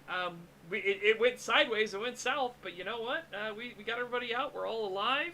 We got the data as requested by the client. So yeah, job well done. And this is also David proving to Maine that, hey, He's one of them. You know, he can be trusted on a job. He can do the job. So they're gonna run with him more in the future. Yeah, and this is where I really started to like Maine as a character. Because you didn't obviously didn't get much from him at this point, but he sort of takes that almost fatherly role to David, where he's trying to teach him how to survive. Yep, and he pays him just like any other member of the crew. And David's like, "Whoa, are you serious?" He's like, "Everybody in my crew gets a fair cut. That's the only way I operate." Yeah, he definitely show like at the beginning looks like he's sort of like an antagonist character, but then you realize he's very much respects strength and resilience and quick thinking and the ability to prove oneself in a stressful situation. And that's by David doing that, he's basically part of the team. Yep. So, oh, we're gonna get so much Becca simping in this stream. I just realized. Before I even watched the show, I saw people simping for Becca. I'm like, yeah, yeah, it's because even then though, I like that he doesn't like immediately just start saying like, "Oh, you're good" and everything. It's like, no, he made some mistakes, and he outright tells her, he's like, "You can't use this as a crutch." Yeah. He's like, "If until you get fucking outfitted, learn to use a fucking gun." Yeah. And I love the tension. Go ahead. No, I was that part confused me a little bit because I would have liked the gun to be a little bit perhaps more tied to the trauma of losing his mother. I don't understand exactly why he's against using a gun right away, because he has been part of he hasn't killed people yet necessarily, but he has been seen people being blown up in front of him. But yeah, it obviously backfires when he's gets like smacked in the face without a gun. But his I would like to see a little bit more, I think, reasoning by why he didn't like guns at the beginning. Yeah. And this is our introduction to Faraday, and I love the tension. They cut off the music and everything like that because it's treated like this is the big fish here. Even Maine, while he's standing his ground to him, they constantly do shots like this, where Maine has to look up at Faraday, and Faraday is looking down at him. Yeah. You know, this guy we've seen is a massive tank, and he is constantly looked down upon by this new guy who showed up in a fucking armored limousine and everything. It's highlighting immediately, this guy is somebody you don't fuck with, right? This guy is the guy holding the card. Yeah, I'm glad I watched the show with the context of the game and the universe, because that in the game they definitely emphasize don't fuck your fixer, basically. Like, you do not cross your fixer. He's the only reason you get money, and you will be in big trouble because he's the guy who hires other Edgerunners, basically. So you will not outlast that if you cross over your fixer. Yeah. So that extra context context definitely helps that and the fact that fixers are the only ones who aren't a part of the corpos, who will deal with corpos, who get contracts from corpos. Yeah. So you piss them off, and what if they say, "Hey, you know what? We've been doing good business together. How about you kill this little piece of shit, send out one of your fucking hit squads, and wipe this little pissant off the map for me?" Yeah, fixers get things done because it's enough separation. It's like, oh, I have no idea who hired them. It wasn't Militech. Yeah, exactly. It gives them like plausible deniability, basically. Mm-hmm. Because Militech and Arasaka are constantly at war with each other, but not actually at war. Oh no, Militech has never shot at Arasaka. Arasaka's never shot at Militech. No, they just hire Shadowrunners. Damn Shadowrunners. They just hire Cyberpunks and Edgerunners to do it for them. It's proxy war. They're still in a proxy war with each other constantly. What do you guys feel about Giancarlo Esposito's performance as Faraday? Fucking fantastic! Holy shit! I am very glad to see someone else make real good use of him as a villain after Breaking Bad, because a lot of shows or like other media try to replicate Gus Fring, but didn't really. Like, you've got whatever character he plays in Mando, and he's just kind of like generic villain bad guy man. rather than an actual imposing character like Gus. And here he is, a very imposing character, very well done. He was also in Far Cry 6. I never played that, but I watched some cutscenes, and he was really good in that as well. Really? I wasn't sure if he was. There's a thing where like you get a fantastic IRL actor, and they suck as a voice actor because they're not used to that format. I've seen that happen a couple times where like you get an amazing on-screen actor and they just completely bomb in voice acting because they just. Well, that was. Didn't Peter Dinklage do voices for a game and it came off as like completely flat? Yeah, he played I forget his name. I used to call him Dinklebot in Destiny. The little. Yeah, he was the what was it? The little thing that follows you around. Yeah, the ghost. Yeah, the ghost. Yeah.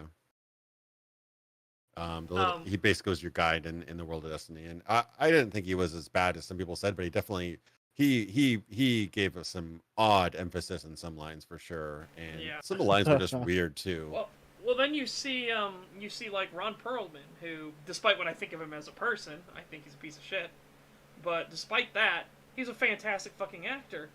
And then you listen to him in the Turok game, the reboot Turok game, and you're like, oh my god. Well, see, that's the thing too, is he has done other, like, he did voice acting for Fallout that was good. Yeah. And didn't he play another character in another game that wasn't bad? He's been in a few games. He's been in quite a few games. Yeah. He gets used quite a bit.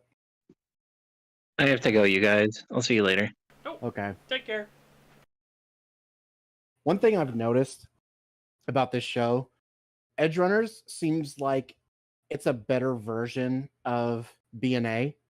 It feels like they took a lot of stuff from BNA and then made it good. Like Faraday he feels straight up ripped out of BNA. Yes. And improved. Because my god, the fucking villain in BNA was shit. So for anyone that doesn't know, BNA is Brand New Animal. It was a show that was what if furries were real, basically. Let's just put it that way, right? They're animal people, that they're real, they live in their own society and everything. That was also done by Studio Trigger. That's probably why. Yep. Yes. And the first half of it was actually not bad. The first half of it, there's mystery and interesting things being set up here and stuff like that, and there's this interesting dynamic of humanity versus the beast thing, and Beast is going feral, they go crazy, and they start killing everybody and stuff, and why that makes them a danger to everybody. And then they went on a hiatus for, I can't remember how long the hiatus was, but then they came back to do the second half of the season, and it was shit. It was so bad. It's like a budget cut or something. I have no idea, because like the animation and everything stayed fine, but the story suddenly like grew an extra chromosome or some shit. It was so bad. It was unbelievably awful. Yeah, I was so disappointed because I was enjoying it at first. I was like, wow, this is really good. I really like this. And then as it went on and on, I'm just like, oh my god, what happened? What is this? It got so bad. Oh. And then like the fucking reveal and everything with the villain and he's a three-headed god and all this shit. I'm just like, what three-headed the fuck god wolf versus the other god wolf. Fight, and we can stop all the animals from going feral by listening to the good god wolf's howls. And it stops them from raging. It's like, and that was so cringe too, because everyone starts howling like a wolf, even the fucking animals that don't howl, and it just looks so cringe. I couldn't stand it.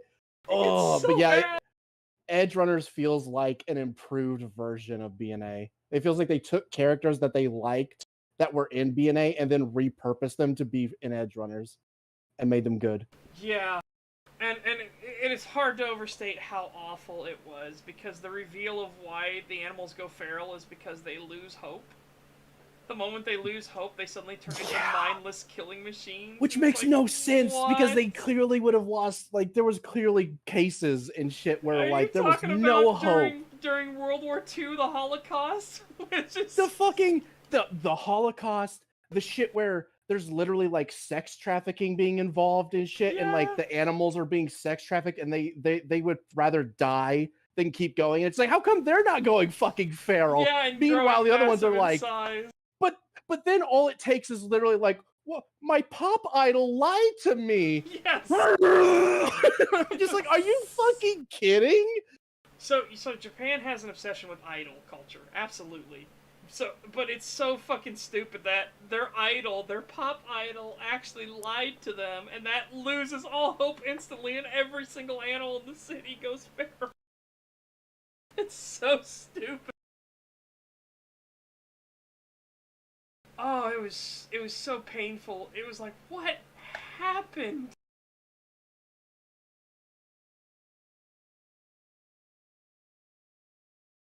Yeah, I may be in the minority, but I wasn't totally sold by Giancarlo Esposito. I think he's a great actor from what I've seen him in, and from what I saw in Far Cry 6, he was excellent. There was something about his enunciation. I don't know if it was intentional or not, but he would have the weirdest way of speaking in the show. I don't know if it was intentional or if he wasn't directed, one way or the other. But it was distracting. It was distracting to me. However he spoke, he was like, you should learn how to do, and it was just like the sort of the what's the word? The kind of cadence.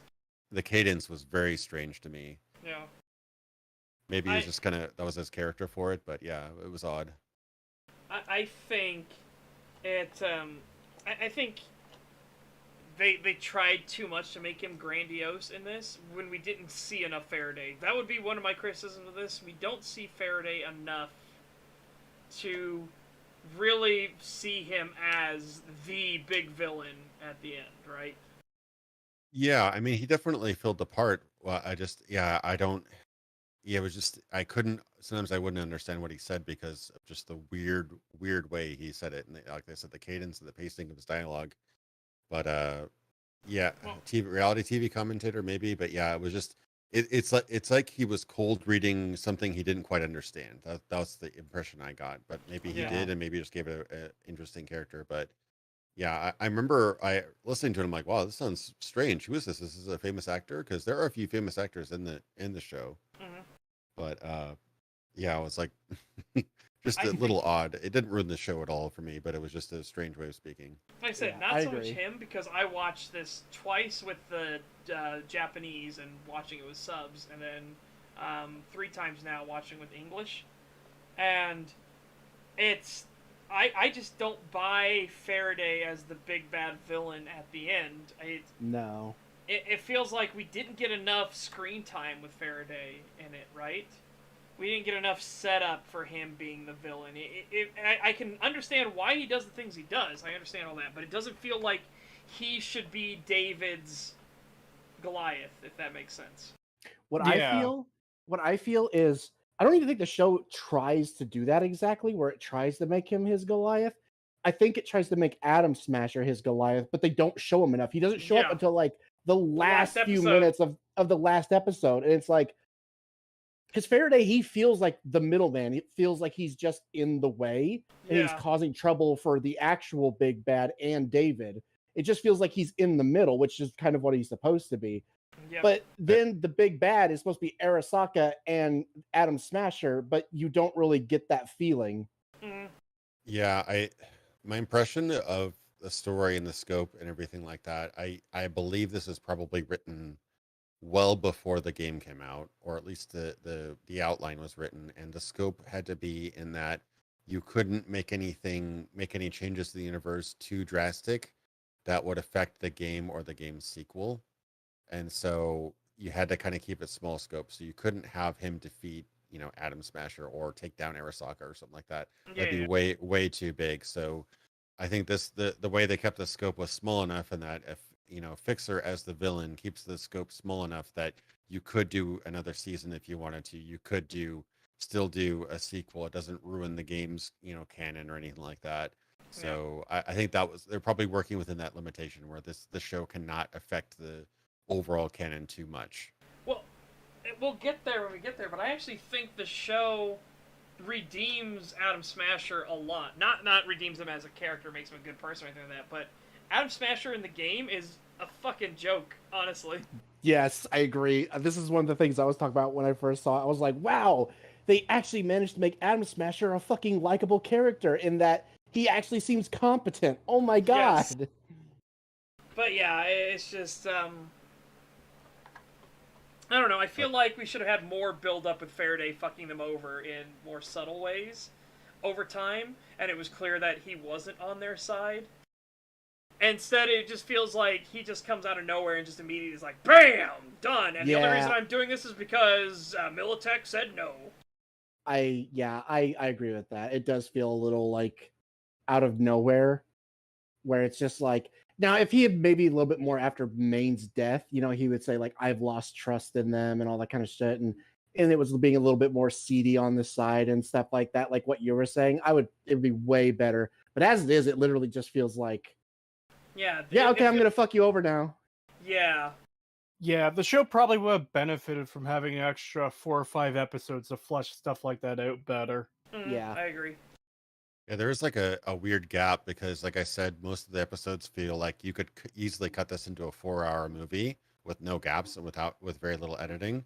But there is like a gap between, I want to say, like episode 5 and 6 or so, somewhere around there. There's a massive time, or well, not a massive. There is a time jump. Yeah, that's the one jump. Yeah. We go from David having only a few augmentations, like he gets the lungs before the jump, and I think 1 or 2 others. Then we cut ahead, and then he's just like decked out. Yeah. Yeah, he goes from like Chris Pratt to like The Rock in like 1 episode. Yeah. So, and the way episode 4 starts, we just ended with them on a high about their jobs and everything like that, and we start off immediately with the San Devistan triggered, and David is clearly, something bad has happened, but David's clearly not focusing, and it just constantly looks at these weird, like, liquids in the air, and suddenly David moves and there's an explosion. So you don't know what happened, it's just immediate sizzle, just like, what the fuck is going on? And we don't pick it back up with it. Instead, we go back to the bar, Afterlife, where everybody's kind of talking and everything. And this is when I believe Maine and Dorio are going to start making out, and David starts being annoying as shit. And David starts being annoying as shit, and it pisses off Maine, and Maine's like, Jesus Christ, Lucy, for the love of God, send him out and do something, because he's driving me insane, and me and Dorio are making the fuck out right now. I love that scene. Sorry, go ahead, man. Oh, I was just gonna say, I was gonna say something about the water stuff, but then it's like, actually, no, I'm gonna wait because it's gonna be really funny later. I love how he's like getting it on with his girlfriend and like also taking basically a private Discord call. Yeah. Just the idea of that, where you could just do those calls in the background and the person wouldn't notice, is pretty funny. Mm-hmm. But it's just one of those things. I also love this kind of sets up their relationship, because he slowly uses his cyberware to reach in and grab Dorio's tit, and she immediately decks him in the face, and they start making out. Yeah, that was odd. Weird relationship. I love that they animate the arm doing that weird like going in thing, and it's the only time you see that in the entire show. Is they did a completely new animation thing for just this one scene. I love that.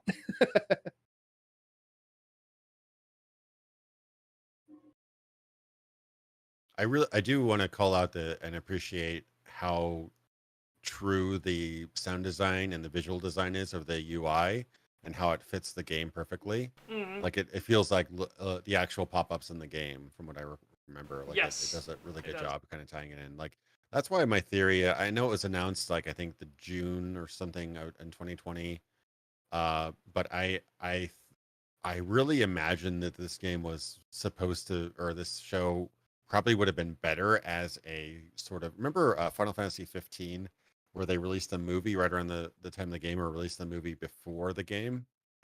And I would recommend, if you ever play Final Fantasy 15, watch the movie before, because you get so much more context, because some entire segments were cut out of the game. Right. And make sure you do not watch Spirits Within, for the love of God.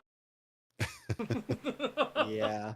Yeah, But yeah, I know unrelated what you're story, talking but about. yeah, absolutely. Like when I actually bought my brother both again the movie, and I said, watch the movie first. The game doesn't make Yeah. sense. It just But, skips so much. You do the first part of the game, and then there's like a time skip, and then just like all this stuff is like just hand waved away. And it's like, wait. The king is dead. The empire is fallen. You're basically outlaws now, and you're in this what the fuck is happening? None of it's explained, and it's literally just go watch the movie. Yeah, Fucking what? They call it transmedia, where you'll take one like story or franchise and spread it across different media like comics and anime and movies or whatever. We've seen that in in this game and the show kind of tie it all together, right? But we also saw it in, for example, the Matrix sequels, where you had Enter the Matrix, you had the Animatrix, and you had Reloaded and Revolutions all releasing within about a year and a half of each other. But the problem with that is awesome if you absorb it all at the time, but if you just watch the movies, you're missing so much because they cut out sections of the story to fit into these other products so that people have to watch it and consume it all to get the whole experience. You have to if you want to know what's going on. Well, that's what I like so much about the Dead Space movie was you didn't need to watch the Dead Space movie to understand everything in Dead Space at all. Yeah, Dead Space was a complete experience. Yeah. But the Dead Space movie adds so much context, even like direct game dialogue and everything, because it was released before the game. It was the thing that was sizzle reel into the game. But I just love that that whole thing of like it explains how everything is set up, why certain areas are the way they are, and everything like that. It's really well done. It's a really, really good movie. Animation's pretty janky, wanky at times, but yeah. Gritty Ben 10. Oh god, yeah. But I don't have any data to back it up, but my theory is that something like this story was meant to be told in some sort of transmedia project. I don't know if it was Edgerunners at the time or what.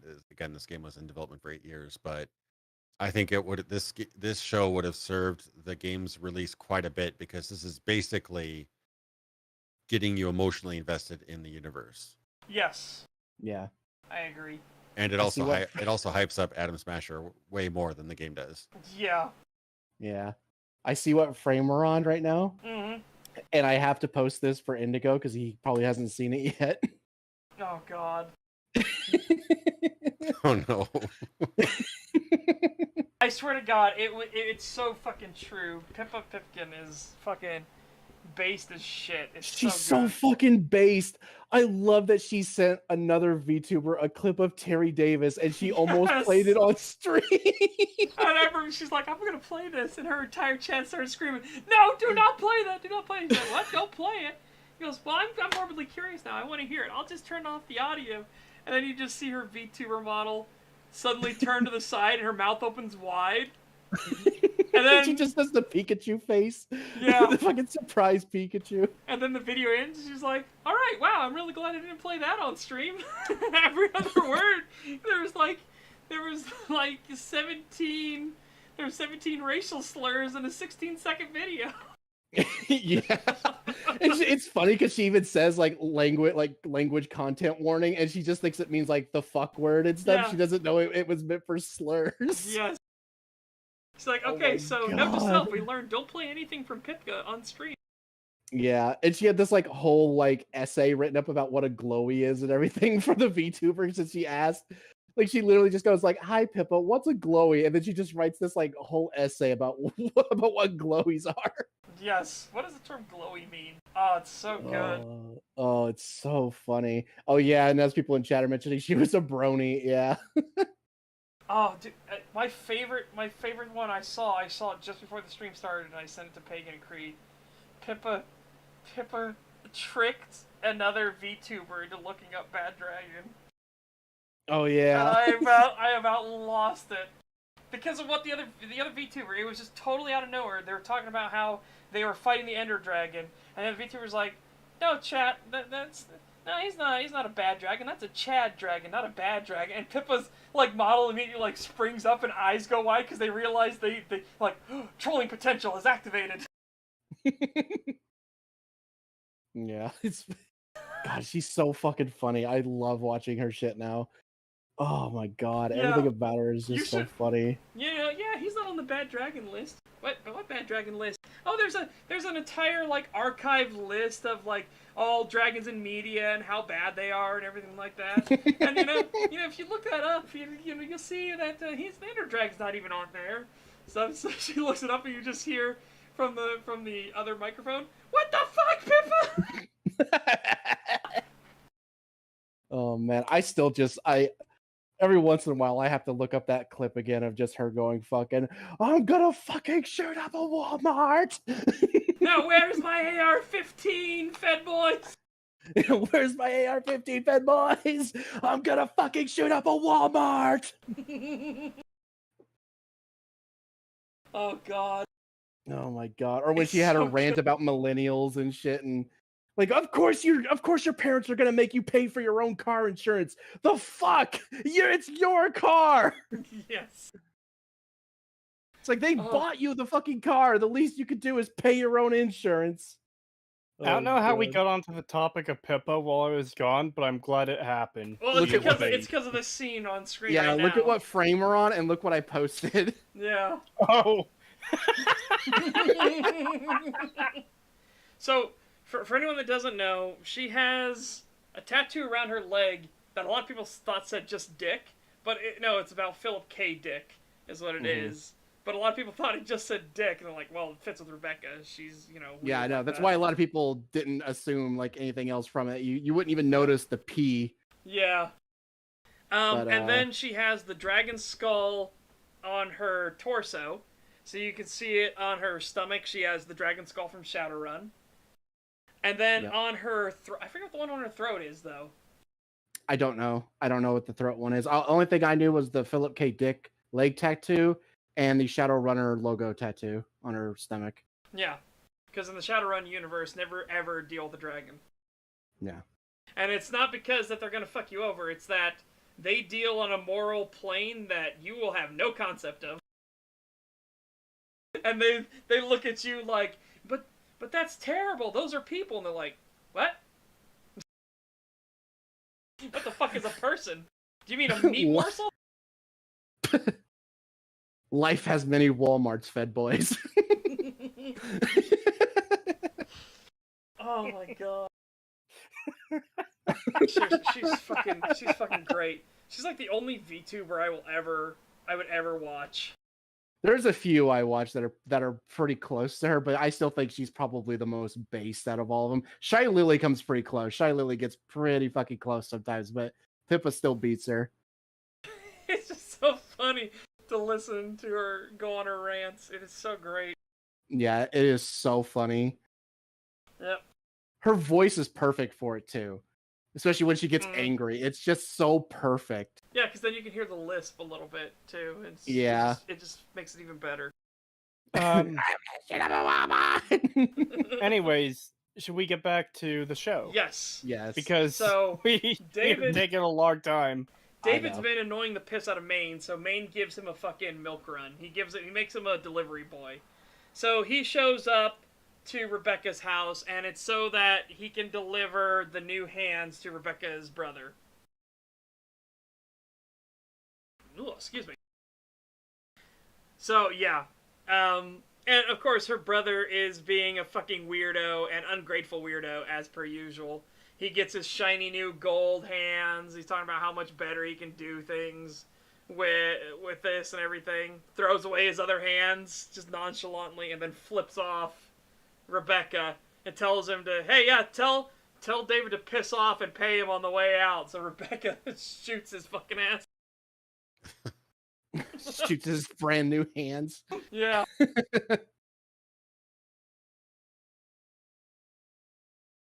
They have an interesting relationship, those two. And I love like what comes after, which we're going to get to very soon. So I will hold off on it a little bit, but once we do get to that part, I do want to discuss a little bit about Rebecca's change that comes later. Yep. And also, Lucy calls him up, and he immediately gets all giddy. He's like, oh my god, Lucy's calling me over. And this is when she's going to tell him about cardio and having, not only is she a net runner, but you need to actually be fit. You need to be able to run. Like, what if something goes wrong? What if hardware malfunctions? You need to actually be able to move and have endurance and everything. This is also what starts him on his initial journey to upgrading and improving himself, right?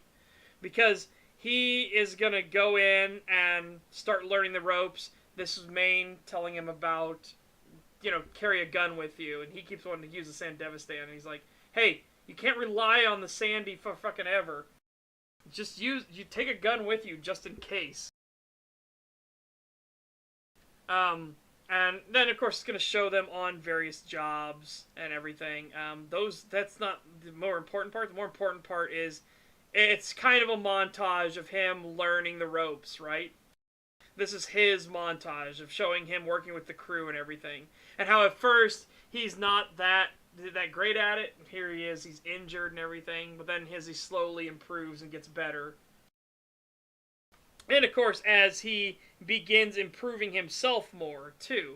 So, not only that, but he's not only running more, and he's getting fit and better at it, but he starts lifting more. He starts going in and getting new cyberware for himself, like the cybernetic lungs and everything, so he can actually sprint for longer. Yeah, I appreciate the detail in showing how he ran before, and then like eventually he's like running almost like how you'd imagine an android would run, but like an android designed to run like a sprinter. Yes. Like if you watch those scenes where like they show you like keep your arms at a 90 degree and like you kind of you move it, you don't like jog your elbows around, it's like a very specific form that you take if you want to not incur joint exhaustion and things like that. Yep. But yeah, he's kind of like jogging here, and then eventually he has like this very very precise run pattern. I like the detail that they put there. Yeah. Yeah, I do too. There's also when we first get introduced to Falco, but he's just kind of hanging with them on boys' night, where they're at like a club. We don't ever. Falco's another missed opportunity, I think. If they hadn't done the time jump, I would have gone more into detail with Falco and who he is. Yeah, Falco was like almost never named. He was an important character, but he was kind of in the background. Yeah, you wouldn't really even know who he was unless you paid attention in the later episodes. It's a shame that he doesn't get more screen time in the earlier episodes. He doesn't really get introduced. He does show up in a bar earlier, apparently. I didn't catch this, but Pagan and Sedge told me he does appear. Yeah. But the first time you really take notice of him, as a character, like he's a part of the group, is when he punches Maine later on during a heated discussion. Certain thing happening. Yeah. Yeah, that's really the first time he gets introduced as even being a part of the team, and it's kind of weird that it takes that long to introduce him as the getaway driver, and it's like, yeah, that's really odd, and he's such a good character too, so it's so weird that he doesn't get introduced earlier. Yep. So essentially, we're just going through the montage of him learning the ropes and everything, and then this is them all together. They're all happy. It's kind of like, this is the good life. This is the good times. I'm here with my crew and everything. And then there's just a guy who is standing on top of a shipping container pissing into a barrel for some reason. And he's mumbling and babbling to himself just over and over again. This, of course, causes their techie to flip his shit. And he starts yelling at the guy. He's like getting him to fucking stop. Everyone else is moving on. Like, yeah, whatever. It's just some fucking degenerate loser, right? But but he gets mad because it's on their turf and he doesn't want to walk through piss. Yep. And as we notice, the eyes are constantly twitching and flickering and everything. So we know, because we've been taught earlier, that he's fucking cyber psycho. So he, without hesitation, brings his hand up, pulls out a integrated cannon in his hand, and blows the techie's head off. Yep. Which immediately causes David to subconsciously activate the Sandy. And that's what all of that, like, weird matter in the air was. It was blood and urine and everything flying through the air. Yeah. And when the episode first opens up, you could actually hear the pissing in the bucket. You don't know what it is yet. You just hear this weird sound. And it's funny because I was like, God, it sounds like someone taking a piss.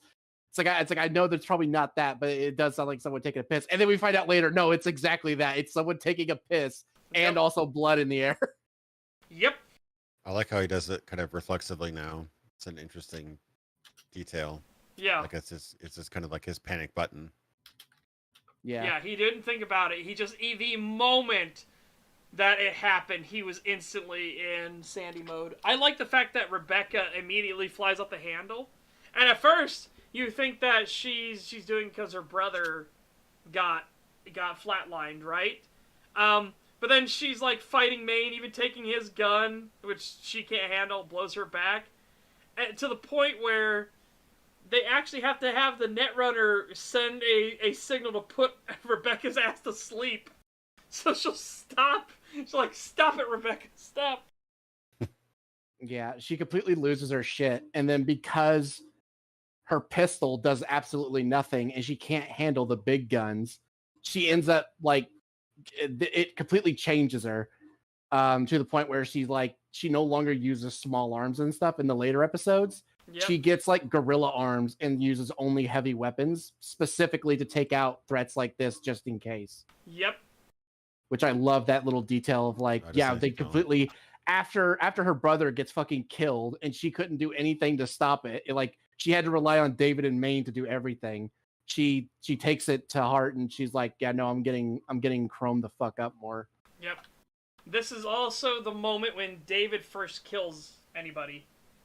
Right? Yeah. Again, he has this moment in his eyes. He's just pure rage and hatred. He sees his mother again flash before him with the accident, the incident, and he does not stop him in the slightest. He just fires the shot right through the guy's head. And what a great shot, too. We're now in the bullet hole looking out towards David where all the blood is splattered and everything. Yeah, it's great. I know we talked about this a bit earlier, but I really love a lot of the visual design and like the different shots they do with this show. Mm-hmm. Mm-hmm. Yeah, the style of this show is very good. Yep. Unfortunately for David, that was a cyber psycho, and the guy is still alive, but Maine comes to the rescue and knocks his noggin fully off.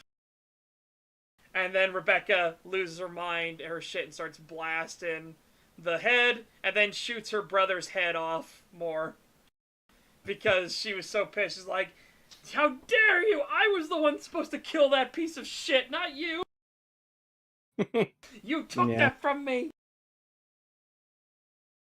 But, you know, it's like, she says that and everything, but she actually is upset that he died. Like, she actually didn't want him to die. And that that comes into play later a lot more when, you know, she's talking to David and she's like, I can't see you end up like my bro did. I can't do it again. Yep, absolutely. Implying that it actually did have a very, it did have a strong impact on her when it happened. Well, you also see she starts acting more like him as we go on. Yeah. She starts doing all the things he would do at like the parties and stuff, showing off with her hands and everything. Yep. Like more of a kind of like a coping mechanism. Yeah. Yep. And then, David takes Lucy home. And, so Lucy gets fixed up at the Ripper Dock. David takes Lucy home. And David and Lucy have a discussion. Lucy brings him up onto the roof, and they watch another rocket as it's taking off towards the moon again. You get that that repeated theme over and over again. The rocket heading to the moon. The rocket heading to the moon. That's the moment he became a pro. Well, not pro, but not a noob. Yeah. This is the moment where he fully transitioned to the life of being an Edgerunner, when David did. You could argue this, technically, right here is the moment where he did, because he and Lucy are talking to each other, and he's explaining himself to her, she's explaining herself to him, and her dreams and everything, and how she thought she never spoke with David again because she thought David was mad at him, and mad at her. And he's like, yeah, I was a little bit, but that doesn't mean I would ever not talk to you, because he actually likes her a lot. And then she reveals she likes him a lot. Then they kiss, and the rocket goes flying into the air to symbolize what is happening. The rocket goes up. Yeah, and I love how in the next episode they they're like, "Oh my god, did you get laid?" Yeah, because he has no fucking poker face whatsoever. Yeah. You did, didn't you? And he's just slowly him leaning in more and more. I kind of like how they kept the relationship between him and Lucy kind of special. It didn't like make it dirty and sexualized or whatever. It kind of makes it more pure, I suppose. Yes. It's like the one pure thing in the show. And it reinforces it over and over again. Yeah. What I think what we should do is once we get through the big incident, I think then by now if people haven't like already gotten our thing on it, I think we've totally fair game to jump around from there. I think the final 5, because of how fast the pacing is, I think it's fine for us to start going off the rails there. Yeah. In fact, it'll probably be a lot quicker to get through the rest of the episodes. Yes. Yeah, let's do it. I don't have a whole lot of time left. I'm trying to get through as much as I can because I did really enjoy this show and I want to talk about it. Yeah. I need to keep it off the screen though because of the start of episode 5 when he's talking about getting laid. She comes out of the water bath, and again, just it's YouTube won't like it, but it's dehumanization, right? She's just completely nude. She's barren and nude. Yeah, I don't know if they really. I remember the scene in the game where you find somebody who's basically about to die, and they were unplugged or something like that, and so trauma team wasn't sent an alert, and they were in an ice bath. Do they really? I guess it just closer to the ice and cools them down. But obviously, when they do the deep dive, they need to basically use the bath as like essentially like a heat sink. Yeah. Or else they just burn up, right? Yep. They didn't really explain that. I guess it's just one of those sort of details that you kind of just understand through the visuals. Yeah. In this one. Because all the runners strip down to be bare naked, and then they go into the ice bath when they do their dives. Yeah. $5 from Mandako the Tricky. Thank you very much. Thank you. Patrolling the back alleys of Night City almost makes you wish for a Corpo hit squad.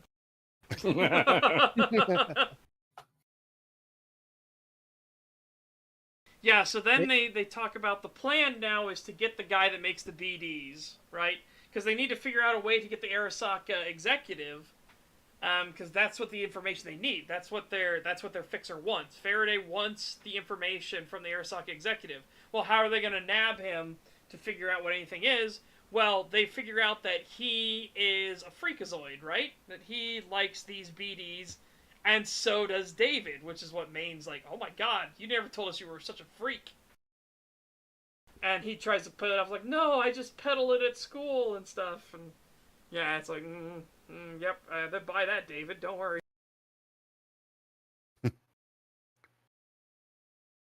So they have this whole plan where they're going to grab this guy. Unfortunately, this guy has eyes in the back of his head, literally. Literally. Yeah.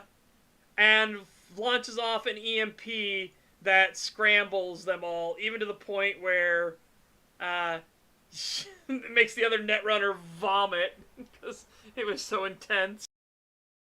I love Dorio's way she wakes up Maine as well. She punches him fucking in the face. He's like, bam! Bam! And then he wakes up, he's like, what the fuck happened? And then he's talking about how he wants to come along. She's like, nope, you're gonna stay right the fuck there, after she drop kicks him into the back of the van and shuts the door on him. Yeah, the physics are very anime, where like, nothing is subtle about this show. Everything's very in your face and very loud, but I do enjoy it. Nothing is like understated in the show. Yep. Yeah. I just love that. Now be a good boy and stay. She kicks him into the back of the van and shuts the door. So then I personally think this is the catalyst towards David going Cyber Psycho later. I think that Because what the BD guy does is he starts programming a custom version of David going psycho and killing all these cops and then dying. And he's like, it must be a rush experiencing your own death. And he makes him watch it at least twice. Oh yeah, it kind of kickstarts that process. Yeah, because remember, he gets called back to this incident a lot. And there's even a moment in this episode later on where the braindance guy, the artist, is going to die. And David sees him turn, and his dying gas turn his eyes and smile at him as he's dying and bleeding out. But then it turns back to reality, and you see that the guy isn't smiling or anything. I think that was the first, notch in David's armor. Because David has proven to be ludicrously resilient to cyberware at this point.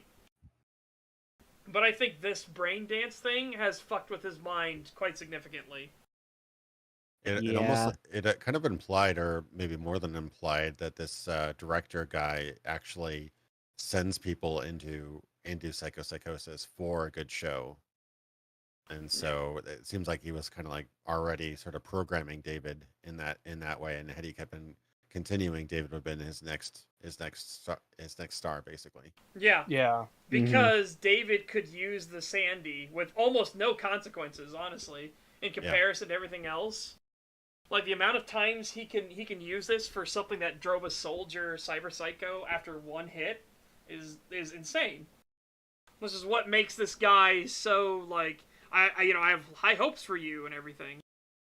Fortunately, they call back to the fact that the team put a tracer in David's head, so they always knew where he was. They never took said tracer out, so they know where this guy is, they know how to get him, and they show up to rescue him. You could also probably see something in there where David was a BD junkie, and so he was so desensitized to all this. So that may have kind of helped him be more resilient. Kind of like, you remember that story where, God, it was like World War I, World War II, where all the soldiers in training had only shot at dummies and things like that, like straw dummies. And so when they were sent to the front, they were like, wait, we're shooting at humans. And so they faltered, they hesitated, and they weren't very good at it. And then the technology and everything was developed for live training exercises. And so people were able to shoot at real people before they were sent to the front line. And that drastically increased their effectiveness on the battlefield because they were desensitized to that, the act of firing it on live humans. So just shooting a person and not a target or anything like that.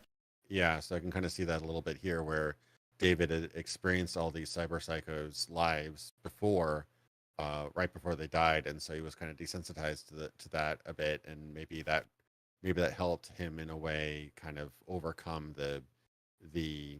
I mean, he's obviously desensitized to violence for the most part, but this kind of might have been part of what made him special. Well, and then also this is when the guy asks how he can handle the Sandy versus the soldier guy. The soldier guy couldn't handle it. David says he doesn't know, but it feels like it was always meant to be. Like the Sandy was always a part of him.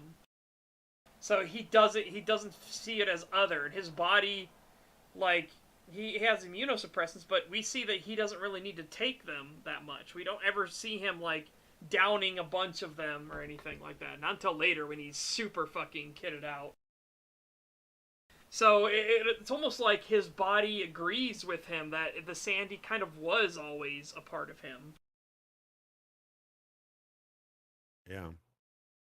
Which again, like I said, I find it fascinating. In fact, it feels like it was fate that he was always meant to be this way.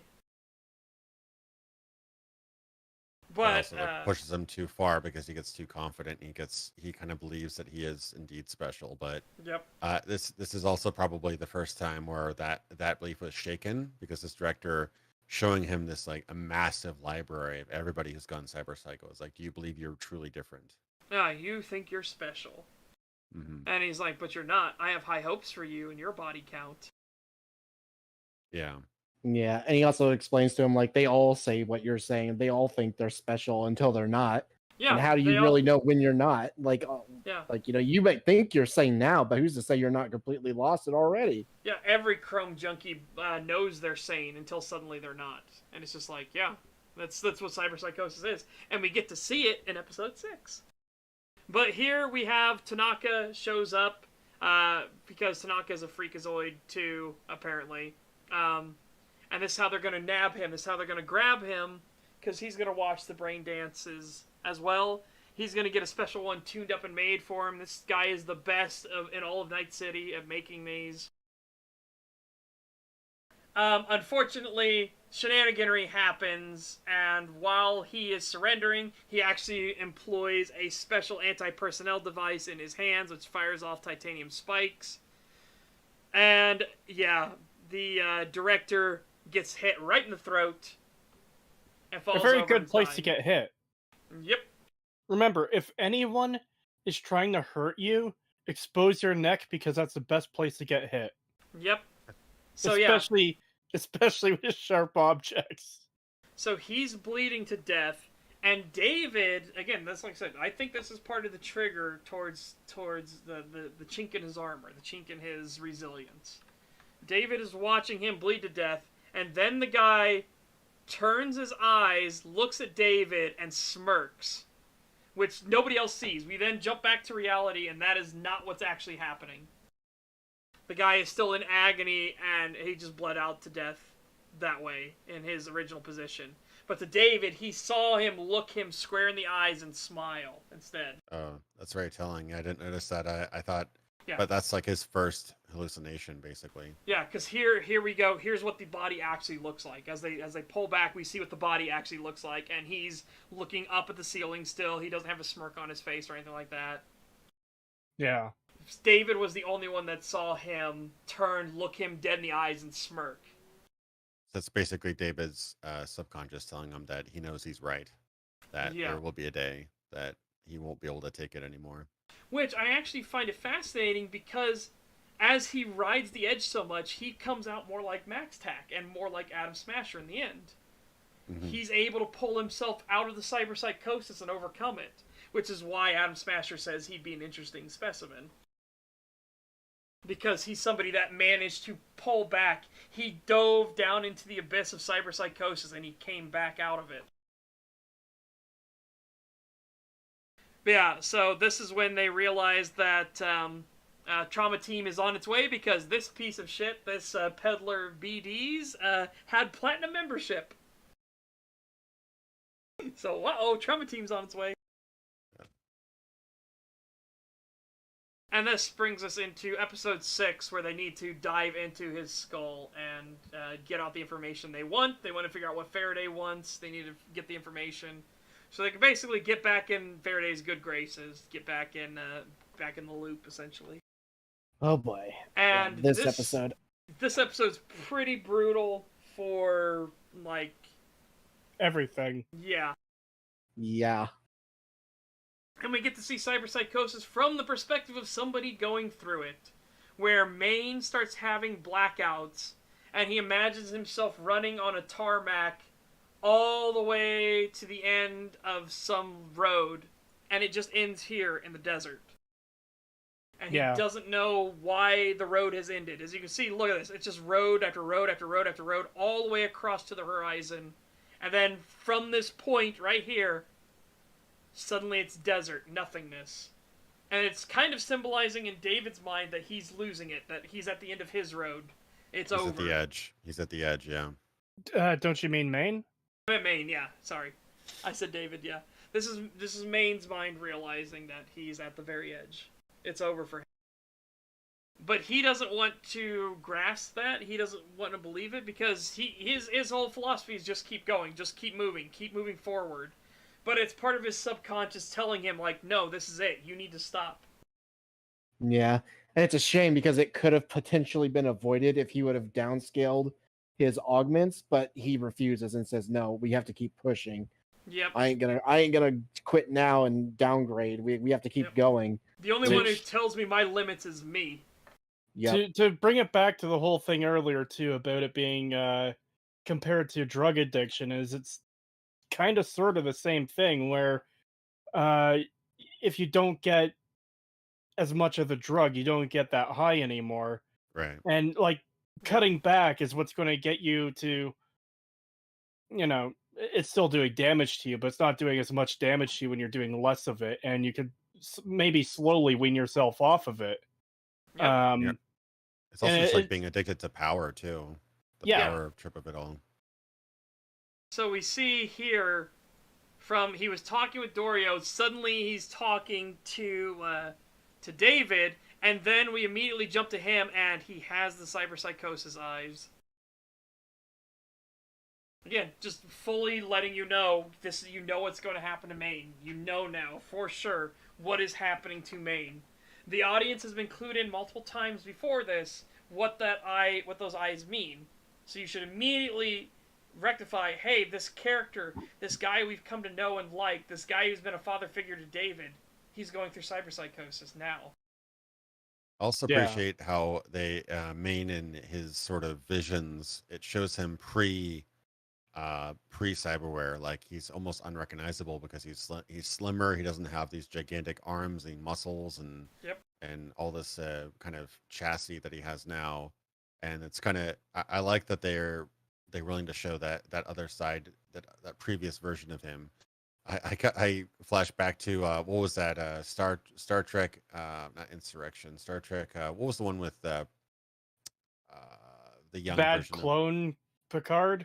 Clone Picard, yeah, where like they show a version of Nemesis. Nemesis, right? Oh god, I hate that movie so much. And they show like a photo of like Picard in school, and he's like, they had to make him bald because, of course, Picard's always been bald. Yeah. Just a little weird. Have you seen the Plinkett video on that? Yeah, that's why I know that. Yeah. Okay. By the way, Chad, I had to take it off the screen because there's lots of titty at the start of this one. Why don't we just stream Fritz the Cat next time? If you know, you know. Yeah. Yeah. But, so Maine looks around, he's confused, like, what happened? Did we get jumped? What the fuck's going on? And then Falco runs up and slugs the shit out of him, knocks his ass out. And this is where a lot of people, myself included, realize that, oh, this is a character that exists. Yeah, because a lot of people, again, he just appeared in the background once at a club, and that was it. And that's not necessarily enough to clue you in that he's part of the team either, because he could just be, like, a Randy in the background. Yep. Yeah. So again, like, I think they could have spent more time with Falco. I'm fine if Falco shows up here for the first time, but it's the fact that there's going to be a time skip and suddenly he's with the crew more often. That's weird. That's the part that's really weird. Yeah, he was almost never properly introduced, and it's like Michael Mercer and everything. Like they should have made a bigger deal of him, but it was just kind of in the background, which I don't mind. They kind of treat him as he would be treated in that kind of situation. He's like, oh, he's the driver, he's the getaway driver. But yeah, I almost didn't like you said, didn't realize he was a character. Yeah. Yep. The only thing I could think of is like maybe his background appearance in the club was supposed to be like, oh, they just met him that day. Like that's their first meeting. And then since then he's become a part of the team. But it still seems odd. It just feels out of nowhere. But then he knows what's her name so well. The girl, the other Netrunner. Yeah, I keep forgetting her name too. I can only Kiwi. Lucy. Kiwi, yeah. Yeah, Kiwi. Yeah, so like, but he knows her so well and has like a personal thing with her. Yeah. But then again, they're not really in a relationship or anything, so maybe he did just join. I don't know. It's weird. It's just strange. Yep. So here we have Maine slaps around David a bit, and he's like, fuck off, mind your own business. The only person who will tell me my limits is me. Everything. Which then does not inspire David to tell Lucy to do the job. In fact, he tells Lucy, we should just fucking bounce. If you don't feel like you want to do it, don't do it. Sort of thing. Lucy then freaks out on David and says, David, you need to believe in me. You need to tell me that I can do this. And it's because, as we're going to find out later, Lucy is an Arasaka deep dive netrunner. She was trained by Arasaka from a very young age to dive in the old internet. Because the old Because internet there's stuff they want to recover there. Yeah, and the old internet is completely corrupted. There's a netrunner. He was the greatest netrunner of all time. He created demons, these monsters, and then let them loose on the internet to shatter the internet forever. And these demons are basically like hostile AI and programs and everything like that kill people that they interact with. They fry their brains in the real world.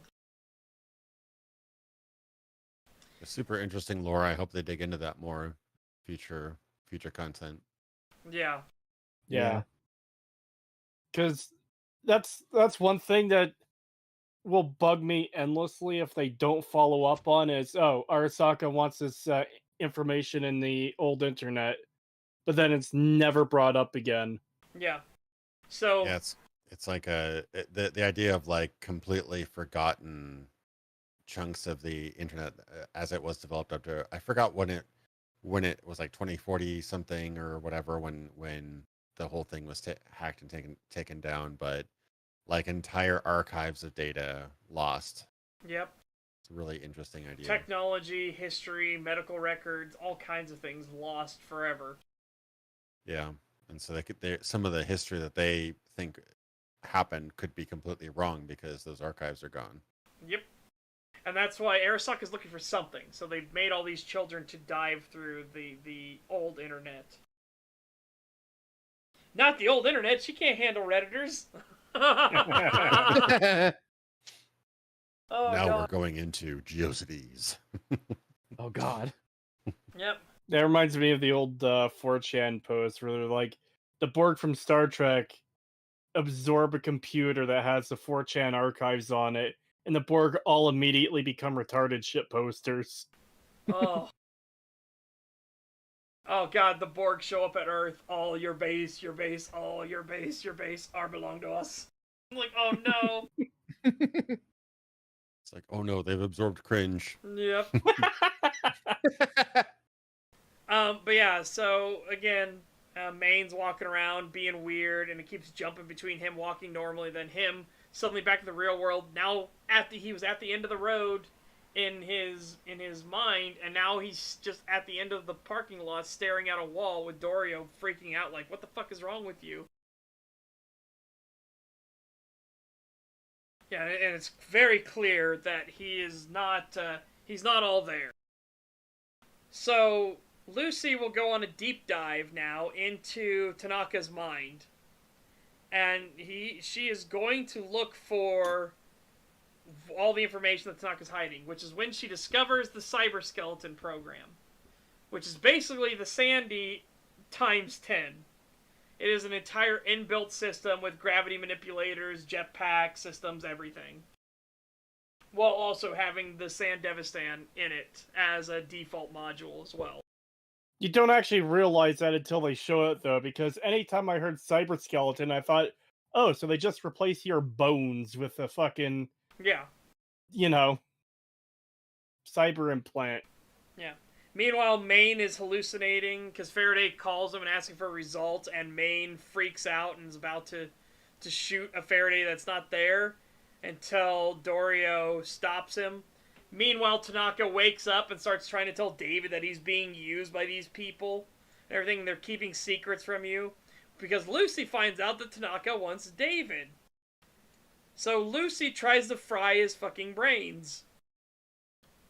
And I gotta jump past because there's lots of titty. Lots and lots of titty. Lots of titty. In the meantime, Maine is essentially losing it. He's gone off the deep end now at this point, right? He's like punched or shot somebody at this point, right? Yeah, the police are now here. He's losing track of what's reality, who's with him, who's against him, and everything. Trauma team, because they heard the gunfire, Trauma team is now called in the police. The police are now attacking. They realize that he's a cyber psycho, and so they call in Max Tack. David can't... You need to show the frame. You need to show the frame so we could show like, yeah, he's gone fully over the edge. Yeah, I will. I'm gonna try and get the frame where what is it? I'll just get to it when I can. Yeah. Yeah, he tells Dorio to run, and he starts glitching back and forth between the desert and reality. Meanwhile, David wants to go because David does not want to leave him to die at all. But, you know, it's clear. It's clear that he's going crazy. There's one where he thinks Faraday he thinks they're one of them. He turns and looks at Dorio, tries to shoot and kill her.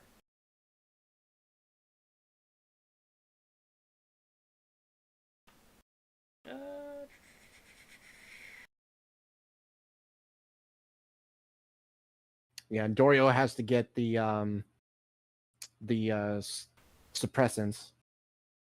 Yeah, she's trying to inject him to save him. Yeah, so she has to try and get some medicine into him to try and get him back. I'm trying to get this very specific frame because there's a perfect frame when she's charging at him. And this is what you see, so I'm going to start it here.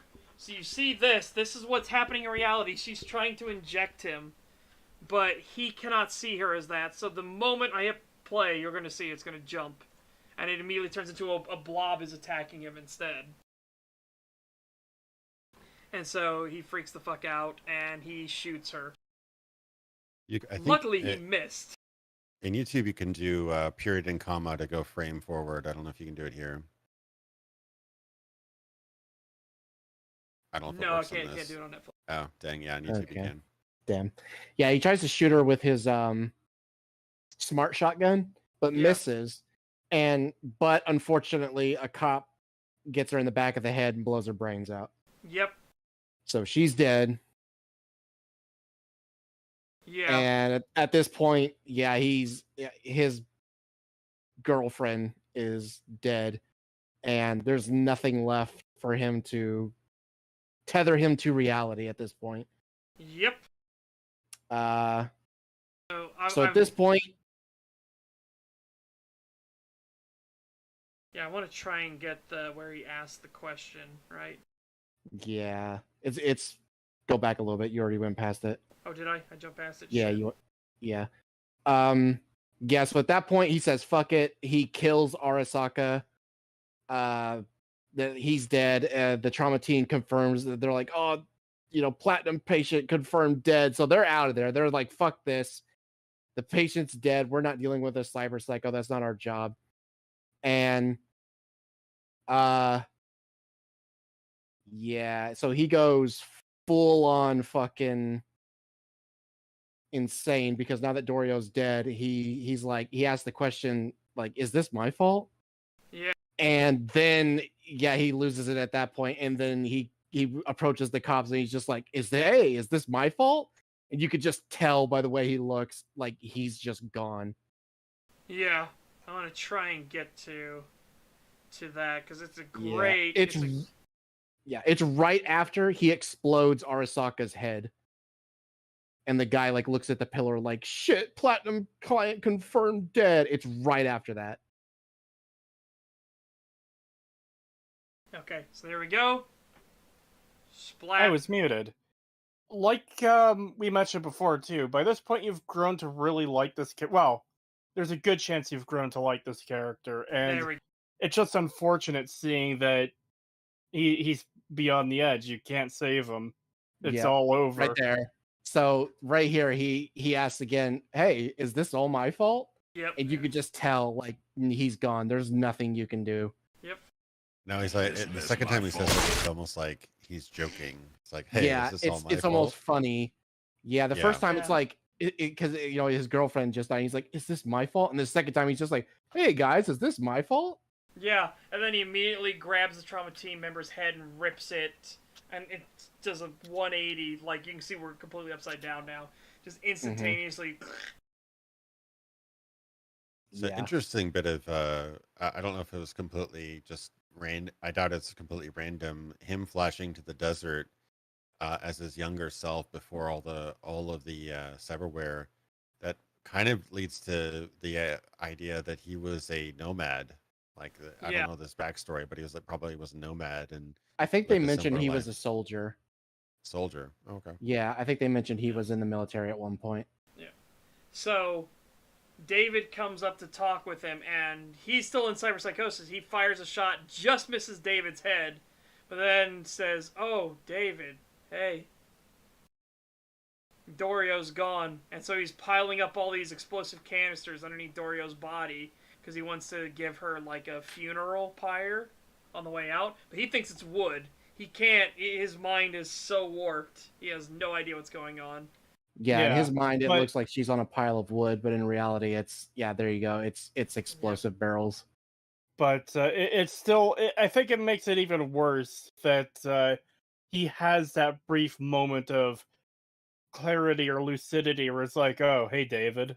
Yeah, because then you kind of feel like there's a chance you could save him. Yep. Yeah. You can even see in his delusions that David is standing there with him in the desert. Yeah. So he's fully conscious and aware that Dorio's body is there and that David is there. And he just has this horrible moment where David keeps saying like how he's going to stand by you. He's like, "I'm not going to let you die. I'm not going to leave you to die." And he has to keep saying, "David, it's over." Yeah, and you can see David's he's breaking down. He's not prepared for this. There's no way he could survive, and Maine knows it. Yep. So, and then Maine has to explain to him. Maine slowly reaches over and grabs the gun in David's hand. I'll take down the screen for that. So you can see, he grabs the gun and he has to explain to him, "David, you've always been faster than me. You can run further than I can. This is the end of my road. You've got to go. So fucking run." Yep.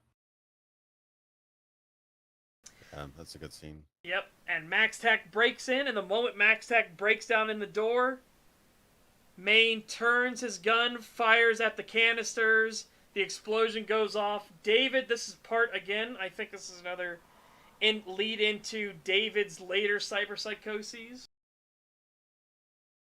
Because David himself immediately triggers the Sandy and instantly freaks the fuck out because Maine is literally getting ripped to shreds in front of his eyes by the explosion.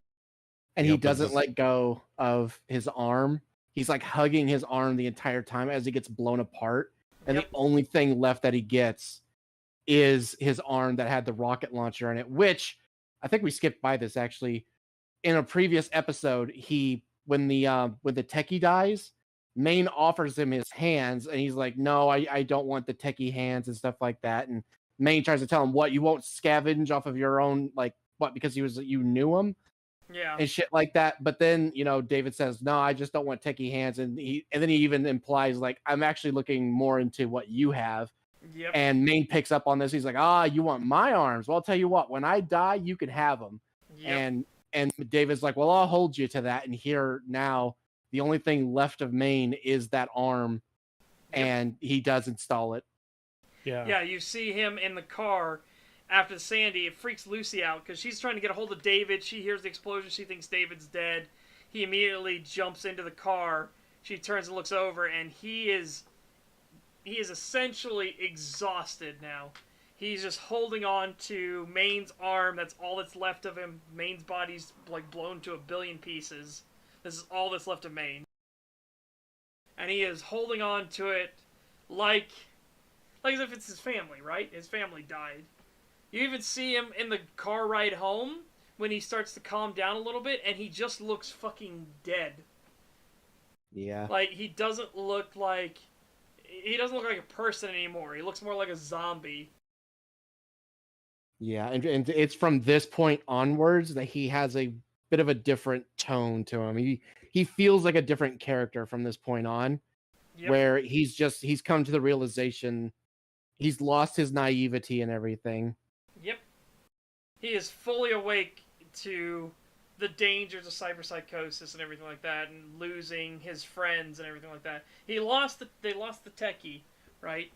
That hurt him, but this was his surrogate father figure, the guy that took him in when he had nothing. And now Maine's gone.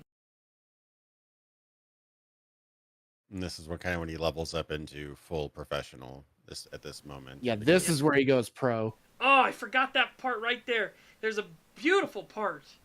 Right as he's, like, staring at everybody. I'm going to let this play out. He's staring straight ahead. And then a single tear comes down his face. Yeah. God, this was easily my favorite episode. I love the other episodes that come later as well, but this one hit me the most. It crushed me. I cried. The first time I saw that episode, I cried. When he cried, I cried. Me, not so much. I definitely got choked up to one of those points of like, hold us together. Yeah. I just had like a couple of streams of tears going down my eyes. And I was just like, oh man. Yep. Then we've gone to the time jump. So now we're in the era where David is a consummate professional.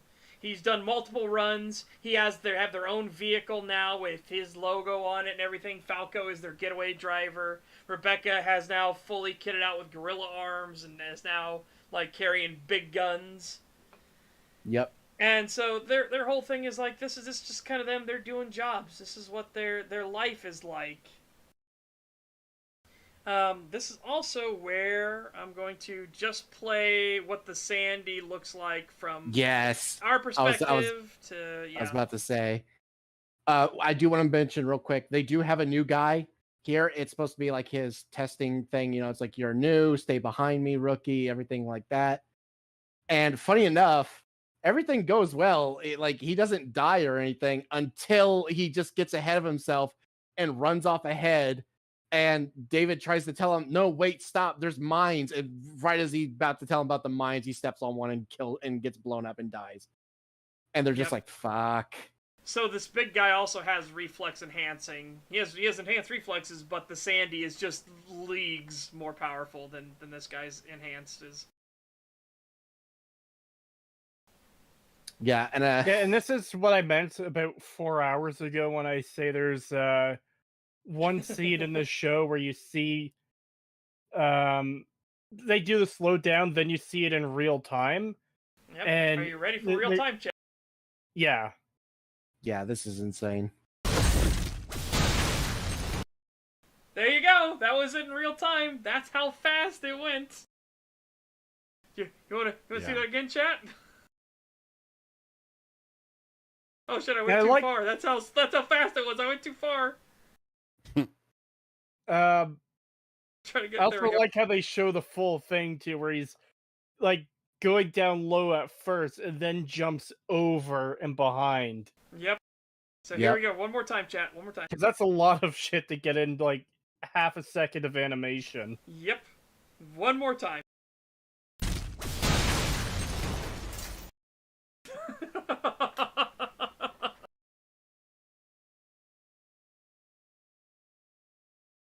Welcome to the Sandy. Yeah, so they come into this place, they have to wipe out all these guys. This big guy comes out after they've killed everyone else, and he is quite a bit more kitted out than the other guys were, to the point that he even has reflex enhancements, and it actually surprises David a bit of how quick he is. But the dude, he speaks weird, he's kind of a dumbass. And well, it's because they revel in being monsters. That's their whole thing. Yeah, and he's like, he says something like, do you want me to teach you how to fly and shit like that, as he's about to crush him with a hammer. And that's when David kicks off the ground and does his move where he flips over him. He's like, no, I can fly just fine, thanks, and blows his head off. Yep. And the dude even turns and watches him flip over him and everything, and then you see the real time of it. It's so quick. You wouldn't even know that he actually turned his head around a little bit to look at David before he blew his head off. Yep. Yeah, and then so they save the hostages in the back room, specifically the girl that they were there to retrieve. Yeah. And he tells the employer that the new guy died, but the lady on the other end of the phone was like, well, I told him he wasn't ready. He shouldn't have been going with you. He's not that advanced yet. And it's like it's his own fault for being too stupid and headstrong. But David's still a little bit affected by it. Not a whole lot. He's kind of gotten used to it at this point, but he does at least mention it to Lucy later of like, yeah, we lost somebody, new guy. Yeah, then here we see Rebecca is doing similar shit that her brother used to do, where she's like flipping the shotgun around and loading shells into it and doing weird stuff with her hands, just like her brother would do. It shows you that these guys really had a strong vision for these characters, that they have these slow sort of habits and details that you would not even pick up the first time through, but as you notice things like how she's picking up from her brother and everything like that, that's really interesting stuff you don't really normally see in media, where deep characters and subtle character growth like that. Yeah, I agree. And it's crazy how much they were able to do in such a short amount of time, but just 10 episodes, and they're able to put this much detail into it. Now, obviously, it would have been better if we could have gotten maybe another 5 or 6 episodes to really flesh it out more. I think it really would have benefited from that. But at the same time, from what we got, it's still pretty impressive what we got with how little there is. It's a very lean show. There is not much filler in this show. Yeah, there's very little fat. It's all kind of important. Like, you can't really cut anything out.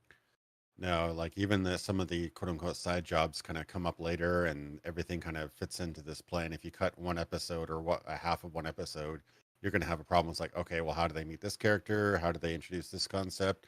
This job leads to that job. So yeah, it's very efficient with its time. And I do like that. Really like that real time demonstration of the Sandy, because up to this point, and that reaffirms just how superhumanly fast the Sandy is. And now that we're like past the kind of breaking point or whatever we're talking about, I do love the moment where Adam Smasher activates the Sandy. So now all of a sudden you're like, oh shit, it's on now. That was like a moment like he's now on equal footing. Wow. Oh, even really. Better, because it looks like David tries to do like a trick thing, like he's using the Sandy to a ludicrous degree. He's like overdoing it. So he splits into like 4 to get everything done. That's what it looks like in Sandy vision. And even Adam Smasher, as he sees it, he sees these 4, he instinctively knows exactly where David's going and fires a rocket right towards where he's going. Yeah. It catches him off guard because he's not used to fighting somebody anywhere close to his power level. Yeah, and as it gets established, Adam Smasher is way beyond his power level. Like, Adam Smasher is an entire league above David. Yeah, and David's good, but he's still a newbie to this. And Adam Smasher's like, what, 100 years old or something? He's like, he's like ridiculously experienced. Yeah. And the thing is, he's very comfortable with this technology now. Oh, yeah. And he even talks about how, like, the cyber skeleton is a fucking toy. Mm-hmm. Like, it's like, yeah, sure, you got a Sandy that's more upgraded than what I have right now, and it's meant for me, but what you're wearing right now is just a toy because you use it as a crutch. Yeah, and he mentions like the like a gravitational training wheels and shit like that. Yep. Yeah. But yeah, this is like I said, we've gotten off the thing now. This is also where David's gonna start getting more and more into cyber psychosis. So particularly, he's going to start freezing up on jobs more and everything like that. Episode 8 is when he actively, like, has a moment where he freezes up. But it's also where he just kills a civilian. Out of nowhere. She didn't do anything. There was no harm from her or anything like that. But he sees guns coming out of her face, and that makes him freak the fuck out. And so he shoots her in the face. That's really interesting. That's kind of his nightmare is everything transforms into guns, into some sort of killing monster machine that kind of forms into these various guns, and that's the same vision he had in the director's BD that he had him run through a couple times, was that everybody was turning into these like gun monsters. Yep. Well, it was him that did it. They blew his arms and legs off, and they start growing out of him, and he starts seeing himself as like this destructive monster. Yeah, that was right from that BD though. So it is kind of like self-fulfilling. it kind of becomes true that that's how he sees the world around him. So Yeah. I definitely agree that that's probably the turning point where that kind of BD trip sent him over on the path. He wasn't over the edge then, but it sent him on the path to go over the edge. Yeah. And then Maine only accelerated it after his death. Yeah, so here's what we see. This is him looking at the civilian. And you see all these guns coming out of, like, every orifice, out of her cheeks and everything. And he freaks the fuck out. And then on his way out of the room, he sees her little, let's see, you should be able to jump to it right about here. He sees this, which is exactly like what his mom looked like compared to him. And he sees that on his way out of the building, and it freaks him the fuck out even more. Yeah. Well, we skipped by it a little bit, but he's living with Lucy now in their own apartment, and next to his mother's ashes is the picture of him and his mother standing next to each other, and he sees this frame of this woman next to her son, who was also going to Arasaka Academy, who was graduating, and he just killed her. And he basically just killed the equivalent of, like, it's the same thing. He killed basically someone that was the equivalent of his mother. Yeah. And he didn't have to do it, and he did it. Yeah, and it was the first civilian he's ever killed, too. That's what he makes. He's killed who knows how many bad guys and mooks at this point, but it's the first civilian he has ever killed. Yeah, and he makes a point of that. He specifically calls out that, like, yeah, I've killed, hundreds of goons and guys who all, like, they knew what they were getting into. Yeah. It's like, but a civilian who had nothing to do with any of this and wasn't even fighting back. It's like, he's never done that. So he freaks out because now he's having all these hallucinations and everything. He goes to the Ripper Doc, and the Ripper Doc laughs because I told you weren't special or anything like that. And like you're going thing, it's frying your brain. And it even goes through where the Ripper Doc gets more monstrous looking as it goes on until this part. Which, man, if you've got that phobia of holes, oh boy. Yeah, until we get to this lovely scene. Trypophobia, much. Yeah, it's just like, whoo boy. Yeah, I like the subtle kind of how he becomes more and more monstrous with the more eyes and more his teeth get longer. Yep. Like his tongue waggling. And he does the weird finger thing as it goes over him. Yeah. Oh yeah, that's his finger. Which causes David to freak out and slam him against the wall and everything. And David's actively about to kill him.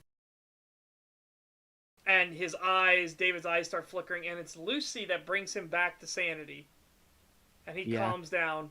The doctor then gives him medicine. Oh. Yeah, hold on.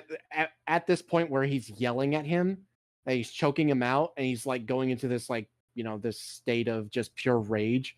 The audio design, again, I want to emphasize the audio in this show is so fucking good, especially during these psychotic moments that he has. Yeah. Oh, it's so good. This moment where he's screaming at the doctor, choking him, and he's like getting more and more pissed off, and he's just like, give me my fucking meds. The fucking audio design around that, where they change his voice to emphasize that he is going into a psychosis, is so fucking good. It is so good. And then this is one thing where Lucy, again, she's trying to protect David, but it's her character fault. She doesn't want David to know the whole extent of everything. So, my biggest pet peeve I have with everything is when there's obvious communication, obvious fact that one party has, the other party doesn't have, and if they would just tell them, it would solve the problem, the conflict. Yes, that does it. Yeah, that does kind of annoy me that she doesn't. She refuses to tell him what's going on, even though she basically does, but then she also doesn't at the same time. It's like, just say it. Here, I think it works because it fits in her character, because it's her characterization that she would do this. She would hold this close to the chest. Because how long it took her to tell David that she was an Arasaka deep dive agent, right? Yeah, even after they've been together for at least a year. It seems like they've been living together, and she's only just now willing to tell him that she was an Arasaka deep dive agent when she was a child. Yeah. Yeah. One thing I do want to mention, though, is the after he chokes out the Ripper Doc, I do like that once he gets his like lucidity back, he doesn't just storm off like fuck you. He actually does apologize. Is like I'm sorry, you didn't deserve that and shit like that. And just straight up like saying like I fucked up, that was my bad. And the guy's just like, what, it's fine, whatever. Just take your meds and go. Yeah, it's 9 times the original dose. Don't worry, you won't be back. Yeah. Because he knows it's the end. It's the end. He's going into these moments of hardcore hallucination. So the Ripper Doc knows it's over for David. David is done. He's going to jump the edge. And there's nothing anyone can do. Yep. As soon as the medication runs out, he's going to slingshot over the edge and there's no coming back. Yep. Meanwhile, at the very end, Lucy gets jumped by Faraday's troops. And so now Lucy is unconscious and has been kidnapped by Faraday, because Faraday has now cut a deal with Arasaka because Militech wouldn't pay him. Militech wouldn't bring him onto their payroll, bring him into the corpo lifestyle, so he went to Arasaka immediately and sold out Militech, sold out the entire operation. And his task is now to kill every single person that knows about the cyber skeleton and get any information he possibly can from the runner. So now he's got Lucy, who's the runner that has the cyber skeleton information, and he's going to kill everybody else. That's his goal. Yep. And to do that, he's playing both sides now. He's going to have them run to try to get the cyber skeleton. It will be transported. Militech is aware that it's being transported, so Militech's going to attack it with an entire battalion. Kiwi betrays the team because Kiwi's on board with Faraday and knocks out Falco. And Faraday then contacts David and tells him the only way they're going to survive, the only way he's going to protect his friends is if he dons the cyber skeleton. He puts it on right now. So he does. And this is when David becomes for the briefest amount of time, a demigod. But you can also see David fully going in, not just his eyes, but you can tell his entire being is just completely jumping off the edge and going into the void. He's going full psychosis. There's nothing left of him. So you see, it's his eye, his pupil, then it's his eye. Then we get into here, where it's his entire fucking body and head disassociating itself. Because he has gone full bore off the deep end. Yeah, once he hears that Faraday kidnapped Lucy, he fucking loses it, and he's just talking about how much he's going to kill Faraday and how much of a bastard and piece of shit he is, and he's just losing it more and more and more. Yep. Until Rebecca is finally able to like get it all connected and everything, and then shoots him up with the medicine, and it saves him. Yeah. And he's immediately back to normal. Like as soon as he gets the medicine back, and he's like, "Oh, hey, Rebecca." Yeah. And they're like, "What's up?" And he goes, "Faraday, I'm gonna fucking kill him." So, like, but yeah, the cyber skeleton is actually so much cyberware, and they were so much aware, there's an automated injection system built into it as well. It was like, holy shit. Yeah. Also, guys, we are skipping a lot, but it's just so we can get through it a little bit faster. But yeah, we are skipping a lot of details. Like, it's not just, this isn't what the show does. They don't skip this much. Yeah. We're just kind of flying through it because we want to get through some of it and get to the better part, the more important stuff. Yeah, and we also don't really need to go too deep on detail of like the car chase and the AI-driven truck and all that. Yeah, that's not the important stuff. That stuff's not important. The stuff that is when he actively is engaged with Militech, and it's just showing the ludicrous power level of him. And again, this is such a great frame, right? David has essentially become a demigod at this point. Yeah. There is nothing that can stand up to him at this point. Yeah, he can throw cars around like it's nothing. He can zip between them before they could even see that he's there. He can activate gravitational fields that crush people inside of the cars. Yeah. It's like there's just nothing they can do. He has like magnet hands that could take all their guns away and shoot them. He takes on an entire battalion of Militech by himself and wins. Yeah. Like, this is when like the video game physics kind of kicks into where like everything can fly. Yeah, everything flips around and goes crazy and like glitches into the ground and springboards into space and everything. Yeah. Yep. Especially when we start seeing him standing alone in the middle of streets as like that normal thing- David. Yeah, And then the- it cuts back to It's present. so funny. Uh-huh. I think that's in the final episode. Yeah. Yeah. That scene is fucking great where everything just like explodes and starts hitting buildings and everything. It's just like, Yeah. oh, good to see that they kept the car physics. Yeah, what a great nod to the game. But there's a fantastic scene where here's the crosswalk scene. I just want to get to that point where he stands in the crosswalk. Oh shit. There we go. He's standing in the crosswalk and then this he's hallucinating. This isn't like actually happening. It's like Yeah. a hallucination, and then it cuts back to reality where they're like driving down the road to get to Lucy. Yep.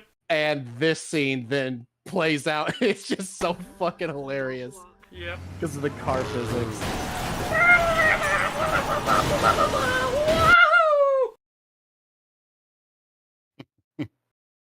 Oh my god. It's so Yeah, look at that. The car is great. stuck into the wall. Yeah, the cars just like start flying around everywhere. It's so fucking. It's exactly like it. Literally looks like they just took a sample of the game and put it in the show. Yeah, absolutely. Fucking wahoo! This car. It's this one in particular that always makes me chuckle.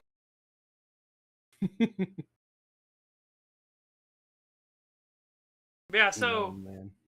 David has Arasaka and Militech both chasing after him, gunning for him. Max Tack is called on his ass. Like we were talking about how shit has hit the fucking fan at this point. Yeah, and he's overused the cyber skeleton so much that he actually starts to pass out, and he says like, "I need 5 minutes." Yeah. So it's up to Rebecca and Falco to do everything for a while. It's literally just them dealing with the Arasaka and everything. They do a pretty good job of it as well. They show that they can hold their own for a bit. Yeah. And then David wakes up again and gets on top of the car and just starts fucking flattening the road in sections. So they just start hitting these giant potholes and flip through the air and everything so that they can't be followed. And then David kills Max Tack, which freaks them the fuck out. Max Tack gets killed because, again, this is supposed to highlight how dangerous Max Tack has been presented all throughout this, and David just swats them like they're a fucking fly. Yeah. That's how ludicrously powerful David is now. Yeah, he just like throws them around and gets rid of them. They immediately pull out and they're like, Arasaka's gonna handle it. We're we done. got code AS, code Atom Smasher.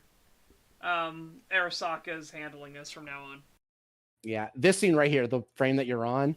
I'm going into it because this is such a good fucking moment. Yeah, I was about to say, don't skip this because this is a really big moment. I really like this, where he starts to lose it and starts basically envisioning his mother and how, like, because he sees the Arasaka Tower. Let's do the scene.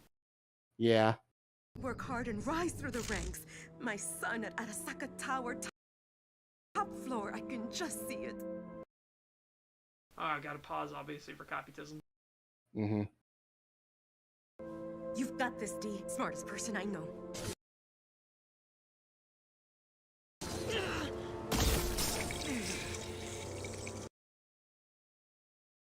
But yeah, the callback to that where he's losing it. He's seeing his mother, especially the point where she's talking about how he's brilliant and he'll end up at the top of Arasaka Tower, and that's where he's headed. That's just a great payoff. Yep. And he's just like, all the way to the top, Mom. I'm gonna go. Like, even though Rebecca's right in front of him. Yeah, Rebecca gives him the injection to bring him back out of the edge, and then this happens. Yeah, and even after I think the injection, he says like, you got it, Mom, or whatever, to her face, and she's like, okay, that's the scene I'm playing literally right now. Yeah. Yeah, and then she realizes like, he's too far. There's only Lucy can bring him back at this point, and the medication. She's gonna stand by his side all the way, but there's nothing she can do. Yeah, because as it gets hinted at multiple times, Rebecca is in love with David. Yeah, Rebecca loves David. She's been trying to get his attention. She's been doing all the shenanigans and everything to get his attention. But she's genuinely one of those persons that she loves him so much that she will have herself be hurt for him. And what I mean by that is she will help save Lucy because she knows that David loves Lucy. Yep. So as it turns out, Rebecca is a genuinely good person. Yeah, it's crazy how much of a good person she is, because she kind of comes off at the beginning like, oh, she's gonna be the fucking annoying bitch or whatever, but no, she's like genuinely one of the best characters in the show. She is such a good person, where she's like he's never going to love me, even though I love him. Like, it'll never be reciprocated back to me the same way I do with him. But if it makes him happy, I'm gonna do it just to make sure that he's happy. And it's like, god damn, she's such a good fucking character. Yeah. And then this, like I said, I just want to get to the scene where he actually says it and she responds to him.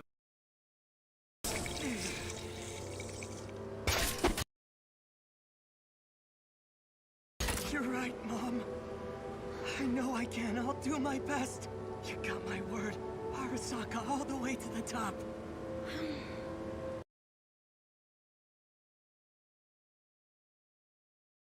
All right, David. Let's go to the top then.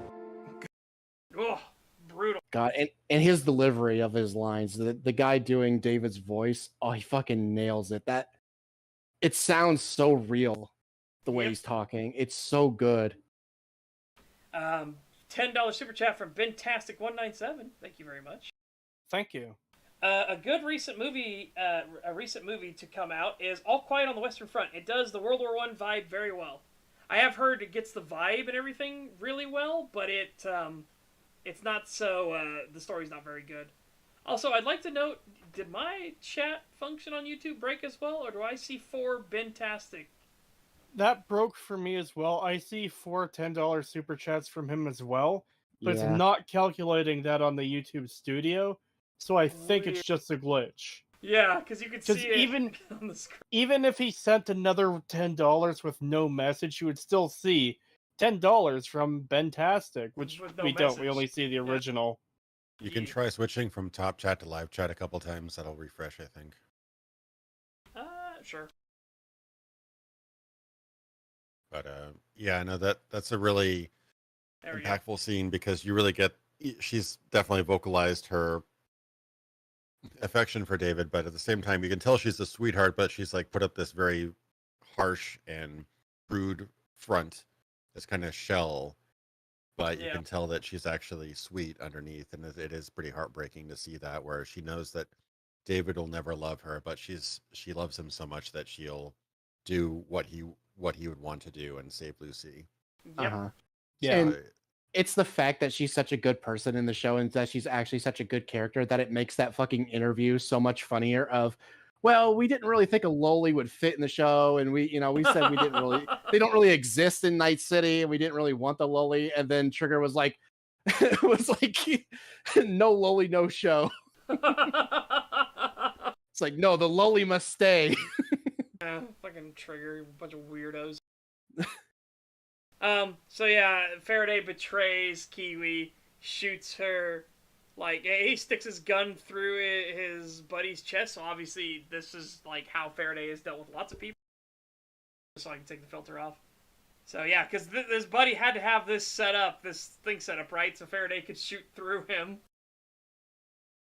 So yeah, Kiwi has now been shot, and then Kiwi's gonna, like, radio in about how, like, she was always the one that told Lucy not to trust anybody. And of course it was her that betrayed Lucy. But as at the same time, Kiwi is being proven wrong, too, because the team is going out of their way to save Lucy. So it's that fascinating thing where Lucy is being proven wrong multiple times. One, that she joined the wrong team, but two, that no, you do have people. There are people out there you can trust. Falco, Rebecca, David, they are all people you can trust. They will fight for you. They will go to bat for you. You mean Kiwi has been proven wrong? I was about to say Kiwi. Who did I say got proven wrong? You said Lucy. Fuck! Yeah, you've done that a couple of times. But yeah, Kiwi is the one who, yeah, I know.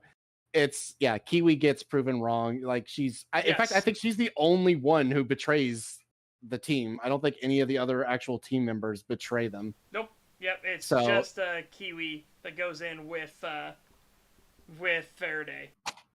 Yep. Yeah. What's interesting about Kiwi is that she knew she was wrong from the very beginning, but she's kind of like a doomer, and she's just like, "This is the way it is. Everybody's going to betray each other at some point, so I might as well be the first." Yeah. Yeah. And it really bites her. Which is, again, like I said, it's amusing because if she would think about the situation for even a moment, what's happening right now is you have Falco, Rebecca, and David putting their lives on the line to save Lucy. So it proves her wrong. Yep. Yeah, so then we get some more information, and we get our first reveal of Adam Smasher in this, and I think he looks fantastic. Oh yeah, he looks great. When I looked up what he looks like in game after, it's kind of like, oh. Yeah, it's very disappointing. Because he does not have a lot of time in this show, and he makes a fucking impression. Oh yeah, he does. I fucking love when it does the where Lucy tries to hack him, and you can see like his inner skeleton, and he actually has like fucking monster teeth underneath his cybernetics. Yeah. It's like, what the fuck is this dude? It's like he's actually a monster. Even more so when he actually grabs the net hack. In the real world, he grabs the net hack and pulls it out of him, and she's like, what the fuck? How did you do that? Yeah. Yeah, like he is not normal, which they reiterate like constantly throughout the show that he is special. And he's actually special. Yeah, he is the unicorn of the show. Kind of, because isn't it implied that David could reach the same level of modification? He just doesn't make it that far. It's implied at the end, which is why Adam Smasher says to him, like, you would turn out to be an interesting toy. I thought it was interesting construct. Yeah, construct. There you go. Yeah. But yeah, my that's thing his is whole... that's possible, but it's also but because we never see past that point, it's also literally could have just been, the suppressants. Like he took the very last one right before they fell out of the building. There's none left, and Lucy was able to bring him back for a moment, but there's no guarantee that he wasn't just going to slingshot off the edge like as soon as this was. Like, even potentially during the fight with Adam Smasher, if it had gone on a little longer, for all we know, he would have lost it. See, because what I took away from that ending was that he didn't slingshot, is that he was able to hold on despite, like, through everything. Yeah, but that's the thing about it, though, is because of the way it ends, it's kind of open for interpretation. It's like, maybe, it's possible he was just like Adam Smasher, but we'll never know because he dies. So there's no way to know for sure if that's actually what it was. But even Maine had that moment of clarity right before he went, so you never know. Exactly. Yeah, that's what I'm saying. It's like it could have just been that moment of clarity because of Lucy, but then who's to say that like immediately after he wouldn't have lost it? It's also that the kind of unfairness of life is just kind of really emphasized in this final showdown too, because you're basically taking David. He's like a boxer on round 9 after having the shit beaten out of him for 9 rounds. You're introducing a heavyweight champion just fresh out of the locker room. Like, it's really unfair. Nothing about this whole thing is fair at all. Yeah. And there's just no way that David could win this fight.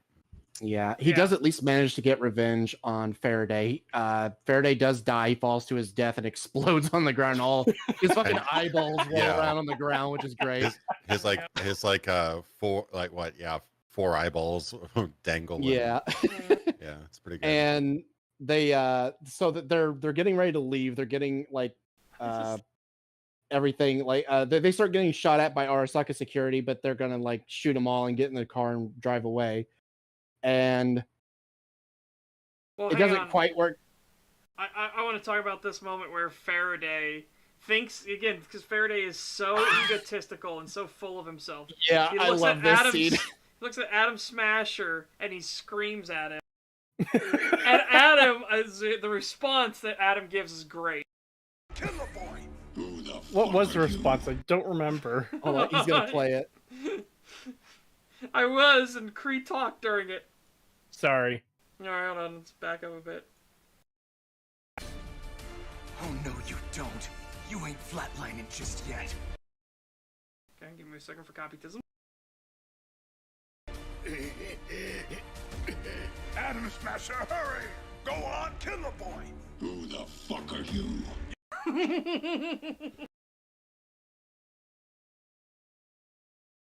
Who the fuck are you? Yeah, he just doesn't give a shit. He's like, who the fuck are you? Like, why should I care? Yep. I love whatever they did to his voice. It sounds so mechanically augmented. Like it sounds like it sounds like those old machines that were designed to emulate human speech. It doesn't even sound like a human anymore. Yep. Yeah. That's kind of the audio design is so good in this show. Yeah. Yeah. And I love when David, again, so cocksure of himself, because now he's tasted what it's like to be a demigod. He has now tasted, you know, Mount Olympus. He squares up to Adam Smasher, and Adam Smasher's just like, are you fucking serious? Yeah, I'm special too. Is that supposed to be a fucking joke? Yeah, exactly. I fucking love that. But yeah, so if he shoots a missile at he like intercepts his trajectory as he's going for Faraday, and he cuts he cuts the trauma team that's carrying Faraday away, cuts them in half, and then the rocket blows Faraday and David while he's holding Lucy out of the window. Yeah. And Faraday falls to his death and just splatters on the ground, and it's just eyeballs. I just love when David freaks out about Faraday making it to trauma team and is getting in. He screams. Adam Smasher blows out his stomach and says, "Can you really afford to be distracted right now?" Yeah, he just doesn't give, like, he is so fucking competent and imposing in this. It's insane. Like, in any other thing, a villain who was doing that, like, he would have let him do his scream and then, like, let him, like, you know, start to, like, push him away and then go for him and then start attacking him. No, not Adam Smasher. He's like, as soon as he starts screaming about that, he shoots him in the gut, like, motherfucker, I am the threat. Look at me, motherfucker. Yeah, and that immediately makes David lose his fucking mind, and he turns on the Sandevistan into a horrifying new level where it looks like there are 4 fucking Davids running around. And it's like, oh damn, but then as you see this, we then see Adam Smasher activates his own, and then you realize, oh shit. This is bad.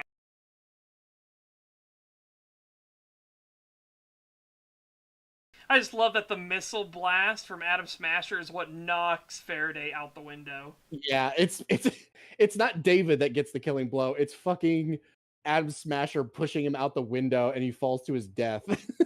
Yep. And then we have this moment where Lucy brings him back from the edge. Yep. Pulls him back into his sanity.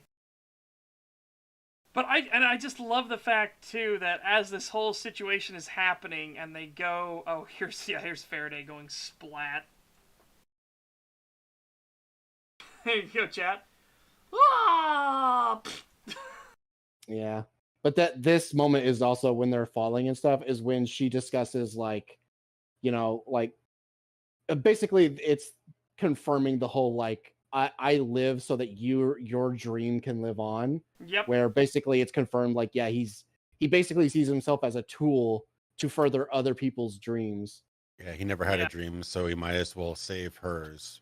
It's kind of Yep. poetic in a really messed up way. Yep. And then they get to the bottom. They're getting shot at, but at least David's here. They're going to try and make their escape. You know, let's put Lucy in the car and Rebecca get her big guns out and everything. And it's looking like, oh, well, they might get out. Yeah. And I think you're about to say it such, but yeah, I love that fact where when she kisses him and brings him back, it's framed by the moon. Just another reminder of her dream. Yeah. And then here we have Rebecca, you know, telling her, like, the important thing is we got you because, you know, it brought David back and it makes him happy and everything. And she's giving her a little thing. And then in the middle of this, as she's giving her little moment, fucking dickhead Adam Smasher shows up and pisses Rebecca off thoroughly, where she's like, we're having a moment. We're having a fucking moment. I love that line. Hang on a second. Hang on, because see this, I caught it perfectly when she's looking up like, motherfucker. Yeah, right there's perfect. No! Too far. No, stop touching it! Stop touching the thing! You're the one touching... No, it's me, I know, I'm telling myself to stop re-clicking. I get so, like, I don't trust myself with where I clicked, and then I click it again. There we go. David's sake, I mean. We're having a moment here! Fuck yeah! You click this thing over and over. Oh, Rebecca's dead. Yeah. Yeah, and she's actually dead too. Yeah, no, she fucking dies from that. You see her remains and shit all over the ground. She gets fucking splattered. Yeah, so Rebecca's dead. Great another great character. People don't just die; they get like decimated in this. Yeah, they don't just die. I think the showrunners felt like they had to show people getting fucking torn apart like that, though, so you would know they're dead. Yeah. Because you shoot someone's arm off with a shotgun in real life, yeah, they're probably going to bleed out. That's not something that's, you know. But you shoot someone's arm off in Cyberpunk, it's like, yeah, that was my robot arm. Why don't you shoot my other one off too? Basically, you have to splatter the brain, because that way it's a permanent death. Otherwise, people have that you know, the door's open still as long as there's a head or something. Yep. So then Rebecca's dead. Fucking David gets fucking pissed and goes after fucking Atom Smasher, but obviously Atom Smasher is basically on par, if not better, than David. So this goes about by far better than David. Even when David's in his full thing, because remember, Adam is literally toying with him still. Yeah, fair. Because he's trying to have fun. Yeah, that's why when someone said earlier that the Cyber Skeleton puts him on almost equal footing with Atom Smasher, it's kind of like, not really. Yeah, so then here's this. She hacks in, and here's his monster teeth that we were talking about. You realize he literally looks like a fucking monster when you can see in his helmet and everything. That's great. And then I didn't even notice that. Yeah, then you see him actually grab the network hack. He's like, oh, that's cute. You're trying to hack into my brain. And remember, Lucy's a ridiculously good netrunner. But then he just reaches up, grabs it, and literally pulls it out. And she's like, what the fuck? How the fuck did you do that? That should be some like Lovecraftian Cthulhu monster right now is what she just saw. Yeah, that's awesome. That just shows you just like they really build this up as like, oh my god, we're completely out of our league. We're the best of the best, and we're completely out of our league right now. I love that underskeleton shot though. That looks so fucking cool. Where it's just like he has like this like weird jagged monster jaw shit underneath his augments. It's just so fucking weird. Yeah. Again, it's just subtlety thing. It's not the fact that he can ever use those teeth, Rex. It's a nice, like, if you notice it, it's like, oh my god, you realize how much of a monster Atom Smasher actually is. Yeah, it's not just his outside appearance. It's like inside, like inwardly, he is a monster. It's not just his outward appearance. He is through and through a fucking monster. Yeah. It's too bad they cut that one scene where right before Rebecca gets smashed, Barry Burton comes out and is like, whoa, he almost became a Becca sandwich. Oh my god. Yeah. I'm sorry about that. I'm sorry for that one. Or in the remake, as they re-recorded that line, wow, you were almost thin enough to fit between two slices of bread. Not nearly as good. Bring me back the OG. But that's still a brutal, like, bad line. It's like, Barry, what the fuck is that line? Like, come on, Barry. Stop it. Oh. Here, take this with you. What is it? It's a weapon. It's really powerful, especially against living things. I figure you, the master of unlocking, might take it with you. There must be a back door around here. Let's look around for it, quick. Just a moment. I remember my first introduction to Resident Evil. A friend his name. God, what was his name? I think his name is Jeremy. He told me about this game, and he was telling my brothers about this game, and it's like, yeah, it's Resident Evil. It's like a horror game, but all the cutscenes are like a porno. Yes, that's so fucking accurate. They are just that badly cheesy. Yeah. No, don't go. It's like modern games have a really good rhythm between dialogue, and older games have those awkward pauses. But that game had, what was like voluminous pauses where you're just like half a minute would pass. It's like, no, Jill, don't go next to that door. There's a monster in there. Ow. or like the guy who's dying is like some kind of monster. Youch. No, that's the guy. He's like, there's a giant snake in there. Ow. It's like, oh god. What the fuck? Yeah, dying ouch. If you have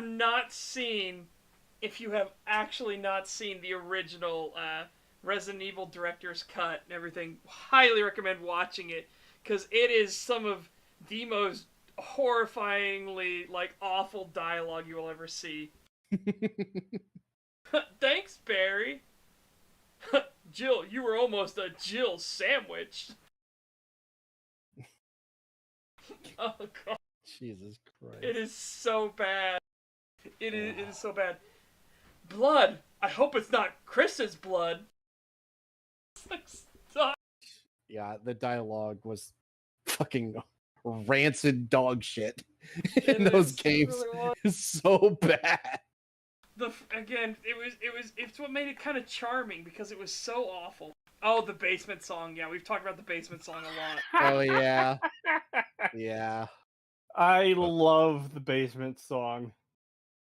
Yeah, you used to see like foreigners who make films, and they're really they write and direct their movies. Like some of them like would make these really bad indie movies, and then they demand that their American actors say the lines verbatim, and they also direct them to say in a certain way.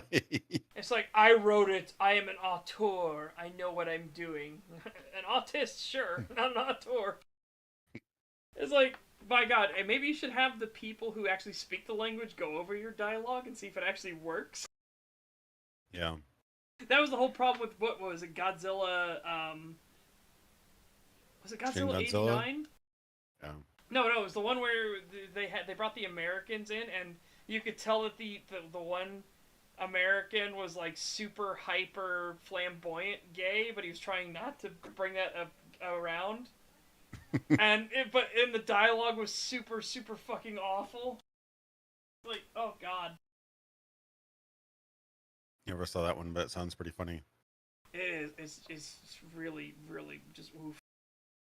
If I remember right, that was the one that had the Dr. Pepper machine in it or whatever, because they sponsored them for whatever reason. It's like, oh god.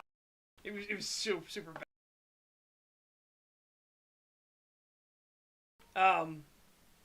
Yeah, so, anyways, Falco rescues Lucy, and Adam Smasher gets pissed off, and he's like, nobody leaves the slaughtering grounds.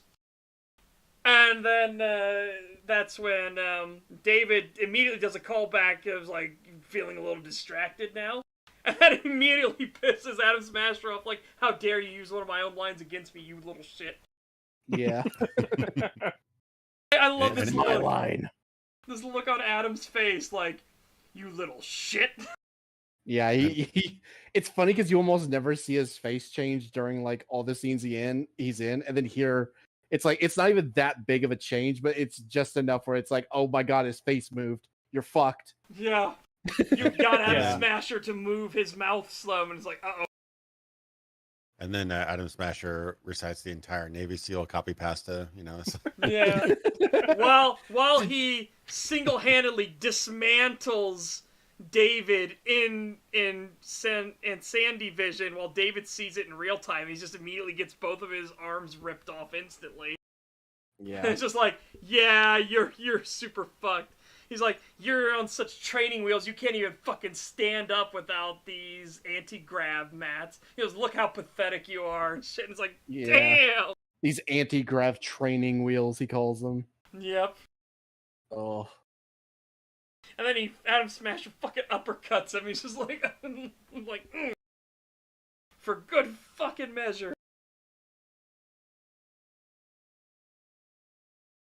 Yeah, and then we get Lucy and Falco leaving, and Falco explains that it was David's last wish that Lucy get taken to safety and not to come back for him. And that Lucy gets the entire cut of David's cut of the money. Yeah. So that she can live her dream and go to the moon. Yep.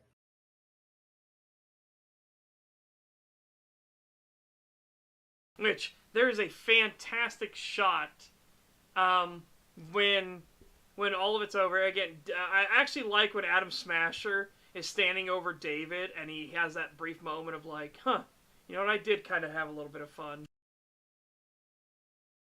And then, of course, David's line comes back through of like, as if I give a shit. Like what he said to the bully in his school. And just, then Adam's like, oh well, and just blows him the fuck away.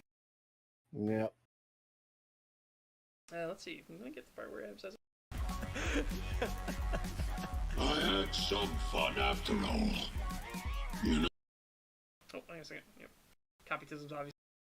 Because we've got music going too, so, double copytisms. double quadruple dog dare copytism.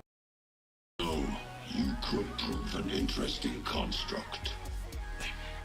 Whatever, Choom. Like I give a shit. Like I give a shit. So fucking good.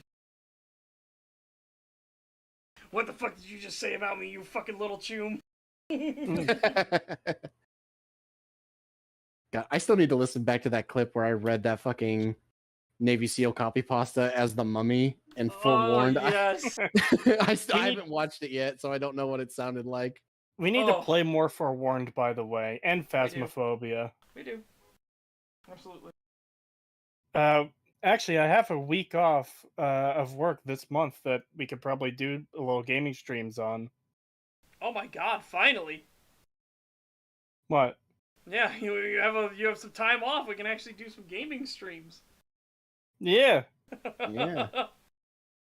But yeah, then at the end of the show, Lucy is up on the moon looking back towards the sun, and then she looks down and she sees David standing in front of her.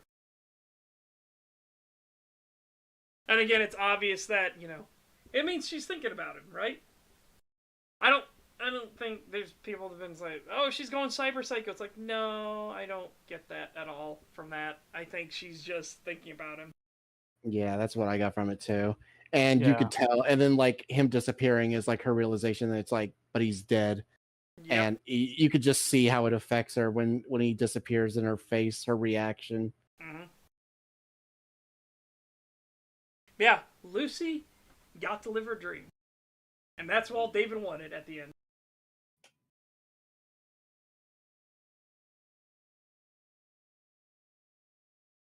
Yeah, it's always kind of like the most brutal ending is when the protagonist dies, but he dies to fulfill the life or save the life or fulfill the life of somebody else. Yeah, bittersweet. But yeah, chat. That's Edgerunners, and sorry we sped up a bit there, but I felt like hopefully everybody agreed that we kind of wanted to get past going through every single little bit of detail because we wanted to get to the payoffs. Yeah. We're 6 hours in now, so there you go. And at least 2 hours of that was talking about not Edgerunners. Yeah, we were talking about the fucking abomination that is David Cage games. and Halo Reach and Fallout 3 and other stuff. Yeah, fair. Gave me time to cook food, so it's fine. It does suck. It does suck that the moon isn't like a really good place, but it's a better place than Night City, right? And that's all she wanted. There's so many great alternative titles for this show. Fly Me to the Moon, I Love Lucy. They just keep on coming. Oh my god, Rocket Man. Rocket Man. Holy shit.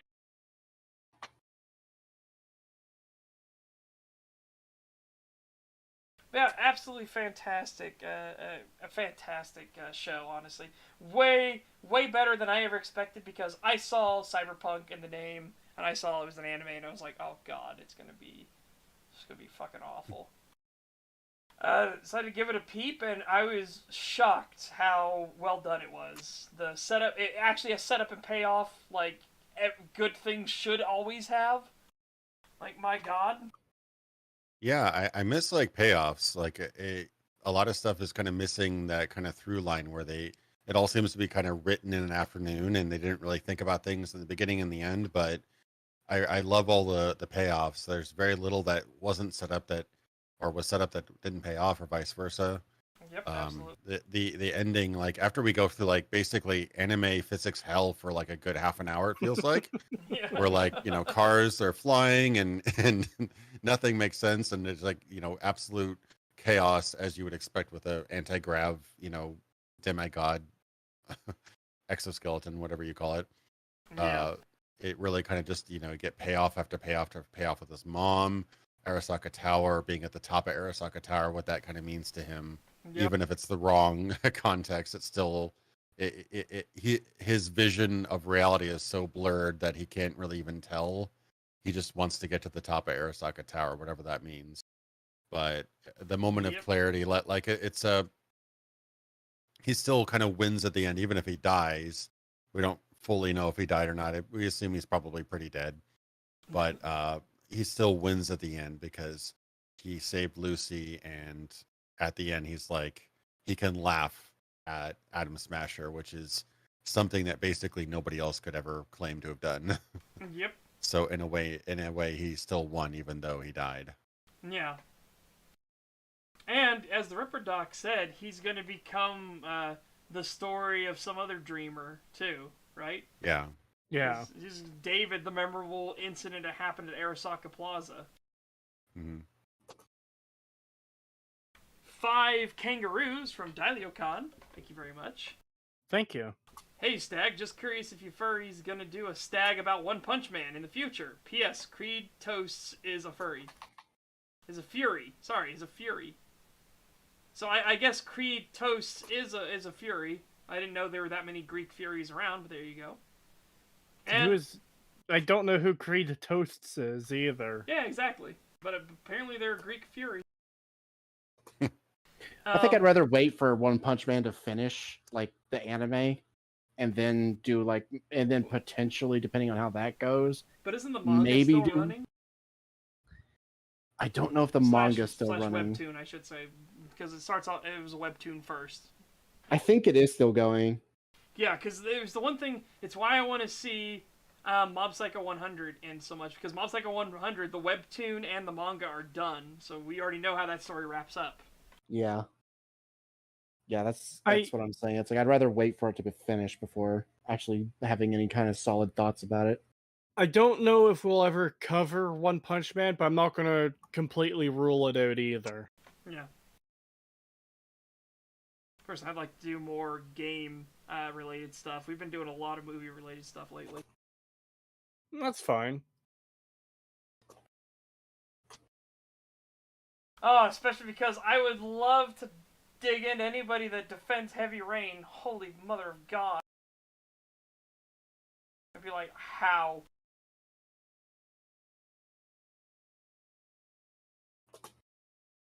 Could dig into God of War 10 out of 10, Ragnarok 10 out of 10. You ever heard it had a 10 out of 10, 10 out of 10? Oh, God.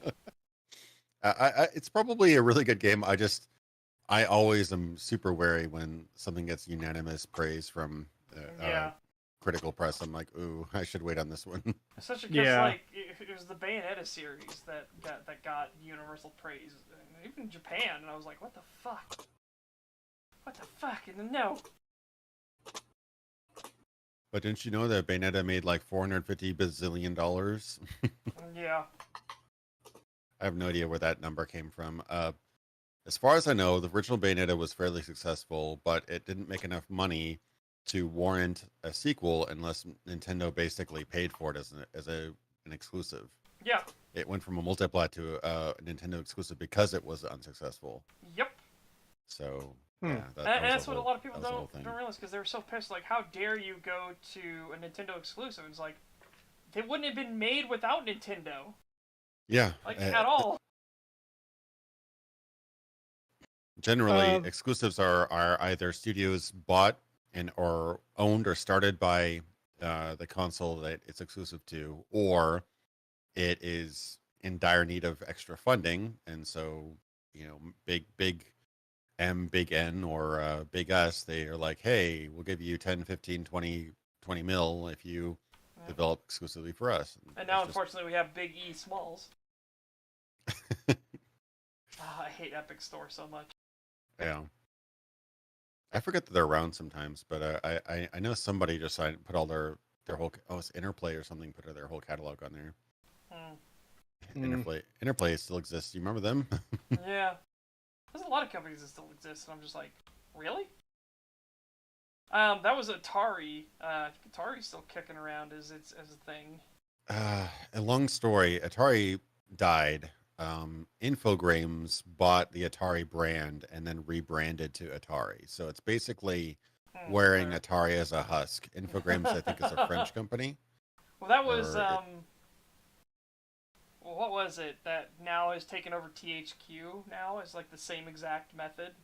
Yeah, they just buy the brand recognition. THQ, they own Volition, right?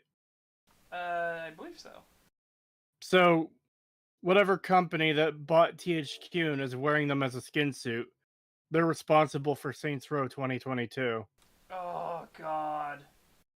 Ugh. Well, Volition is now, they're under, like, I think Deep Silver. Yeah, when THQ was going to the toilet, they did an auction for all their IPs, and so yeah, it got cut up. Deep Silver bought Volition back in 2013. Okay. Oh, okay, so it's Deep Silver, right? They used to make some good games. I loved, Saints Row was fun. Summoner was fun. Saints Row 1 and 2 are great. Saints Row 3 is okay. All right. It's got issues. Yeah. Especially dragging the series to a more stupid, silly bullshit thing that led to Saints Row 4 and stuff. And then we get Saints Row 2022. An amazing 10 out of 10 game that has no problems at all. Hey, remember the character who was supposed to care about her backstory that's told to us once because her car got blowed up? Yeah. Never mentioned before, never mentioned again. Wow, what an amazing character. Before we end the stream, since we're kind of just rambling now, does everyone want to give their rating on the show? I think I'd give it a solid 8, honestly. I really would. I think I was leaning towards 8 myself. Yeah, I love, like, as an overall product, I love it. There's a couple things I think holding it back. Like I said, some of the music choices are brilliant. I'm warming up to the kind of anime, super loud anime ending, and I like that song. It was kind of overpowered, the ending, because I could barely hear the dialogue over it. And a couple bits, like they had, like I said, they had lyric music underneath important dialogue, which is always distracting to me. But and a couple aspects, but yeah, I'd say like a solid 8, possibly 8.5. I don't know if we're doing decimals. Oh, go for it. It doesn't matter. Yeah, it doesn't matter if you do decimals. I do still absolutely think it would have benefited from having a few extra episodes. So, like, if you use those 4 episodes to build up Faraday and Falco and a few other aspects a bit more, it probably really easily could have raised it to a 9. Yeah, maybe explain why Faraday chose Kiwi for the betrayal. Like, it was and only Kiwi. So yeah, it's a bit weird. Yeah, it would have been interesting to kind of see that break down a bit more gradually. And I don't know about you, but I kind of felt a little bit the end payoff is amazing, but between the desert scene where they were taking out the trucks and getting back to Arasaka Tower, that kind of is almost like a blur. I felt a little bit like getting less connected to the world because like the physics and the action was just almost kind of became too much. Yeah. Or up to that point, action was very like sudden and oh my god, what just happened? Like it was very impactful because it was sudden and very and relatively infrequent. Yeah, and like Tech was Dude awesome. dying in episode 4, like that completely comes out of left field. Oh yeah, yeah, and you're glued to the screen while it happens. But toward the end, like it kind of felt like the cars were all dangling off of strings because like nothing had gravity, nothing had traction. It was all just kind of, like you said, it felt like you're in the game engine and things were just blowing up. Like those demos where they blow up like 10,000 barrels of explosives and the cry engine, whatever, kind of felt like that. Yeah. But the end payoff is definitely worth it. So yeah, that kind of takes it down a notch. But yeah, I almost feel like an episode or two more in between the time jump to develop these characters more. I don't know if you'd almost have to do side quests at that point, but I'm sure there's a way you could write in meaningful content to kind of solidify some things and expand it a bit. But overall, I mean, it could have been so much worse. They did a really killer job. I'm really looking forward to what they do next. Yeah. How about you, Pagan? What was your number? I was gonna do a meme and say 7 out of 10, middle of the road, but someone in chat. Someone Threadnut said it in chat, kind of ruined it. So much for that. But yeah, I'd probably say an 8 if it wasn't for the pacing issues and it just kind of like having to speed through a lot of it in the later half of the show, where we're not even sure if Falco was even a part of the team before then, or if he was literally introduced in the background as like, oh, this was literally him meeting the team and then he joins later. It's like, yeah, the pacing can kind of throw a little bit of the stuff off a little bit. If it wasn't for that, I'd probably say easily a 9, but because of that little hindrance, I'd probably say an 8, but like still, it's really good. It's a really good show. Well, that's the other thing with Falco too, is because we get that one scene in episode 4 right before Tech Dude dies, where it seems like the entire group is just there walking along, and Maine is there, Doria, Rebecca, Tech Dude, and David, and Kiwi and Lucy. And it's like, yeah, the whole group is here, and then it's like, where's Falco then? If he was part of their group the whole time, yeah, did they just like leave him alone somewhere and he's just lonely? I'm glad they didn't do the typical like, I'm going to introduce you to the team. This is Falco. He can climb anything. Yeah, I'm glad they didn't do that. This is Falco. He could drive anything. He's got my back. Yeah, that would have been, oh my god. I'm glad they didn't do that. But yeah, it is a little weird that he wasn't there, which again kind of makes me think like his introduction in that one scene in the background at the bar makes me think that was literally where they met him, and they like that was where they first got introduced to the team, and then they brought him on sometime later. Yeah, because he was sitting next to David and the techie as they were like obviously enjoying a pornographic thing. So yeah, he's just weird.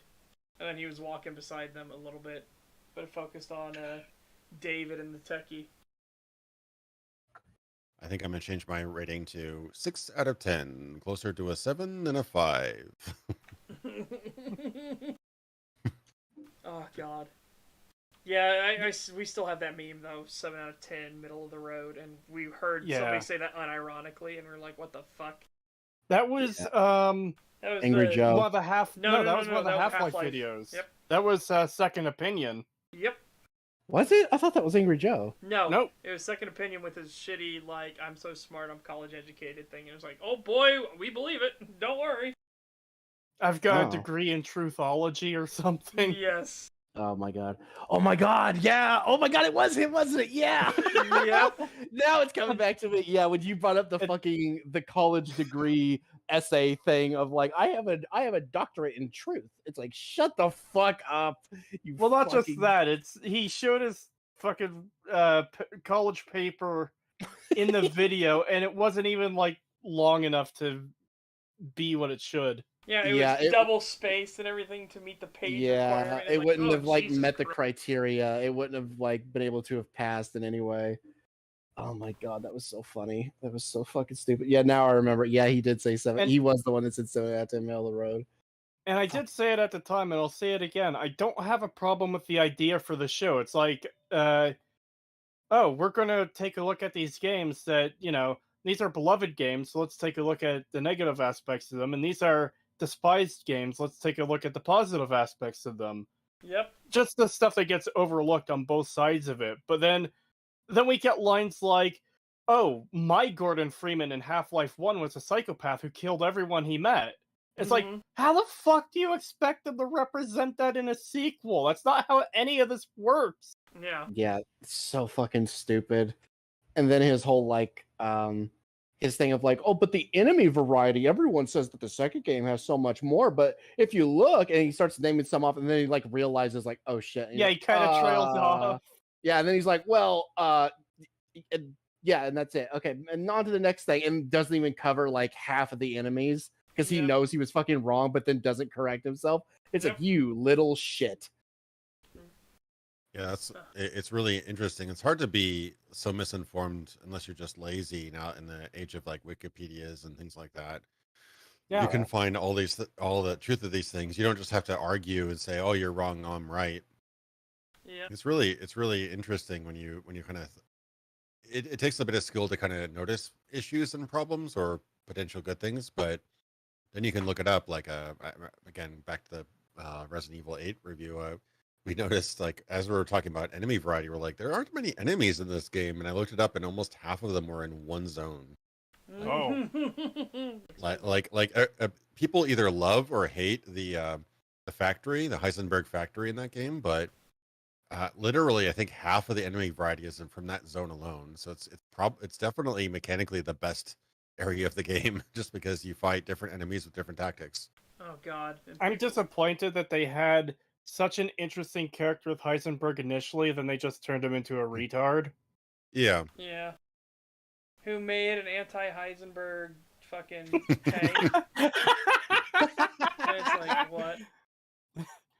I sure hope you don't use this vehicle made specifically to kill me against me. Yeah, you go to like super evil Superman's lair, and it's like, I really don't hope my my kryptonite gun I developed gets in the hands of anybody else.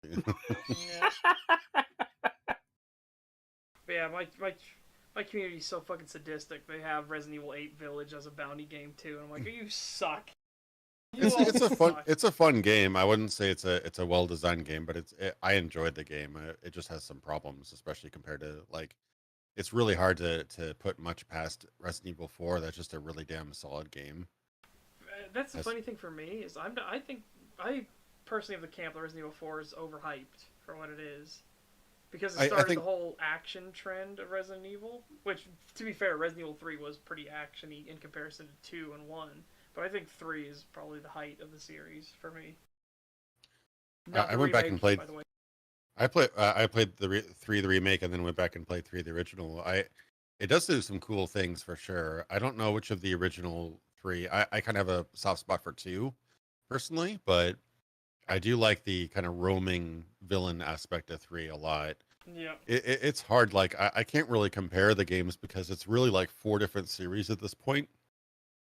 Like, how do you compare the original 3 with trilogy. 4, 5, 6? Yeah. And how do you compare 4, 5, 6 to the 7, 8 first person, thing? And then how do you compare the 7, 8 first person to the RE2, RE3 remake? Because that's like RE4, but even more mobile and modernized and stuff. So yeah, it's tough. I mean, held at gunpoint, if you ask me which game I'd rather replay start to finish, I'd probably say RE2 remake, because that game is really I thought it did a really good job. The remake is really good, even though they fucked up the B-side scenario.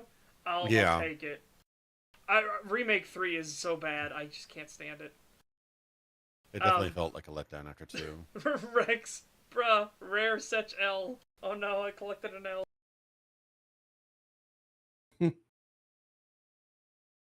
God, yeah, I remember back when we, like, God, I don't know how many episodes in it was. It was pretty early on when we started Stag. We were just shitting all over Resident Evil 3 or Resident Evil 8. I mean, we hated it. Yeah. I still do, but man, yeah, it's just I could see how you could find the game fun. It's just the story aspects of the story bug me a lot. Why can't they just be vampires, for God's sakes? It's the cold weather. What? The cold weather kills them? What the fuck? Yeah, if it was Van Helsing the game, they just dropped the whole Resident Evil umbrella premise.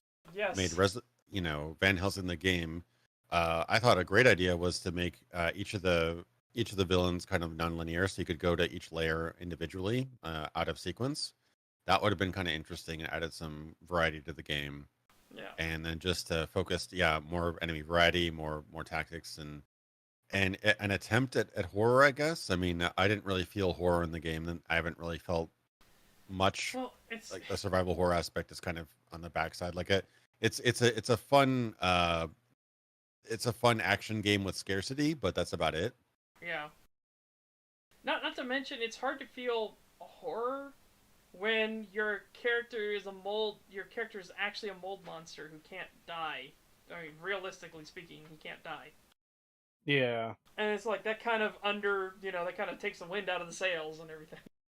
Also, some of the overly scripted nature of it, like which is the vampire girls in particular, where it's like, oh, you get them into an area where you have to break an obvious window or barrier of some kind, and then the light will come in and kill them. It's just like, actually, it isn't even light; it's wind. Wind. It's wind. Cold. Yeah, they're vampire girls who in a eternally frozen land who die in the cold. Yeah, like what the fuck were they thinking? Like, it's like, why don't you build your fucking castle in the tropics or some shit, you idiot? I also don't like the fake out with the cover art where it's like Chris Redfield and the other half is a werewolf. It's like, oh shit, what's happening here? And then it's just like there aren't any actual werewolves in the game. It's just people with a lot of hair. Yeah, it's like they're essentially werewolves, but they're technically not werewolves. But come on, it's basically vampire and werewolves. That's the problem with them, though. It's like, oh, these are legally distinct vampires and werewolves. They're not, Yeah. But you don't even need the to thing do, is, because exactly. That's public domain, you idiots.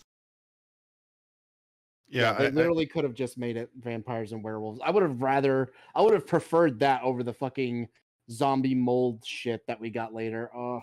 And marketing could still use Resident Evil. I don't see why Resident Evil always has to tie back to the T virus or the B virus or the elemental Q virus or whatever.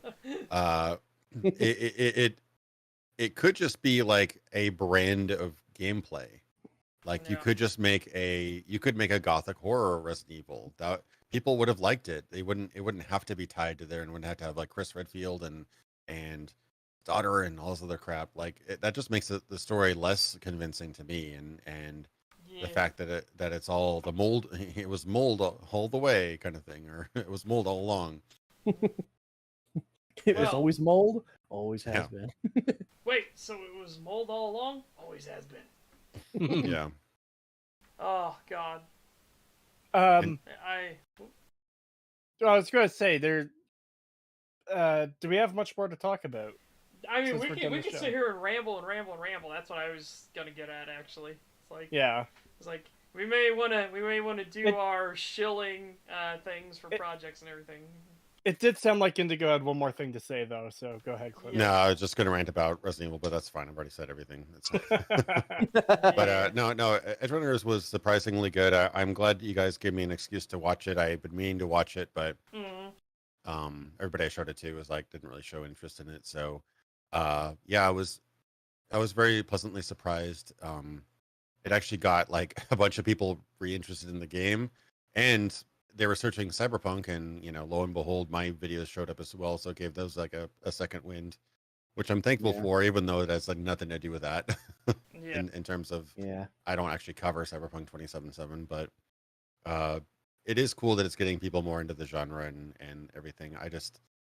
I was curious about what the Edgerunners did. Did anyone play the Edgerunners DLC? From what I can tell, it's very cosmetic. I have seen a little bit of it. It's like it introduces some like the clothing, the weapons from the show.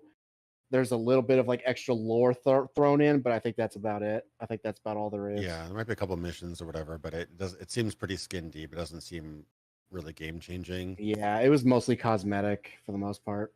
Yeah, which is a shame. I really hope they can crank out a sequel that does the setting justice, because the setting is awesome.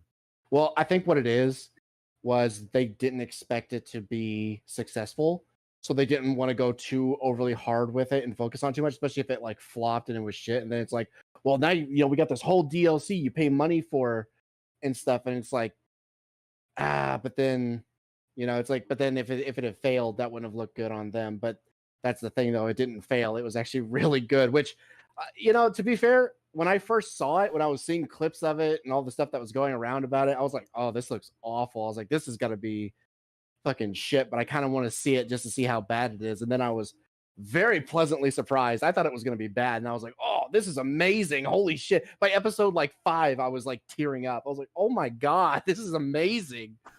Yeah, I had zero expectations when they announced it. I'm like, yeah, I have no idea. It's an anime. It could be amazing, could be god awful, besmirching the name of God. I don't know. It's like it's a crapshoot, but I'm glad it turned out well. I mean, that's the power of writing, right? Absolutely. Yeah. When you actually have good, competent writers, this is what happens. Yeah, and I'm hoping that CD Projekt Red will learn from this and see the success of this and see like what people are liking about it and everything, and apply that to their next I am project. Not confident, because I am not either doing the ESG score bullshit, and I was like, oh my god. Yeah, I am not confident. I don't think they're going to be able to do anything to really improve the game for their next one, but God, it would be nice. Yep. $5 from Zykos, real quick. I honestly thought you were gonna get to play a werewolf when I saw the cover, when they're talking about Resident Evil Village. I mean, that's kind of the implication. Yeah, or that Chris was gonna be transforming back and forth. Or that there would be werewolves in the game at all. There's like, what, 2 giant wolves and just a bunch of people with a lot of hair. Yep. Yeah, which again, I don't understand why they had to make that distinction. Like, why couldn't you have just had vampires and werewolves? Like, for fuck's sake. And then they try to like get around it by being like, oh, but we're self-aware. Like, we're gonna have Ethan say shit like fucking vampires and shit like that. But then, but they're not actually vampires. Oh, isn't that clever? No, it's not. Being self-aware doesn't make it clever. It just makes it more confusing. Like, why are in the strains why are the earlier strains or later strains, whatever, I don't know if this is prequel, sequel, whatever, but why are those just zombies and these ones grow a bunch of hair, and why do some of them look like gothic vampires and stuff? Like these people, these ones existed before the Raccoon City outbreak. I know we're going back in Resident Apparently, Evil, but yeah, it doesn't make any sense. Yeah, which we learned in Revelations 2, right? Where it was like, we learned that the G virus and T virus was based off of the Ouroboros strain, which is based off of whatever the fuck is the mold. It's like, oh god, why? Yeah. But yeah, I figured let's do our shill thing to end the stream out. Because my stomach is growling at me, and I would like to eat something. Yeah, same here. Cree. Well, we'll start from left to right, as per usual. Ah! I'm not prepared. Next person. Oh, okay. Indigo. Okay, I mean, hopefully this month will be the month I'm releasing a 90-ish minute documentary about Quintet, video game, Japanese video game developer in the 90s. Basically like a Square Enix at home, essentially. But they made some pretty cool games. If you're familiar with Terranigma or Illusion of Gaia, those kind of games. They also made some weird games that some of them didn't come over to the States, so I had to like play non-translated Japanese games. One of them was about space dogs. That was fun. So yeah, that should be coming out. I'm working with an editor, and he's going to give me this first draft, and then I'll do the final pass, and hopefully that'll be done this month for sure. In space, nobody can hear you. Woof. Exactly. And then after that, I'm on the pretty well into a script for basically the influence of Miami Vice, talking about what influenced the Miami Vice 80s show, the remake, and then all the things that inspired, including GTA Vice City. So that'll be probably early next year. That's it for me. Fantastic. All right, Pagan. Well, I keep saying I'm gonna fucking stream Elden Ring more, and then shit keeps happening, and I don't do it. So, hopefully this week I'll actually get to do that. No. Here's what you do instead. So this next week he's not gonna do anything, and then suddenly he'll be streaming Elden Ring every day. That's it's the inverse rule. Yeah, I'm honestly at this point I wouldn't be surprised if I literally said, you know what, guys, I'm not gonna stream this week. I know I'm gonna be too busy. And then nothing happens, and it's like, okay, no, I can actually stream this week. Yeah. But yeah, hopefully I can stream this week. We'll see. I'm not gonna make any promises due to how things have been going. It seems like every time that I feel like, okay, you know what, I could probably stream today, I literally get like 5 minutes later as I'm setting it up, I get fucking pulled away, and it's like, we got to run to the bank, and we got to go check on this, and we got to go check on your grandfather and everything, and all this other bullshit. We got to go get another restraining order and all this other shit. I'm just like, just let me fucking stream. Yep. Yeah, Elden Ring. I don't know if people do full streams of that, but I occasionally see Colonel RPG and pop up, and it's like he started 8 months ago, and his most recent one is like, let's play Elden Ring part 125. I have watched several Let's Play channels that started Elden Ring and that are not done yet and are like on part 170 and stuff like that. It's like, yep, that's Elden Ring for you. I have done 4 episodes so far, and I'm almost halfway through the game. Yeah, once you know what you're doing, once you know the rhythm and everything like that. But these are like the blind Let's Play things. Yeah, and to be fair, the blind, my first playthrough, I think it took me like, oh man, I don't know, 2 or 3 weeks to beat the full game. Yeah, because there's always things to find. What I find crazy is the fact that I'm still finding new things that I hadn't seen before. It's like, what the fuck? I know. It's crazy. There's all kinds of shit that I'm seeing where it's like, I didn't even know that was a thing. Yeah. It's a thick game, that's for sure. I need to get back to playing it. I played a bit of it, and I played some on stream, but nowhere near finishing that one. Yeah. Such as even pointing a gun at Pagan to convince him to play. Well, there you go. I'm gonna have to change my profile picture to having a gun pointed at him soon. Speaking of, though, that SL8 has already jumped up to $500 bids. I was like, of course. Of fucking course. Oh, God. Yeah, there was a Heckler & Koch SL8 on Gunbroker, and it was for a penny, and I was like, oh my fucking God, I need to check where my FFL dealer is, and I'm going in on that shit. Then I come back to it now during the end of the stream, and it's already up to $505. I'm like, fuck! Damn. And I wanted it because if you don't know what the Heckler & Koch SL8 is, it's the Fear gun, the Fear assault rifle. Nice. Yeah, and it's like, holy shit! It's not super rare or anything. It's just people didn't use it. It's a bit of an awkward gun. It was kind of the reason why I wrecked. It's not like a great gun. The G36 is a way better gun platform for sure. A gun that fires fear. Yeah, no, it's from the game First Encounter Assault Recon, which is what a fucking acronym, right? I think technically every gun fires fear. Yeah. Anyways, for me, we're working on the Halo Reach script. I have the Dark Souls script on pause because I'm trying to figure out how to do. I honestly do not know how to properly do a video where I'm discussing the positives and negatives of the thing without it being just a review. I'd be like, why would you ever watch a review of Dark Souls now, in the first place? And I'm finding the Halo Reach script is going a lot better, and people are enjoying the Halo Reach thing, and we're going through it. And it's fun to hear people like realizing how bad Reach is. Shut up, Dreadnought. Halo Reach, what's that? No. So yeah, working on that. I obviously still do the streams every weekday from 10 a.m. Eastern to 1 p.m. Eastern. Have ourselves there. Have ourselves a good time there. Jesus Christ. We just finished the bounty on Heavy Rain. The new bounty is on Vagrant Story. That is up already. That's already been met, so I have to do that game now on stream. The new bounties, it looks like Detroit Become Human. Indigo Prophecy's in there, but that's not really like going much anywhere. Somebody put in Resident Evil 8 Village now in the bounty pile, so there you go, there's that. People want to make me fucking suffer.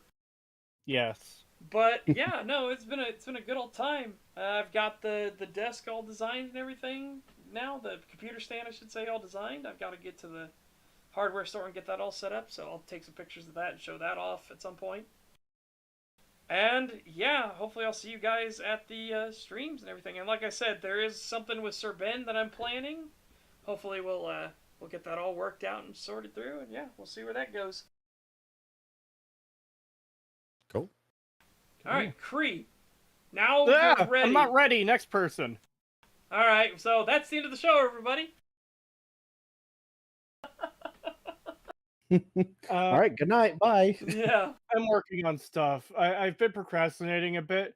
I've been playing a lot of fucking Stardew Valley. But I do. Same, bro. Same. You've been playing a lot of Stardew as well recently? Yeah, my wife and I picked it up again. And we're like freaking 60, 70 hours in. Oh, boy. Yeah, I've been playing a lot of it. Really, really enjoy that game. It's really good. Anyways, I'm trying to get stuff worked on. I'm trying to finish this video.